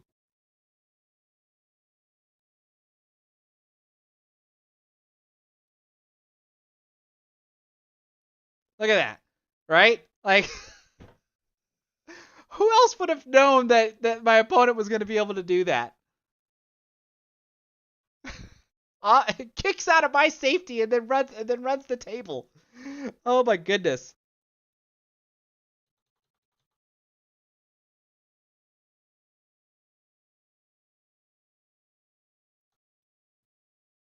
All right, let's see my opponent's break. Smashing break. That 8 ball almost dropped. What did he make on the break, though? Looks like he made a solid. Yep. All right. Takes out the 4 ball. Okay. Ooh, put some right spin on that cue ball. Not bad. He has position on the 3. Wonder what he's going to do with the 1 ball, though.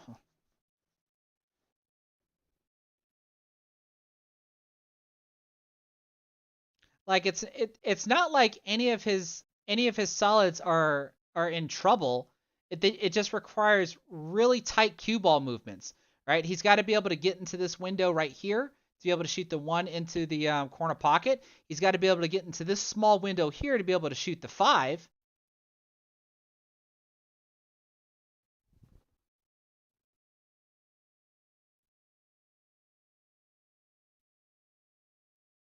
Okay, good shot on the 3. Nice position on the 1.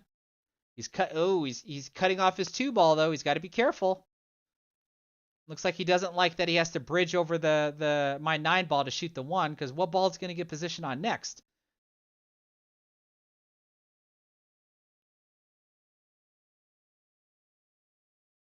Oh, looks like he tried to get position on the 2, but he overcuts the 1 ball.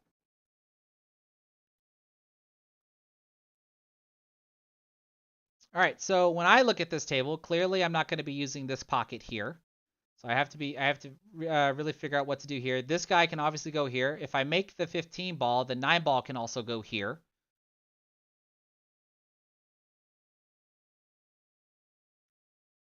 I got to get this ball. Or actually, no, never mind. If I shoot this ball into this corner pocket, I now have access to this, and this guy goes here. So just like me, just like my opponent, like there's no real big issue. But you see, like I'm trying to figure out like what's the route. Like how do I actually clear this out? Because there are going to be certain shots where my cue ball movement has to be really tight.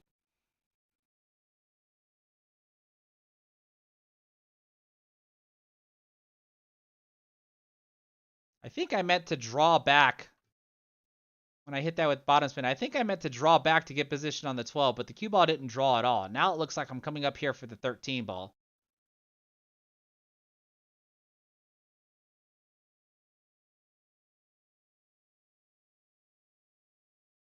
Okay, successful shot there. A little friendly bump on the 8. It's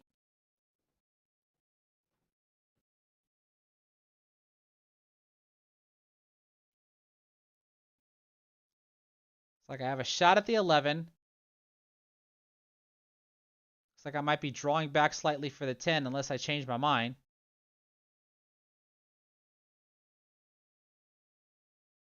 Nope. I commit back to the shot.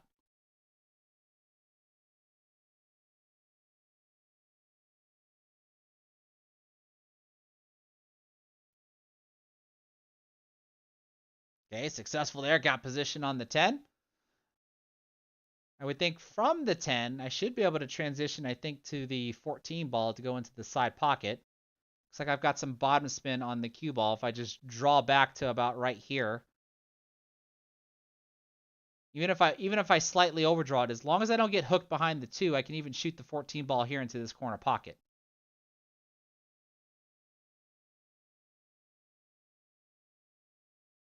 Kind of like that. I can either cut it into the side or shoot it into the corner. Which one do I decide to do? Matter of fact, which one do y'all decide to do? Would you shoot the 14 in the corner, or would you shoot the 14 in the side?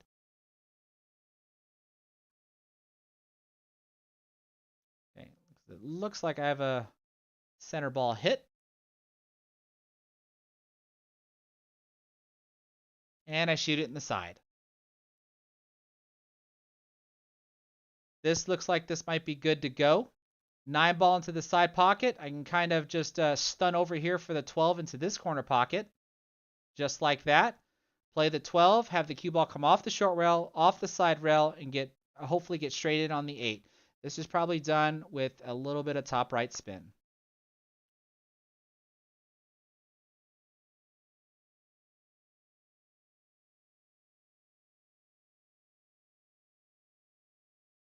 Catch the side rail just like that. Get rather straight in on the 8. And then just make sure that my cue ball doesn't scratch.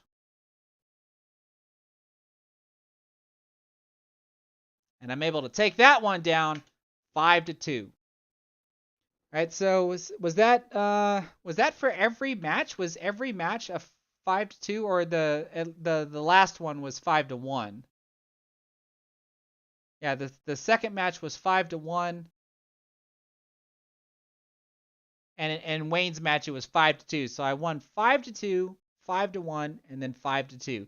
Now I've had, I think I had like another match, another night that I played, but I didn't bring my camera, because I had all this stuff, and like the more videos that I record, the further along that I end up falling behind. But yeah, like with this matchup here, like I thought my opponent did fairly well. I think the only thing we could probably look at better is just the pattern selection. You see me almost make the same comments almost against any opponent that I play against, to where if the layout doesn't appear to be runnable, you usually see my opponents, they try to run it anyway. I mean, if you feel like you can run the table, then by all means run the table. But if you can be honest with yourself, saying like, wait a minute, this looks a little difficult, maybe I should play a ball or two and then play some sort of defensive shot, and then see if my opponent will earn their victory or respond back the same exact way. Like you can't always just sit there and just try to clear the table on every attempt, even though that's what I try to do, because that's how I end up learning like different ways to control the cue ball and stuff. But then as time goes by, and especially when we get higher up, like the closer we get to playoffs, the closer we get to cities, and that's when you really start to see me play a whole lot more safer, when I'm able to. But if I get that rack spread wide open on my break, I'm more than likely going to try to run the table.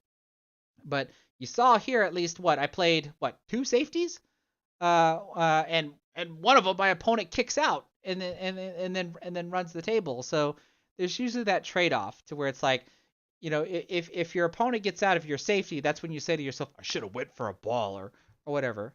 But more times than not, playing the safety is still the smart decision to play.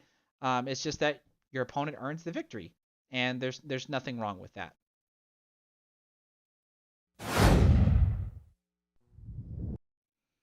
So there are my three matches that I was going to review for tonight. I don't have any more videos for this current session. The current session's not over, so I do plan on having more to hopefully be able to review in the future.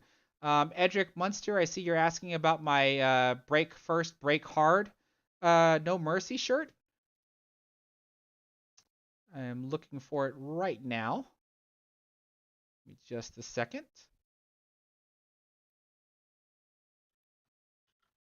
And here you go.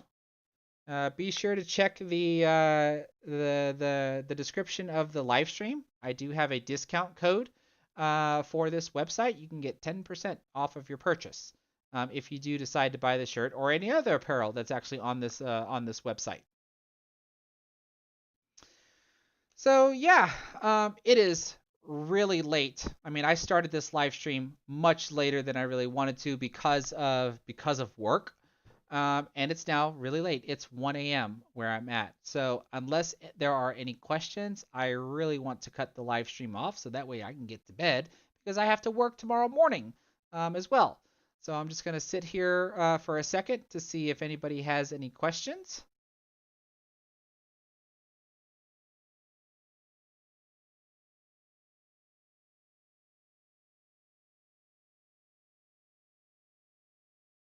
Currently not see anything. Murky Joker, you're asking me, do I tend to play better when your opponent is good? Well, what do you mean by better? Is your question really referring to, do I play smarter when my opponent is better? I mean, I tend to try to play the same way regardless. Like if I feel that I can run the table, I'm going to try to run the table. And that includes breaking out clusters and doing whatever. And if I succeed, I succeed. If I don't, I don't. And that's usually the way it is. The only difference is that when I'm playing, like my opponent being a skill level 7, he's a skill level 7, I'm a skill level 7. But if we look at each other's Fargo rates, I'm probably higher than him. I honestly do not know what my opponent's Fargo rate is. So when I play up against other skill level 7s that are of similar Fargo rates, when I make mistakes like I did in this match here, they can severely punish me for them. But that doesn't change the fact that I'm gonna play any different, other than when if I do realize that the run out is just getting further and further out of reach, then yeah, I'm going to play a defensive shot, just like how you saw me play defensive shots in this match here. It really all just depends on the layout of the table, and then of course my confidence level in the match, at how well I'm able to actually control the cue ball to be able to solve the rack. So it's a highly it depends question, but I make sure that I play everybody as equally as hard. Because like when you saw me play against Wayne, he got up 2 matches immediately and only needs 2 more against my 5. So I have to play hard to make sure that I get those 5 racks back like I did. I've played up against skill level 5s, and those matches are hard as well. So like it just really depends on the scenarios, but I try to play everybody the same exact way, whether I'm playing aggressive or whether I'm playing conservatively. It Me playing aggressive or me playing conservative deals more towards me than whoever my opponent is. My opponent really doesn't dictate how I play. I dictate how I play, if that makes sense. Hey, what's going on, Beast Egg? This is one of my APA teammates. That's why when he says, "Can't believe y'all guys listen to what I have to say," this is how he likes to come into my live stream and troll. But he started with me, I think. How when did you start? I think it was like was it 2 or 3 years ago? I think that you started with me. Started playing APA, and he started as a skill level 3 about 2 or 3 years ago. But then after all my coaching, reviewing his videos and stuff, giving him advice, I think he's currently a skill level 6 in 8 ball. I don't remember what he is in 9 ball though. Let me look.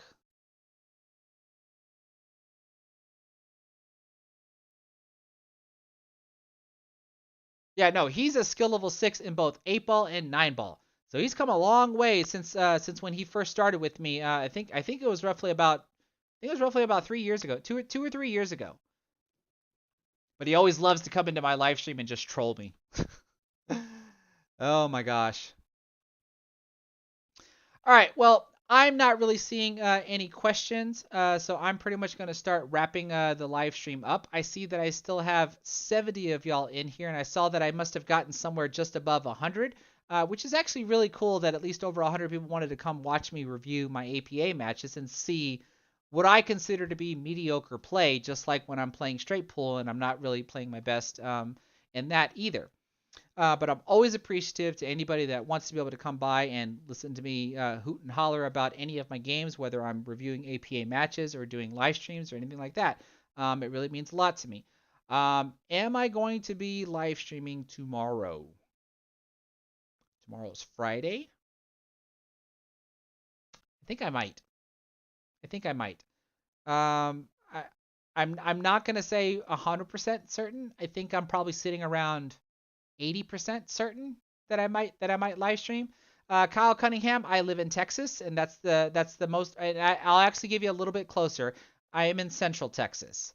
That's a wide region, but I'm not gonna go any closer than that. But I think I'm probably at about 80% that I might live stream tomorrow, and that'll be some more straight pull attempts. I got to see if I can get into the 50s, since my current record is 48. But reminders about my giveaways that I currently have going on. If you look at the pinned comment in the live chat, that is referring to the product review video that I have on this Predator BK Rush jump break cue. I am giving this cue away when that product review video reaches 25,000 views. It's currently sitting at like 7,400 and something. This is a 3-piece cue. It's got a little ding in it somewhere in here. You'll actually see that on the product review video because I bought this off of a buddy of mine that was selling it last year actually, and I had every intention of showcasing it here on my YouTube channel. So when that video reaches 25,000 views, I will randomly select one of the comments in the comment section. So if you're interested in winning that cue, be sure to leave a comment in the comment section. Make sure that you're subscribed to my channel and make sure that your subscription list is public. Because when I select the random comment, I go to their YouTube channel. Whether they're a content creator or not is irrelevant. Because I go to their YouTube channel and I look and see what channels they're subscribed to. So that's why I want your subscription list to be public. Because I have to be able to see that I'm one of the channels that you're subscribed to. And if you are, then you end up being the winner. If I can't see that you're not subscribed to me, then you're not a valid winner, and I just choose another comment. Same thing goes for my 75,000 subscriber special giveaway, where I'm giving away this complete package of poison cues. 2x4 hard case, there's a playing cue and a jump break cue, and then inside this pouch here is a tube of Predator chalk, and there is a poison glove. Holy cow, Wayne, thank you so much for the $10 super sticker. #1 fan. I really do appreciate that, bud. Like that really means a lot to me, man. But if you're interested in winning this poison package, all you have to do is go watch that live stream and comment on that live stream as well. You actually see me demonstrate using the break cue using the playing cue, so you can see how, like, even for me, like, the cues that are in here are good and they actually do what they're supposed to do.